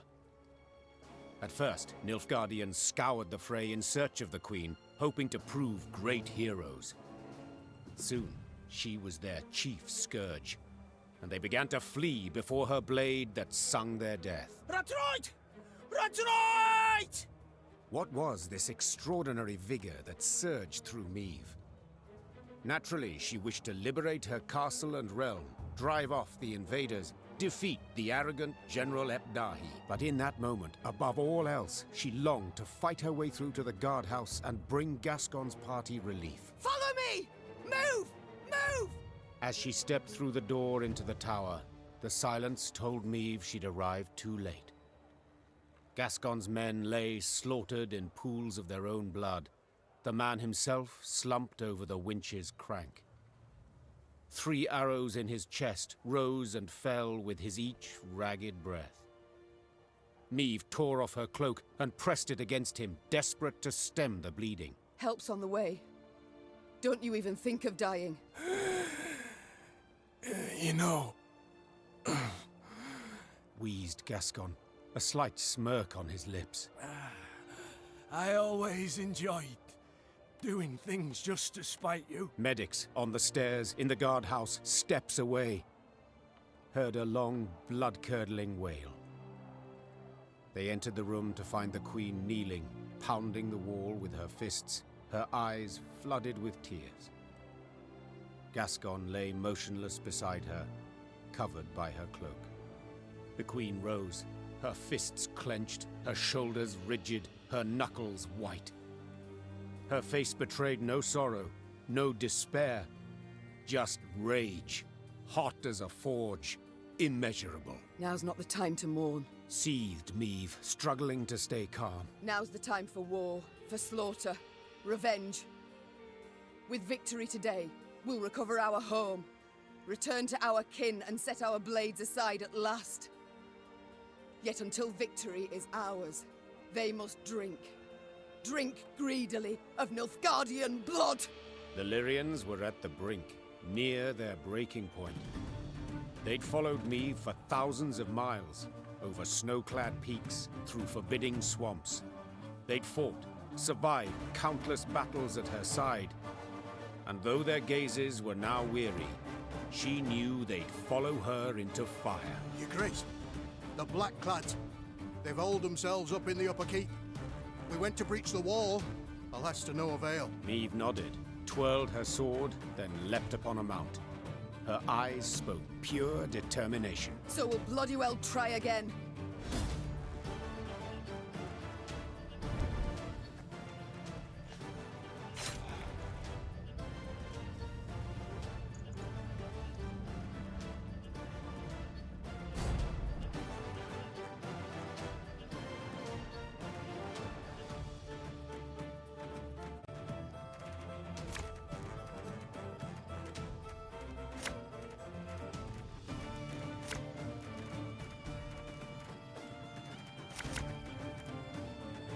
This is the end, Ebdahi. Do you hear me? I shall stick your head on a pike! Wanna know why I got my scar?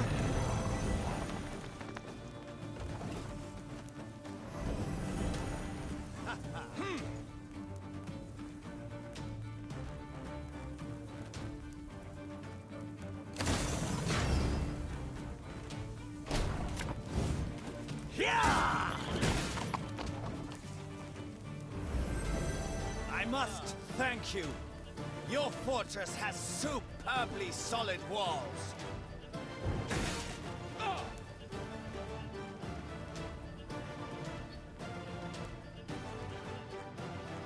Barbarians.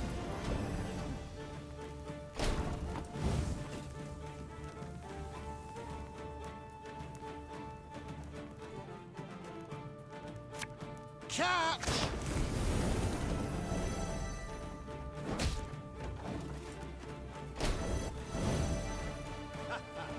Archers, let it be night.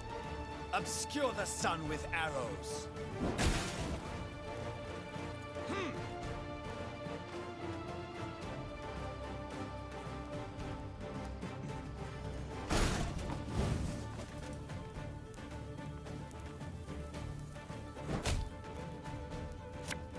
Dare! Enough! I do not need to hear this. Kill her!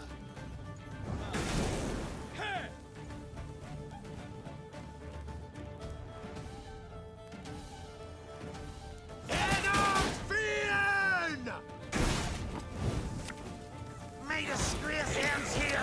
Time I wiped it away!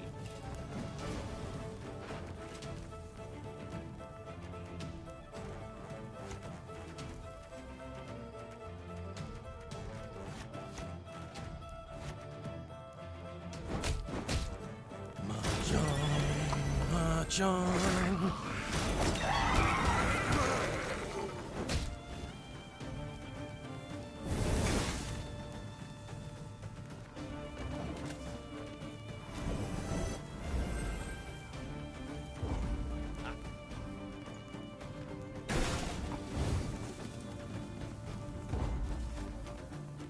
Fools! I'm surrounded by fools!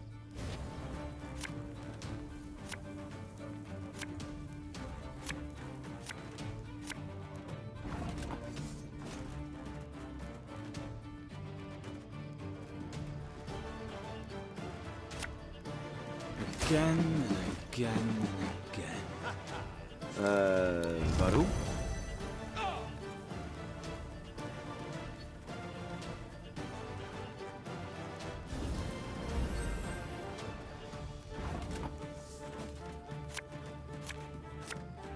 Army's a waste of time for one like me.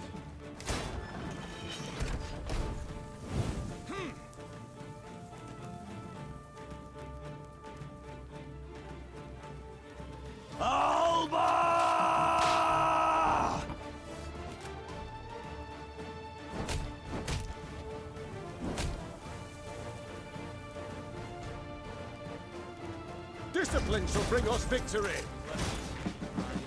Left Right. I smell a leak. Off to the front yet again. Enough chit-chat. Draw your weapon.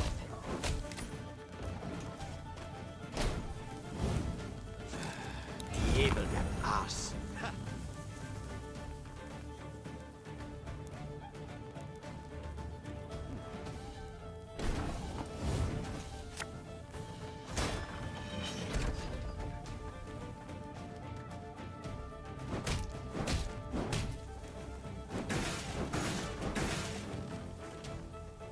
Give me a time.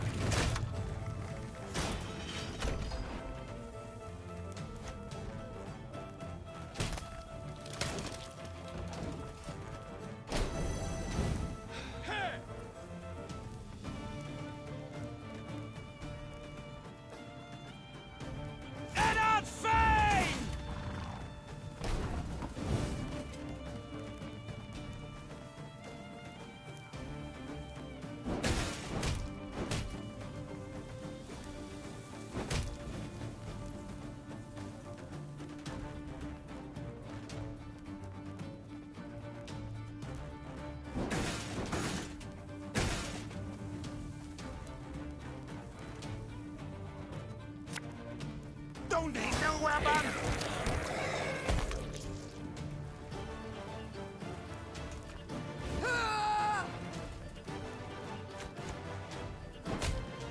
Company! Forward march!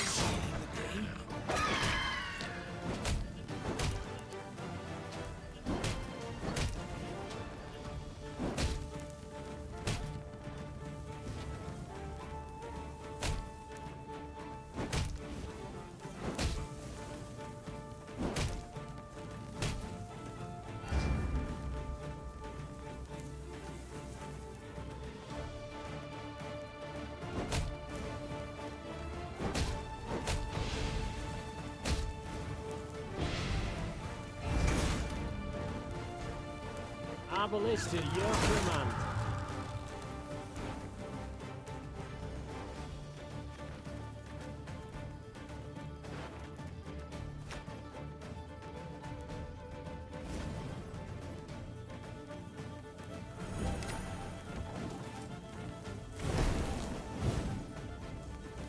I warned you.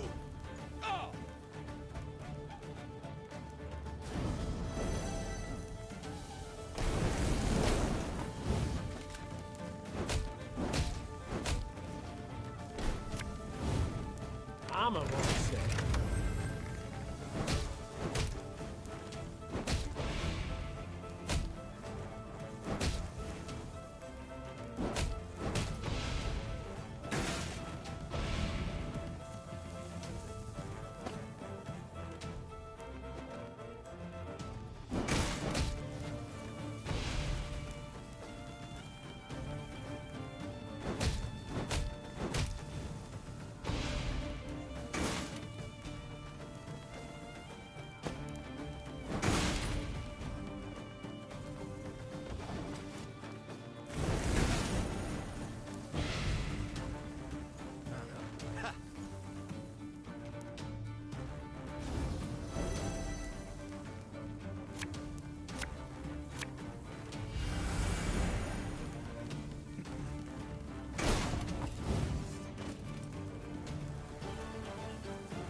late.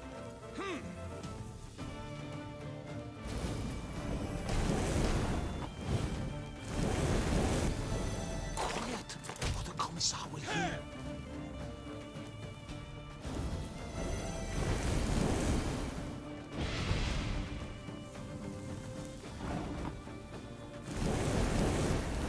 Brach!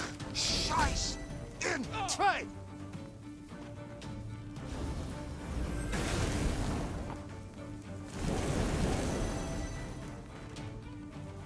Off to the front yet again.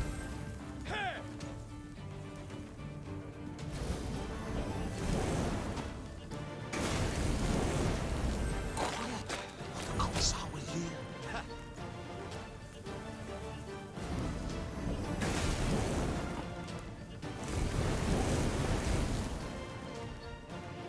My prescription, a bit of bloodletting.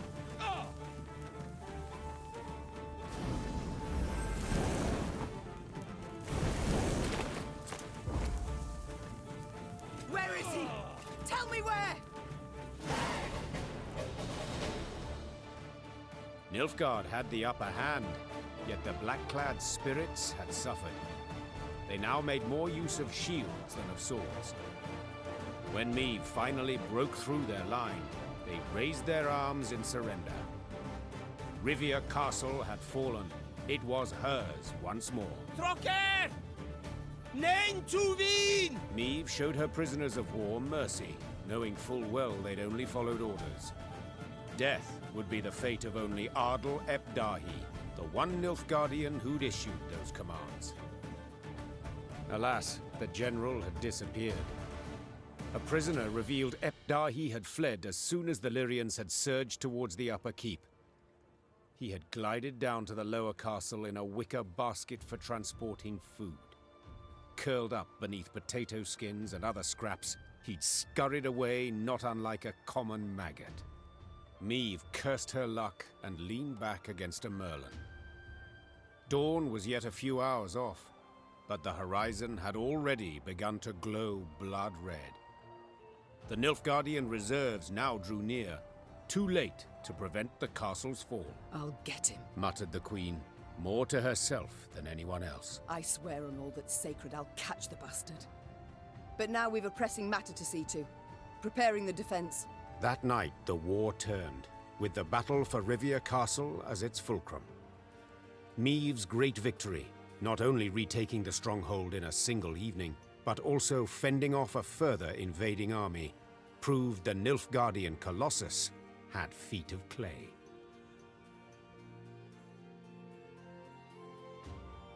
The armies of the north had united and now seemed to be on the attack everywhere. Imperial forces, while still far more numerous, lay stretched over thousands of miles. Their position was untenable, and Nilfgaard's commanders knew this. In a decisive battle, they yet stood a chance, so they gave said battle, and suffered a resounding defeat. Just a few months on from that memorable night in Rivia, the Imperial army was in utter disarray.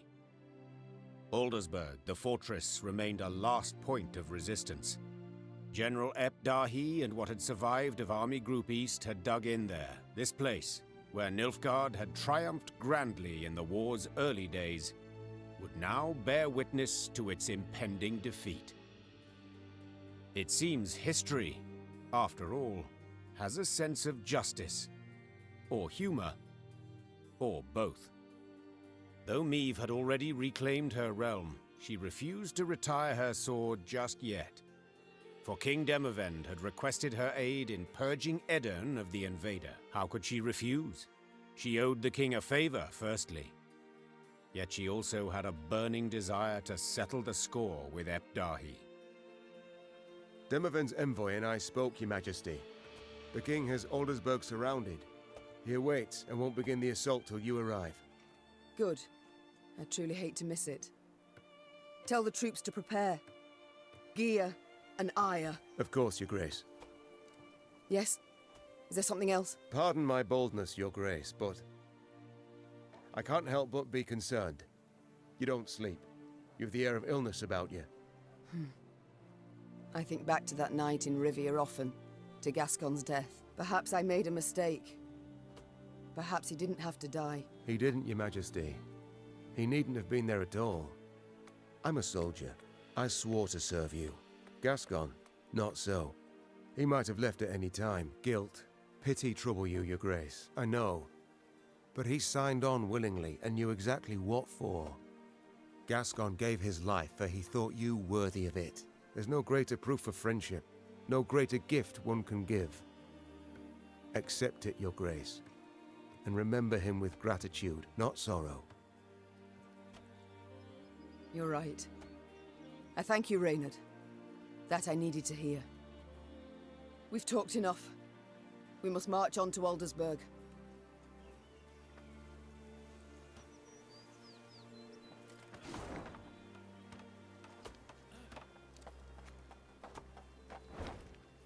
Look, 'tis Meve, slayer of the Blacklands. Long live the Queen!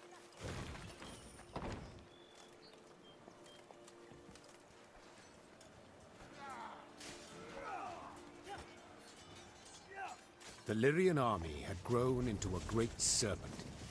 So much so that riding at the column's tail, Meve could not see its head.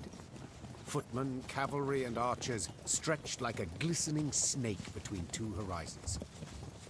Meve had come a long way indeed, and she felt proud.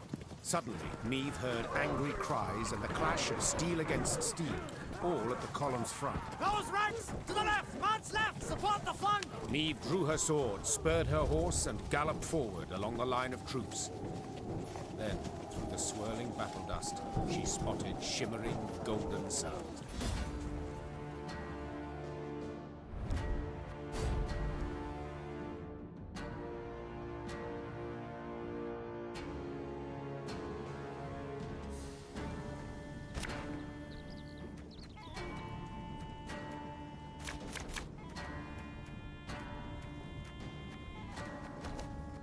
Surround them! 152, 154.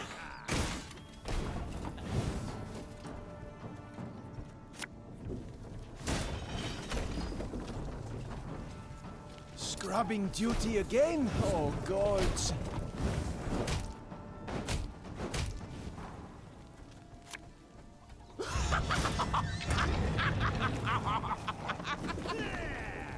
New orders? No?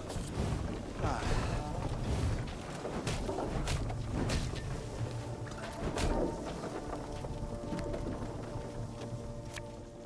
Left, right, left, right.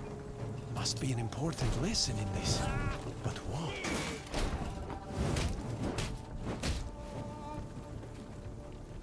May disgrace ends here! Timer wiped it away! Big time up there! Enough!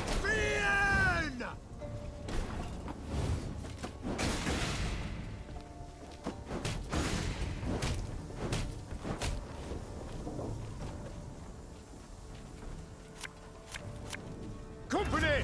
Forward march! God! Enough chit-chat. Draw your weapon. In retreat! Don't need no weapon!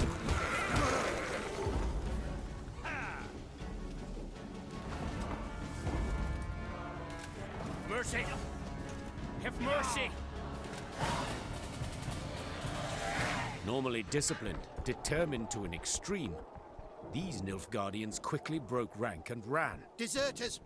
Leaderless, Your Grace. A scout reported. Headed south, they was, towards the frontier. Chained prisoners now sat along the dusty road. Meve stopped in front of one. He was ragged and unshaven. Flies had taken an interest in his poorly bandaged hand. Spotting the Queen, he lowered his head and quivered with terror. I know you take us for savages, Began Meve, her gaze passing over several scraggy black-clads. but fear not. We shan't flay you alive nor eat you for dinner. And when a truce is signed, you'll be sent home. Where I most sincerely hope you'll stay this time. As the queen mounted her horse, she barely concealed a grimace. Her thighs were sore and chafed, her hands raw from the reins. But she bit her lip and rode on, for the prize was now very near. It was in Aldersburg when it fell. Broke my heart, that did. But not complete. Now we'll take it back.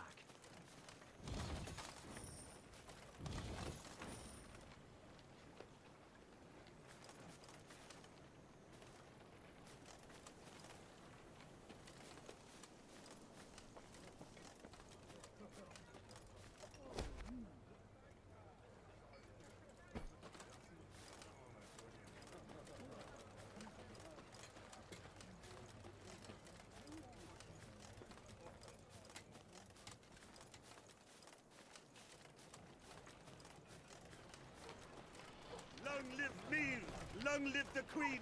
Long live a liberator!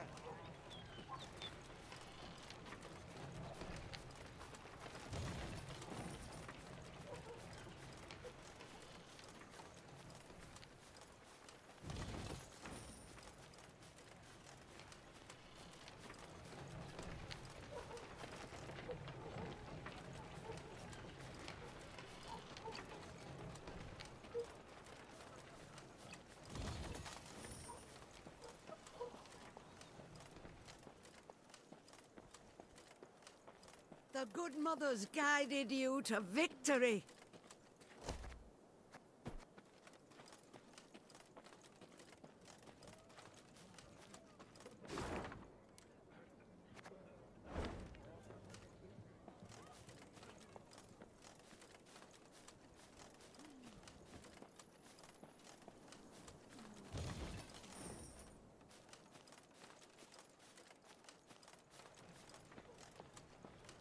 Meve noticed one of her scouts, a certain Corporal Larkin, halt his mount and train his gaze on the woods. Your Grace, I thought I heard something, could have sworn. A whisper, maybe, but... nothing now. It's all gone quiet. I think I might have imagined it, in fact. Imagined? Meve placed her hand on his shoulder. No one has sharper senses than you. If you claim to have heard something, it's worth a closer look. Corporal Larkin saluted, then rode past the trees. Suddenly in shadow, he keenly scanned his surroundings. Something caught his attention. He dismounted, then brushed aside ferns, exposing tracks made in the mud. Your Majesty! He shouted, quickly turning towards the road. Sound the alarm! It's squirt! An arrow whisked through the air, pierced his throat, and suddenly silenced him. Then the forest came alive with cries in the Elder tongue. Elves on the attack.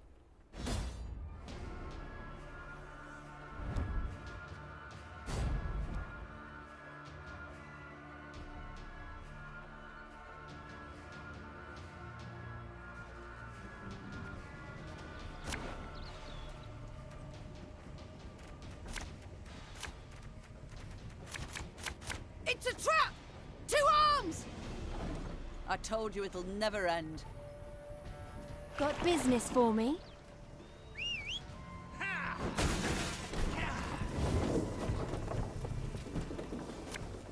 I saw them. No other way.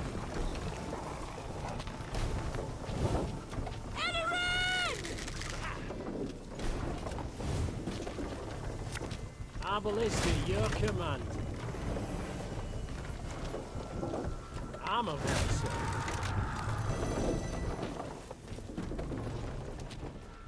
Nay, Duanve camest.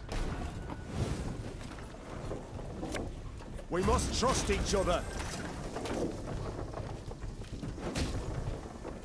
Let us sing the song of steel.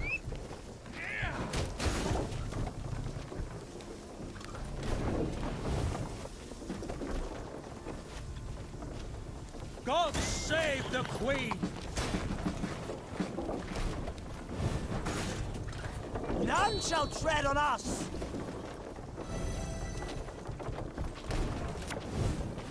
Again and again and again. Now we will see who is weak!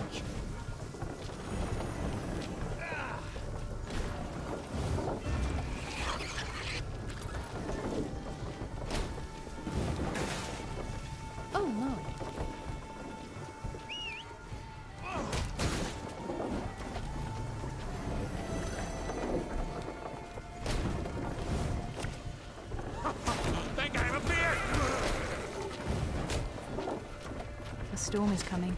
Let's enjoy the weather while we still can.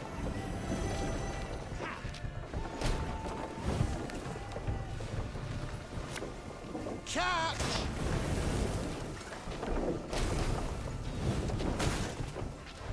Your tricks will not save you, Dwarf.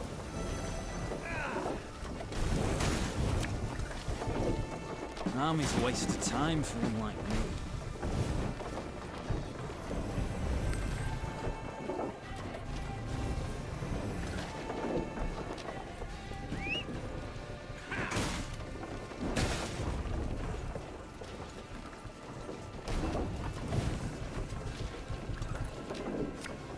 Don't need no weapon! On Pandora! Renna! Stop! We surrender! The Scoia'tael fighters stood no chance against Meve. When the sounds of battle finally ceased, the Queen, victorious, tossed aside her arrow-studded shield. She then ordered the commando's leader brought before her. She'd expected a ranter who would turn up his nose, spit in her face, and cry, "Death to all Dwan!" But the bloodied elf before her was no arrogant firebrand. He averted his gaze, and his lips gently trembled. Youthful you look, elf. How many summers to you? 30? More? 27, my lady. 27. A wonderful age. A shame to die so young. I beg you, Renna. For mercy, I ask. If not for me, then at the least for... Mercy? You jest. You wait in ambush, come at us like bandits, and now you dare ask for mercy. It was no ambush. Don't play me for a fool. I know what I saw, and I'm no stranger to warcraft. It's not you we wished to fight. Sverre. Then who killed Corporal Larkin, Werebubs? When we saw you on the high road, we fell back and hid in the wood. We wanted you to pass. Your scout's hearing very keen. He heard something, then spotted our tracks. You must understand. We had no choice. You make excuses that don't interest me. I want him in chains, and he's to be sent to Demavend. You don't understand. He hates... Oh, I understand very well. I know his hatred for your kind, but I don't bloody care. Soon after, the Aedirnians took in all Meve's elven prisoners. What became of them at last is not hard to surmise.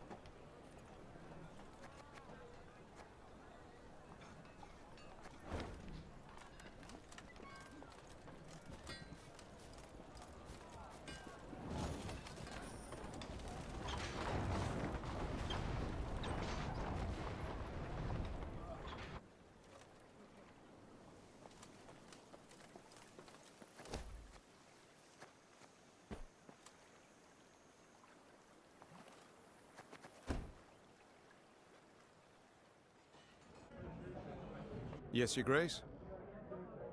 The war nears its end. What next for Reynard Odo? Whatever you command, Your Grace. Is something amiss, my lady? To be perfectly blunt, I've no wish to give you orders anymore. Your Grace? Would you wish me to leave? Remove me from the court? No, Reynard. I'd wish you to stay. But I'd no longer wish to be your queen alone. Do you catch my meaning? I do, Meve. I do. It's time I attended to what... Huh? What is it now? The war nears its end. Sadly. Sadly, why? I survived. Again. Rebuild your land, Queen. Enjoy your life. Me and my men, we'll be moving on. Arnulf, in Lyria and Rivia, your past matters not. Nor does your shame. Stay. What about after? What do I tell my ancestors when the time comes? I yearn to sit at their table, lass, and drink mead in their company, so go I must. So long, Anya. Yes?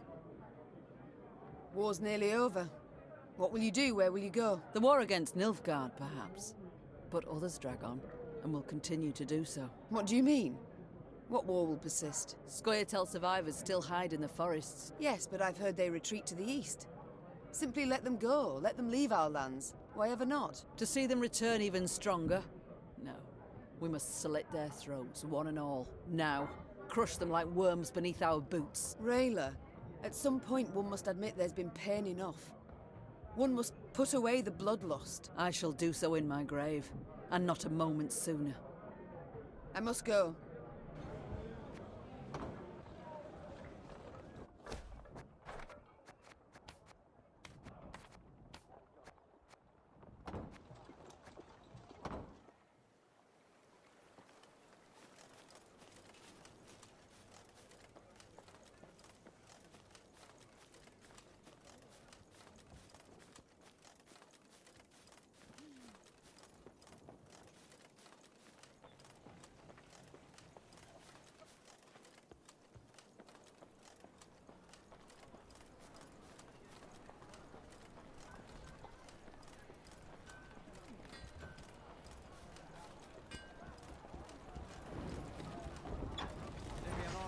At your side, Majesty.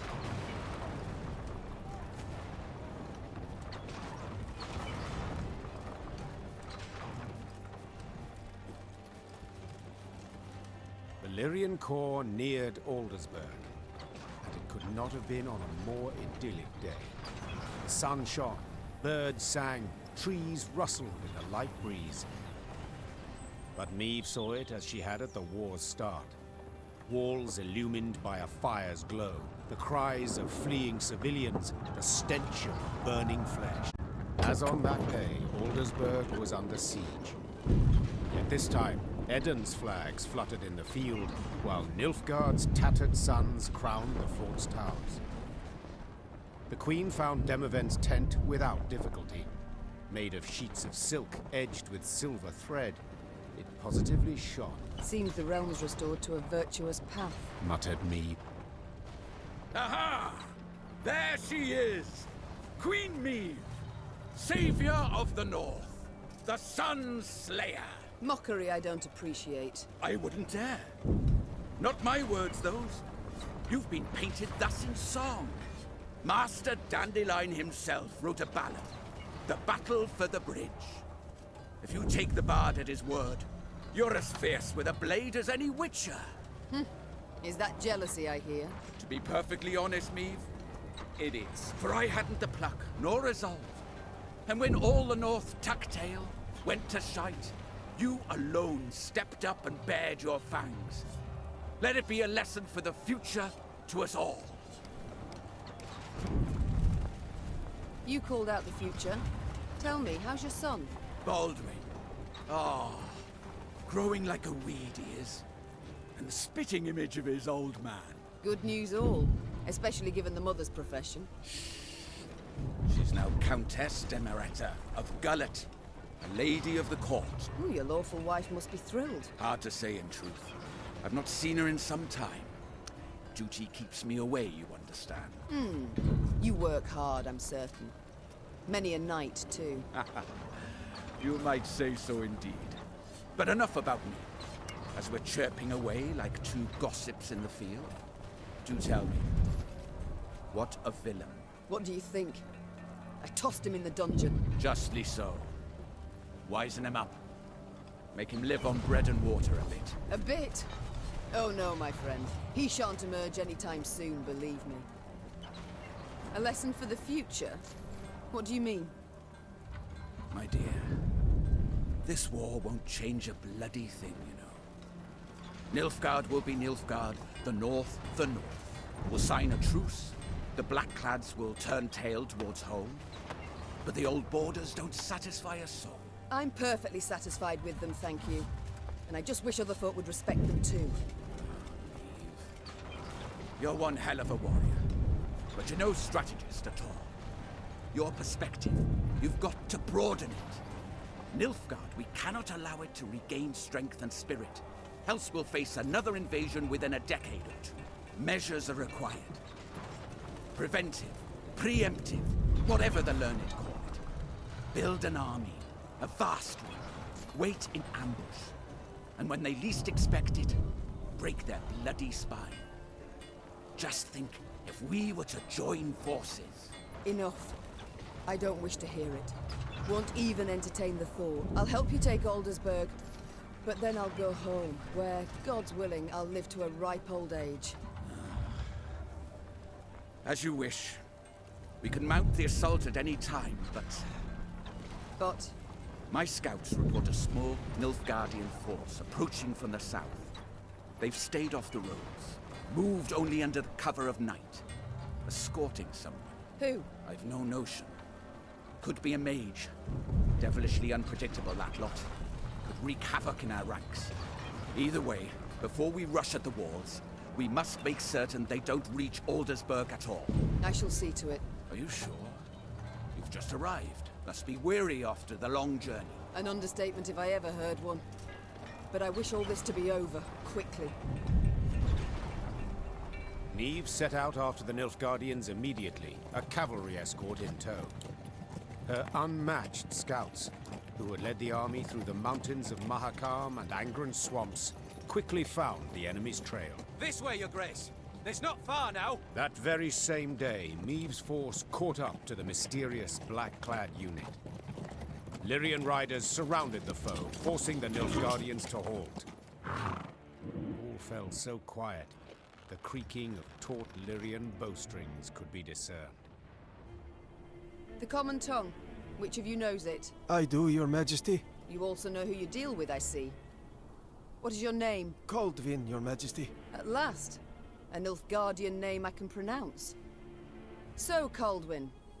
It seems this war will reach its end in 2 days' time at the most. 'Twould be silly to die today, wouldn't you agree? It would, milady. Precisely. I've spilled enough blood. I've lost the appetite for more. So, provided you don't give me a good reason to kill you, you'll walk away with your lives. Now tell me. You carry something for General Ebdahi. What is it? A letter. Urgent to the point of insanity, it must be. Who wrote it? The dear Madam Ebdahi? No, Your Majesty. The Emperor. My. A letter from Emir himself. You must be an important person. A noble, or... Yet your uniform is simple, with no discernible distinctions. Who are you truly, Kaldwin? A spy? A simple messenger, Your Majesty. Don't lie. I know messengers, how they travel. Alone, armorless, atop a swift steed. You're escorted by cavalry of the heavy sort. For I often carry orders the recipients don't wish to perform, thus the escort. Give me the letter. I've sworn to deliver it to General Ebdahi, or to die in the quest to do so. Oh, very well. My translator shall read this letter, then return it to you. You shall break no vow, and who knows? You might even survive. And if I refuse? Guess. So be it. I accept your offer. Meve's translator cracked the seal and read. And as he read, his eyes grew wide as saucers. Then he whispered in the Queen's ear. Truly. And you're certain you're not mistaken. The wonders of this world.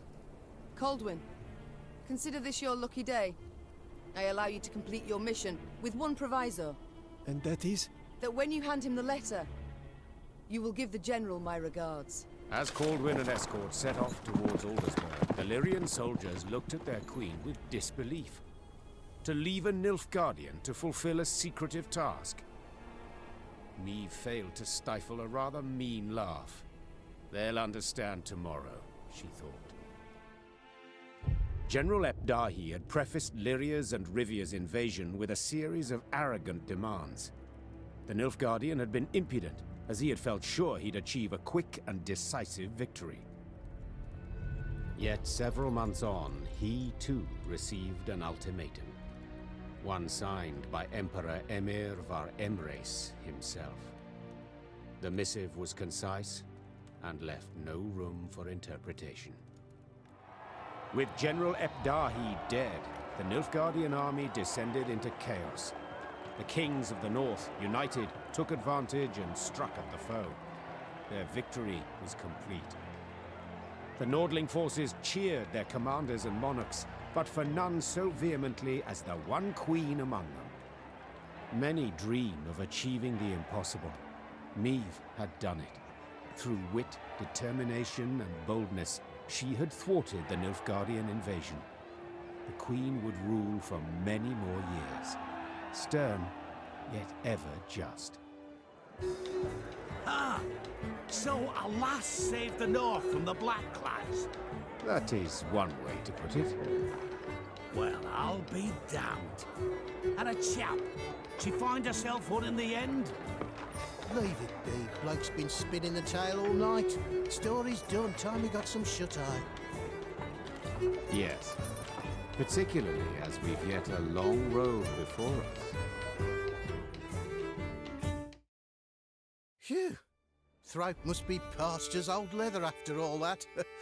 Except, I'm itching to know what happened to the lot of them. Reynard, Gascon. Ah, very well. Whom shall we start with? Willem? Meve never forgave him his betrayal. Left to rot in Rivia's dungeon, his strength and spirit waned until he quietly expired. He was buried in secret. No speeches, no honors. His tomb, a plain one, of roughly hewn stone.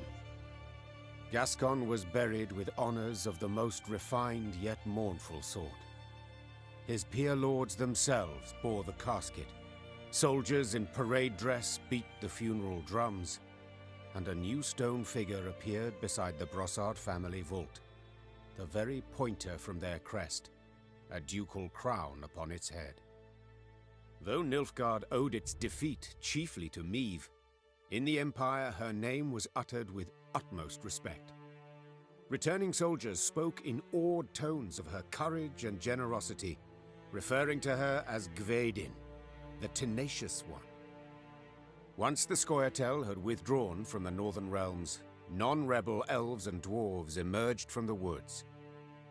Though they returned to their homes in human communities, they lived in fear of their neighbors, aware that the next massacre would eventually come.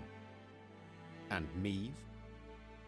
As I said, she ruled with an iron hand, not fist. Reynard ever at her side, tempering, supportive. No longer a general and trusted advisor, he had to the Queen become something more.